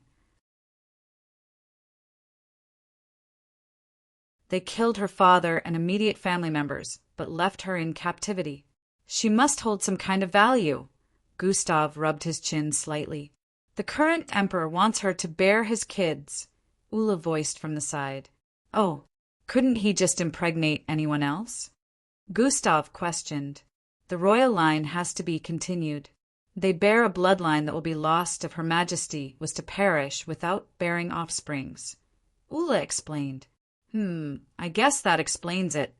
Gustav muttered. However, he couldn't put his thumb on why he felt there was still something missing, but he was okay with working with the amount of information he had. He'll head back for now and give them a little run for their money, Gustav voiced while turning around. 3 days. After that he'll strike. I should take them by surprise, Gustav added. Matilda nodded in response. He'll focus on saving Daria, and the others you go on a rampage when the time comes. Gustav nodded after transforming back into Baron Diov. Gustav. Matilda suddenly called out to him before he could leave. He mumbled after pausing his steps. Try not to interfere when you see any wrongdoings on your way back. It's best we remain as discreet as possible, Matilda cautioned. Sure, Gustav stated before completely vanishing from their presence. It might be a little too late for that warning. The system rang in Gustav's head as he reappeared outside the structure. Shut up! It won't cause any issues, Gustav responded internally as his figure blurred. Swayaway, a burst of wind spread in all directions as Gustav recalled what had happened an hour ago while his figure streaked across the air.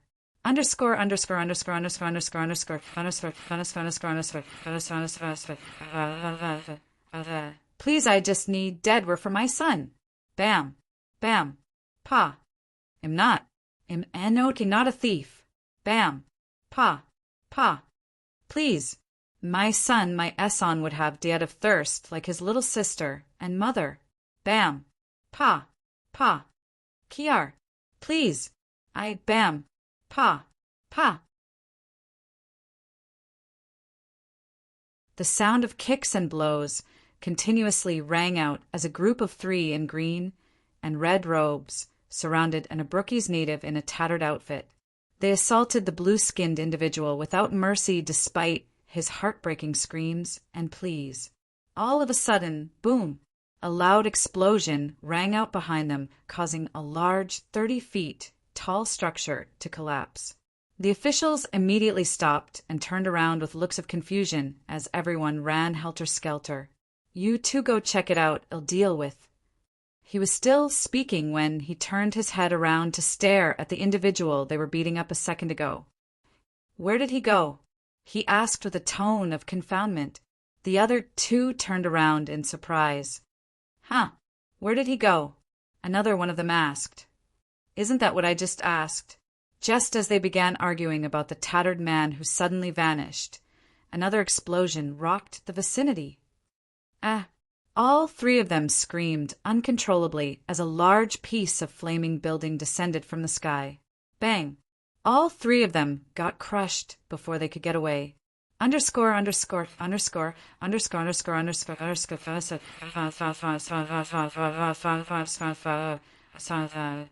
was just an accident. Gustav muttered as his mind returned to the present. An accident, indeed, the system said with a tone of ridicule. In an unknown location covered with greenish mist, a figure could be barely spotted trotting through. It almost looked like he was walking in the sky since the mist in the vicinity was like clouds with a different color. This figure had a tight-fitted black t-shirt on with ash-colored pants.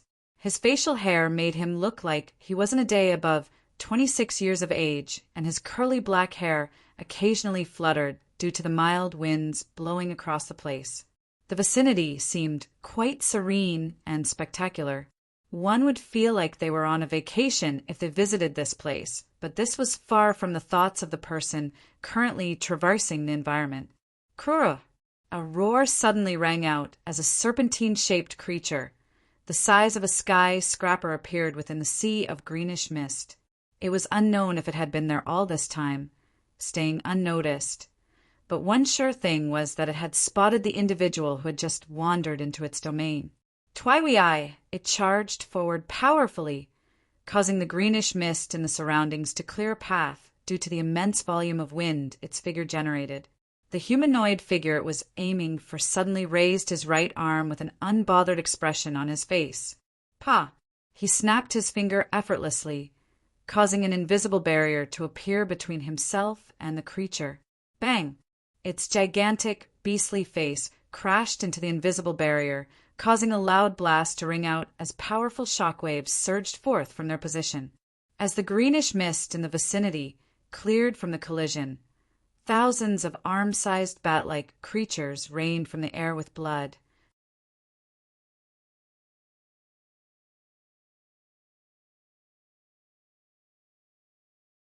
Chapter 1347 Meal with Emperor Dios. As the greenish mist in the vicinity cleared from the collision, thousands of arm-sized bat-like creatures rained from the air with blood. Pat! Pit! Pat! Pat!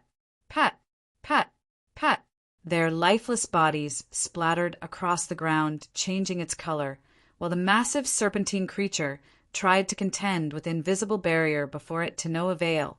The humanoid figure in the midst of this chaos was untouched despite the number of creatures and blood raining from the air. Kuro! The serpentine-structured sky-scrapper-sized beast roared once more, causing the vicinity to quake intensely. However, this time, an icy blue light could be spotted gathering in its mouth. Nah. The humanoid figure with adult facial features muttered before stretching his right hand forward. A blue silvery glow coated his entire palm as he proceeded to clench his fingers into a fist. A powerful telekinetic energy surged forth, and the creature before him began trembling intensely. It felt an unfathomable energy rummaging through its insides. It let out another roar in pain as its entire being got lifted off the ground and the light gathering initially got snuffed out. The humanoid figure proceeded to yank his arm backwards like he was pulling something. A flesh-ripping sound rang out in the next instant. A massive organ was pulled out of place from its insides and got ripped out of its mouth. Putsch blood jetted out of its mouth like a waterfall as this massive meaty organ, which was the size of a house, traveled across the air and landed before the humanoid figure. Splat badump. Bad dump. The organ jiggled and let out 2 loud beats before finally going silent after letting out the third one. The creature stared at this organ that had come out of it in disbelief as it fell from the air. It remained in place for a few moments, growing weaker by the second before its eyes finally turned listless. The humanoid figure stepped forward casually and reached out to touch the murky-looking organ, which had all sorts of liquids spilling from it. Zing! The building-sized organ emitted a silvery blue glow in the next moment and vanished. 7 Targurtan hearts harvested. 1 more to go. Endrick muttered as he resumed his steps forward, like he hadn't just murdered a creature that caused great havoc were it to be released on the earth. I should probably take my time since Big Brother will be arriving later than planned, he thought out loud as he came to a stop. He turned back around to stare at the massive corpse of the creature he had just slaughtered. Do you think that would taste good? Endrick questioned. Dash! I think you need a fresh cut more than you need to eat. Endrick's forehead emitted a green glow as an elderly masculine voice responded to his earlier question. Huh? Why? Endrick asked with a look of bafflement. A mirror appeared before Endrick, and he proceeded to stare at his reflection in it. Dash, you're only a teenager. You're not supposed to look like a father of 6 children, Husarius pointed out. Do fathers of 6 children even exist? Endrick muttered cluelessly as he stared at the facial hair that had covered half his face. Dash, you're 17. How can you be looking older than your nearly 21-year-old brother? Husarius voiced with a tone of concern. It doesn't matter, Andrix said while moving past the mirror.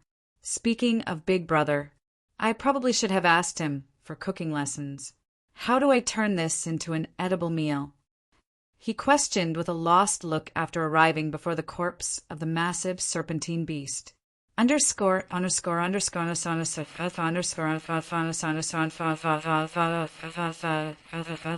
planet the Brookies. A day had gone by since Gustav's arrival here, and in the last 24 hours he had been entertained and visited by important delegates within this planet.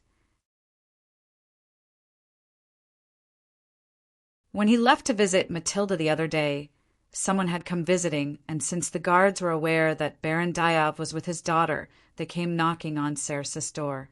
Fortunately, Cersei didn't answer any of them and proceeded to remain in the room till they left.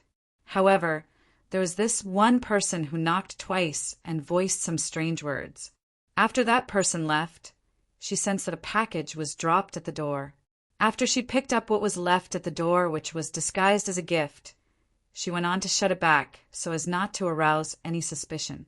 Cersei didn't understand what was inscribed in the package, so the moment Gustav returned, she gave him a breakdown of everything that happened and handed the package over to him. That's one of the moles.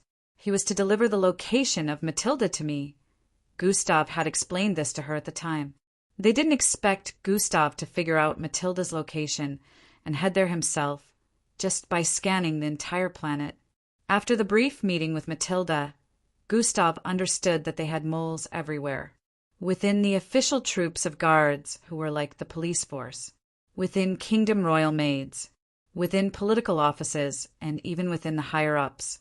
Apparently, some of these people in places of authority were still loyal to the crown and not the rebel who took over. The only problem was if they had tried to free Daria or fight against the injustices, they would have met their end.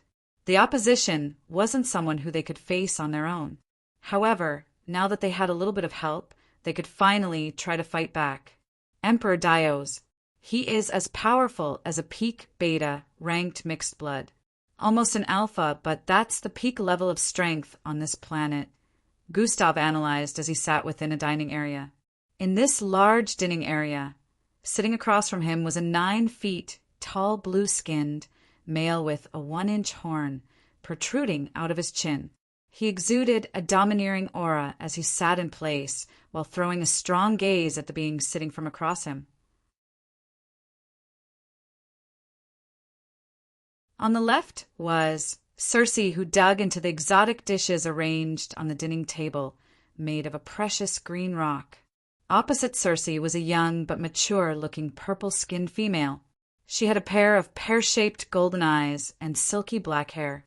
She was extremely beautiful, with her massive chest brushing against the side of the dining as she sat in place.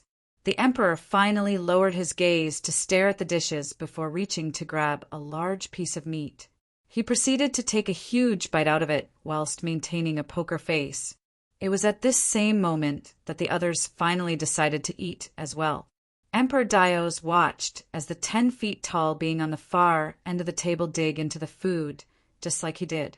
They were almost mirroring each other, and both radiated with a certain pressure that put fear on the faces of the maids serving them. The young Abrukes female opposite them also ate slowly without as much as an expression on her face. She almost seemed like a puppet. Cersei seemed to be the only one here eating, without a care in the world. Investigator Baron Diav, I trust you have been enjoying your stay here. Emperor Dios questioned after gulping down another large piece of meat. The silence was finally broken due to this question. Indeed, Emperor Dios, my stay here has been quite splendid. It almost feels like a vacation, Gustav, who was still in the form of Baron Diab, answered with a tone of satisfaction. That is wonderful news, Emperor Dios replied. The food is good. The hospitality is truly delightful, but I still have a lot of places to inspect in person, Gustav pointed out before gulping down a mouthful of what would be considered wine on this planet. This is terrible. I would barf it out if I didn't have to play the role of Diav, Gustav internalized his disgust. Emperor Dio's hand paused the drink close to his lips after he heard Gustav's last statement. Investigator Baron, I have some gifts for you, Emperor Dio stated. How wonderful. Gustav spoke with a delighted tone, but internally, this must be where the bribery comes in. In the next instant, a bunch of people stepped into the living room and dropped items in large packaging beside Gustav. Gray, or stones, thousands of them. As you are well aware, very valuable, Emperor Dio stated. Much appreciated, Emperor. Really mouth-watering gifts, Gustav said with a tone of appreciation. I am indeed glad you like them. I hope this gift implores Investigator Baron to send a good report back to the Alliance. Emperor Dio's voiced out exactly as Gustav had predicted. Emperor, you needn't say any more. This planet is no doubt in good condition and in good hands, Gustav said while letting out a low chuckle.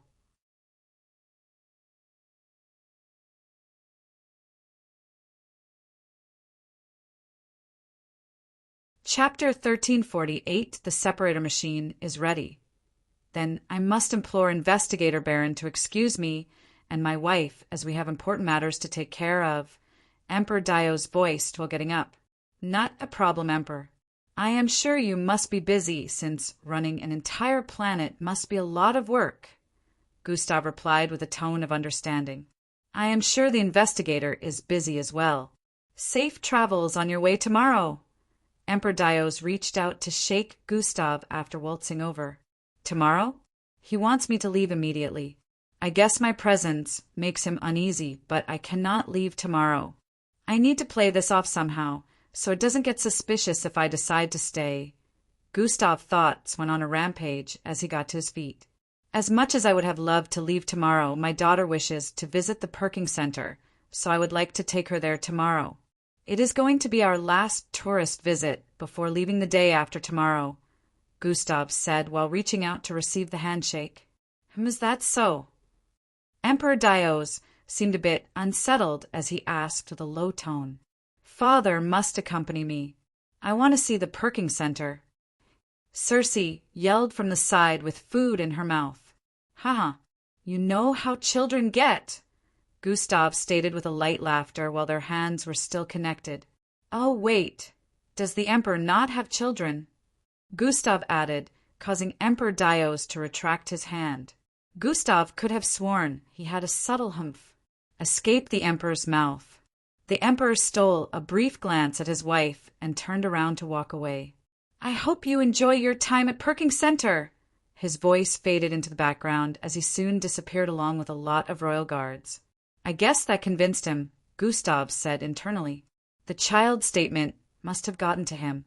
He also recalled how the Emperor stole a brief glance at Daria before leaving. I could really just murder him right now and retrieve Daria, but because of the slave shackles, that would be a very risky move. They said 3 days, so after tomorrow I will end him. Gustav, I knitted as he decided internally. Up ahead, Emperor Dios stepped out with his guards and right-hand advisor. I feel uneasy. Something smells suspicious, Emperor Dios said with a low tone. My lord, is it because of the investigator? The advisor inquired. I don't know. It is just a gut feeling, Emperor Dios responded. The gifts should serve their purpose, but if my lord is worried, I shall make sure they are under complete surveillance till they leave, the advisor voiced out in a bid to calm him. Not just that. Double the palace guards and make preparations for a battle just in case, Emperor Dios instructed. Yes, my lord. If the investigator tries anything, he will meet his end before he gets the chance to leave this planet, the advisor said with a tone of certainty. Good, the Emperor stated before jumping onto the back of a massive creature before him. The bird-like creature, which was the size of a building, spread its wings and flapped them powerfully. Twush! They ascended into the sky at very quick pace, leaving a cloud of dust beneath them. Good, safe there, Circe, Gustav said to the female before him as he rubbed her hair affectionately. Thank you, Daddy, Circe responded with a cute tone as she giggled. Circe was unaware of the locations within the planet, but she instinctively spoke up the moment Gustav referred to the character she was playing as. Now we just have to hold on till tomorrow passes before we strike. Which means we have to visit Perkins Center tomorrow. Gustav wasn't dissatisfied with the turnout of things. He just had to go sightseeing tomorrow, and nothing about that seemed difficult. I hope you are aware that the Emperor is suspicious. The system voiced in his head. That is quite normal, though. It is expected for a ruler who acquired power through the wrong means and continuously inflicts pain upon his subjects to be on edge when a higher power that could put him in check happens to be at his doorstep. Gustav responded internally. There's no doubt that he was this way the last time the real Baron Dyav visited. The only difference was probably the fact that Baron Dyav left after getting his bribe. Either ways, he would still get suspicious, but he would never be able to put his finger on what exactly is going on. Gustav added. Okay, just watch out before you get smoked out, the system warned. Sure. I need to get out of here and meet up back with Endrik as soon as possible, so I want this to be over with soon as well. Gustav wished he could leave right away, but he couldn't help feeling pity for the natives of Abrukes. They had underwent over 10 years of bondage at the hands of a dictator. Not only did Emperor Dios slaughter most of the royal household in Florus Empire, he also turned the people to slaves the moment he took control. Florus Empire was the largest in the planet, especially due to their gray or stones, which was a valuable commodity across galaxies. Daria was the only daughter of her father who was to take control after the emperor, her grandfather. Her grandfather had lived many years and was still very much active when he got murdered. Daria's father would have taken control, but he and his wife lost their lives in an ambush as well. Daria was meant to take the throne afterwards, but with everything that had happened, a royal uncle made the call to have her sent to Earth for her safety. She was to return when she was mature enough to lead and gained power. That was how she met Matilda. Unfortunately, things didn't go as planned, and she had to return after her kingdom had lost battles upon battles, and her people were getting slaughtered like animals. Dios at the time had a very fierce army with lots of powerful generals under his lead. He was also uncaring about the lives of the people. All he wanted was Cottrell. After surrendering, he stopped slaughtering her people as promised, but he turned them to slaves instead. The men, women, and children were all forced to mine for gray or stones. They were barely making end meets from this, but Dios was getting even more powerful. Through this, his army grew, and he proceeded to conquer not just Florus Empire, but the others on this planet. He declared himself the Emperor of Abrukes afterwards, and put the entire planet in bondage. A few years into his reign, a lot of areas in the planet became polluted from too much mining for gray or stones. Waters dried up in many places, and buildings had to be constructed on what was left of the ground in these areas. Grounds were corroding, and even the wind was getting polluted. A lot of people lost their lives from the changes, but Dios didn't care. He ensured that his pockets and that of his subordinates continued getting filled. Daria was powerless to stop him no matter how much she tried. Horrible, truly horrible. Gustav was even more disgusted compared to how he felt with Foghorn. This is probably how Earth would have turned out if I hadn't stopped young Joe that day. He shook his head.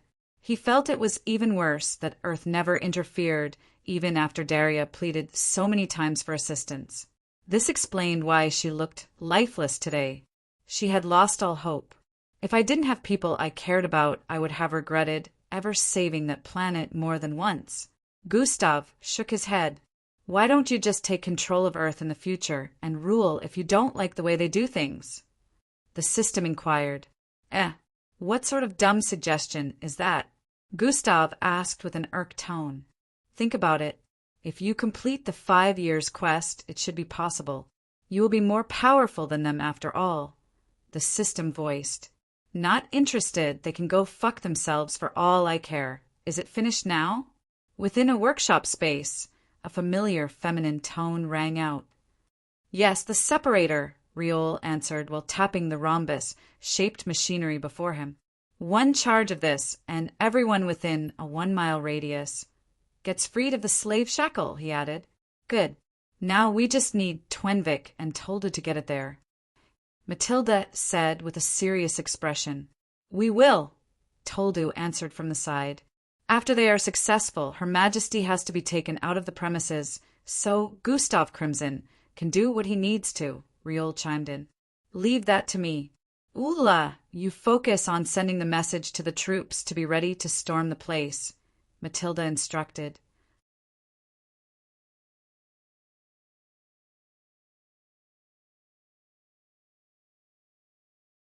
Chapter 1349, The Wait Begins. Leave that to me. Ulla, you focus on sending the message to the troops to be ready to storm the place, Matilda instructed. Understood, Ulla answered with a nod. Riol, you send Gustav a message. Tell him to be ready, Matilda instructed. Upon conclusion with their plans, Matilda and the others made their way out of the workshop space.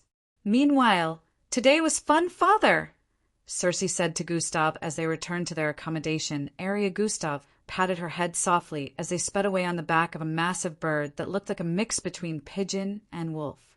Its claws were covered by the massive fur around its figure, but it was no doubt there. On the body of this same creature were 2 officials in green and black robes. They seemed to be the guards in charge of watching after Baron Dyav and Valerie. Gustav looked down and could see the state of a lot of places on the planet from his bird's eye view. The gray gases occupied a large part of the planet's floor, and structures erected on the tips of massive spikes. Why are these parts different from what I am used to seeing? Gustav questioned like this was his first time seeing the situation of the planet in some areas. The question had totally taken the guards by surprise, as one could easily see the look of uneasiness on their faces. Well, you see Baron. One of them began, stuttering. They were scared of answering wrongly, knowing this could put the planet at risk of being forcefully obtained by the Alliance, which would also mean their heads on a pike, since Emperor Dios would not let such a blunder pass. Lord Baron, these places are under construction. The other guard quickly spat out a lie. Construction? It seems to cover a lot of places. Wouldn't that be expensive? Gustav questioned with a look of cluelessness. Yes, Lord Baron. Our great emperor is only after bettering the planet, so this will turn into an upgrade soon. The other guard added with a convincing tone. I see. Gustav's face showed understanding and cluelessness, but internally he was laughing at the guards' responses. It didn't seem like they were aware that Gustav had collected the bribe yet, and they were doing their best not to screw things up. Internally, they prayed that the Baron would not ask any more questions. 3 days up. Those guys better be ready, or I will really have to leave tomorrow, Gustav said internally as a twin mountain came up in their line of view. Futhhushush, the flying bird, was controlled to land exactly on the middle part of the left mountain, where a gigantic establishment could be spotted. They had arrived at the location where they were given accommodation. Gustav and Cersei wasted no time in getting off the flying creature and heading into the large establishment that was structured like the helmet of a gladiator. The moment they got in, Gustav noticed one of the male workers in the establishment giving him some kind of signal. Mental manipulation has been activated. They're watching our every move, so I'm heading to your room with you again. Remember what we did the other day. Make sure no one comes in. Understood, father, but why can't I join you this time? Cersei asked internally. 'Cause I don't know what the situation is yet. I need to hear from the mole first, Gustav answered internally as they maintained mind communication. They soon arrived in Cersei's room, and the moment they settled in, a knock was heard on the door. The Emperor sends his greetings. I have been tasked with delivering departure gifts to the Baron and his beloved daughter. A voice was accompanied by the knock. Gustav went on to open the door, and a bald, blue man holding onto what looked like a box handed the entire thing to him. Gustav nodded after accepting it before shutting the door. Must contain a message from Matilda. They're probably done with making that machine. Gustav immediately drew up this conclusion as he opened up the box. A tab-like device could be spotted which he reached out to grab. Upon activation, it projected a footage of Matilda. The separator machine has been completed successfully. By the time you get this message, we will already be infiltrating the main palace where Daria and the others are kept. This message will display a 50-minute countdown after it finishes playing. That is how much time we would need to free her of the slave shackle. Then you can come in and deal with the fake emperor and his guards. On no account must you attack before this time frame, or Daria would be lost to us. Immediately after Matilda finished speaking, the projection went dark for a moment. In the next instant, a timer appeared and began counting down. 49 hours, 55 minutes, and 1 second, so now I gotta wait. Gustav muttered as he stared at the display. You could still watch, though, the system voiced internally. True. Gustav's eyes emitted a crimson glow in the next instant. Life sign tracking has been activated, coupled with my perception. This should be an interesting watch. In the dark of night, a bunch of silhouettes could be seen circling a perimeter that had a large, beast-like structure centered within. The dim glow of the 3 green moons in the night sky didn't do well enough to unveil the looks of the silhouettes as they hid behind rocks in the vicinity to hide their presence. A well-structured path could be seen leading from the mouth of the beast-shaped building up ahead down into the distance where the silhouettes originated from. The visibility of the extremely beautiful surroundings would have been spotted had it not been nighttime. The area appeared to be more secluded in comparison with the others, so it was naturally darker as well. They proceeded slowly as they could already spot tens of guards moving around the vicinity. The moment we're at the entrance of the beast's mouth, we need to deactivate the alarms or we risk attracting backup guards to our location. One of the silhouettes whispered. It'll take care of that. Another one of the silhouettes whispered back. One would wonder how they could hear each other despite how quietly they spoke with each other. However, they had a method of communication that made this possible. We need to deal with the guards here first, and very quickly before any of them alert others.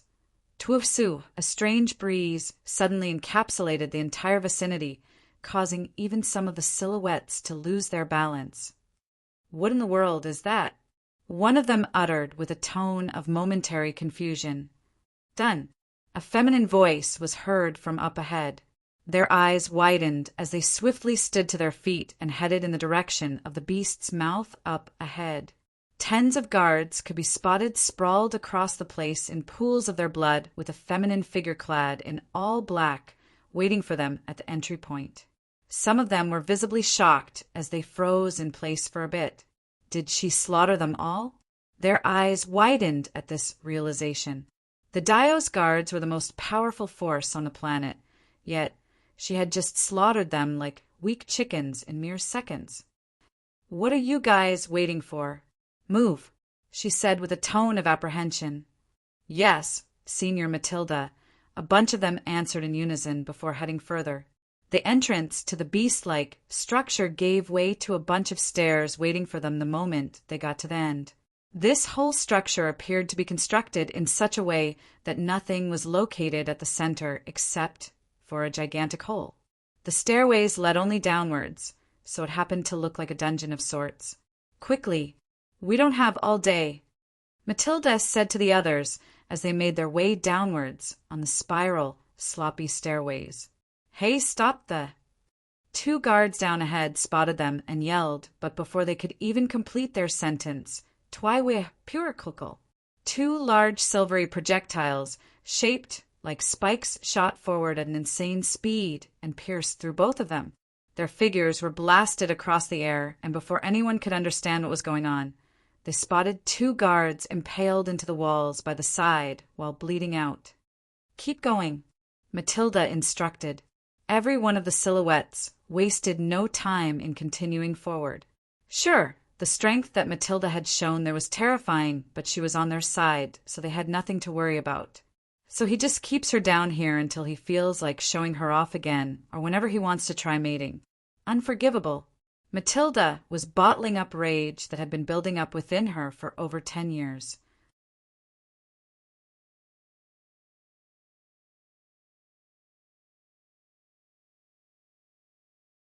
Chapter 1350 Unexpected Confrontation. Matilda was bottling up rage that had been building up within her for over 10 years. Silvery liquid gathered around her like orbs as they sped down the structure. They formed shapes according to her will and shot forward with incredible speed as well as power. Twi-hi, bang, twi-hi, bang, twi, bang. The entire structure quaked multiple times as guards continuously dropped like flies. After heading down for about 10 minutes, the whole place suddenly began to quake uncontrollably. Unfortunately, this time it wasn't Matilda's doing. Screed-bam! A massive, rock-like covering suddenly phased out of the wall below like a lid and shuttled to the other end of the wall, completely hindering their descent. "Looks like they are aware of our presence," Ula voiced from the side, her figure barely visible as well due to her all-black outfit. Well, this was to be expected, but at Leah. Before she could complete her sentence, Matilda suddenly sensed danger and grabbed Riol, who was right beside her. Fwy! She leaped backward with him in her grasp as a streak of yellow shot past, missing them by a hairbreadth. Bang! Web-like cracks appeared all over the rocky wall by the side as a small needle-like projectile could be spotted embedded in the middle. It was so little, yet it seemed so dangerous because of the intensity of the damage it created. "You managed to evade, good," a raspy voice cooed out as a figure could be spotted phasing out of the wall on the opposite end, which was over 50 feet away. A feminine figure in a green armored outfit without a helmet became more visible as they moved closer. "Dash, that's Avreen, one of the 5 generals. Dash, what is she doing here? Dash, we're done for!" Some of the silhouettes spoke shakily in fear as they identified the figure, who happened to be a nearly 7-foot-tall blue being with a raspy voice. Only ordinary guards and maybe a few stronger ones than the others should be here. "I guess I should take this as one of those unexpected encounters I planned for by setting the timer the way I did," Matilda said internally as she moved Riol to stand behind her since there was nowhere to hide. "I assume that person must be valuable with the way a person as powerful as yourself is protecting them," Ivreen stated as yellowish glowing dots began to appear around her. "What is with that?" "Something is wrong." The moment the thought appeared in Matilda's mind, the needle embedded in the wall behind them emitted a yellow glow. Boom! An explosion instantly rocked the vicinity, covering the entire area in a world of yellow. "Ah! Kyre!" Loud cries rang out as debris and smoke completely marred the visibility of the surroundings. There was no doubt that the second blast had caused casualties. Fwy Ivreen waved her hand to clear the dust around her as she stepped forward. "That was too easy now to slaughter the rest of you traitors." The sound of her boots clicking against the rocky floor multiplied the pressure in the vicinity as her raspy voice shook the hearts of everyone around. As the dust cleared, Ivreen paused in her tracks, her eyebrows furrowed as she spotted a silvery, triangular-shaped covering that was only a few feet away from the walls of the structure that had been dented completely. "So you're still alive," she voiced with a slightly surprised tone. "I'm not so easy to kill," a feminine voice responded from within the silvery encapsulation. Thryriath, the silvery encapsulation, which seemed to have shielded a number of them from the explosion, slowly dissolved. Matilda stepped forward while the dissolved silvery liquid floated and turned into orbs around her. Behind her were Riol and Ula, who both had silver-like armor covering their entire being thanks to Matilda. "So he is indeed important. I know who to kill now," Ivreen voiced as her figure suddenly blurred.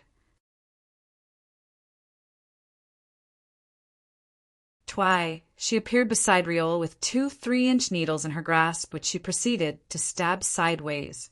"She's fast." Matilda's eyes widened as she turned around as quickly as she could. "Pa!"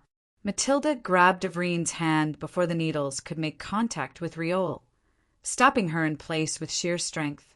Unfortunately, even at that, both needles emitted yellow lights at their bases and streaked forward. PRRKK, PRRKK, both needles poked through the surface of the armor surrounding Riol's figure, but were unable to pierce through any further. However, before Matilda could take any action, Boom! Boom! Another explosion rang out, this time twice as powerful as the last. Matilda and everyone surrounding Riol instantly got blasted away, Ivreen included. Bang! Matilda's body slammed into the other end of the wall, blasting through it and causing a small underground collapse. As the dust slowly began to clear up, people could be seen sprawled across the place, bleeding from their orifices. Riol grunted heavily as he struggled to get up beside a wall that had come crashing down. Grandpa Riol! Ula dived out of nowhere and pushed him out of the way as a gigantic piece of rock fell from above. Bang! It slammed onto his initial spot and cracked open. "Thank you, kiddo," Riol voiced with an appreciative tone as he stared at his bleeding ankle. It turned out that he had taken damage from the blast, and some areas on the armored silvery suit had come off. "Your luck has run out." Ivreen's figure suddenly appeared before them with glowing yellow dots surrounding her figure. "Ah. Underscore, underscore, underscore, underscore, underscore, underscore, underscore, underscore, underscore,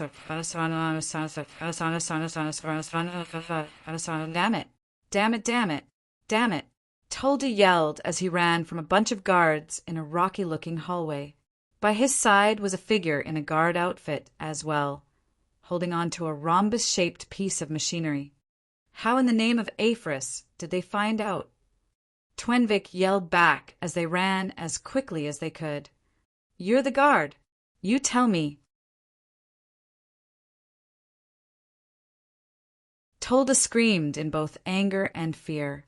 Twaya, twaya, twaya. Projectiles from the weaponry the guards had in their possession were being fired at these two as they fled from the disaster.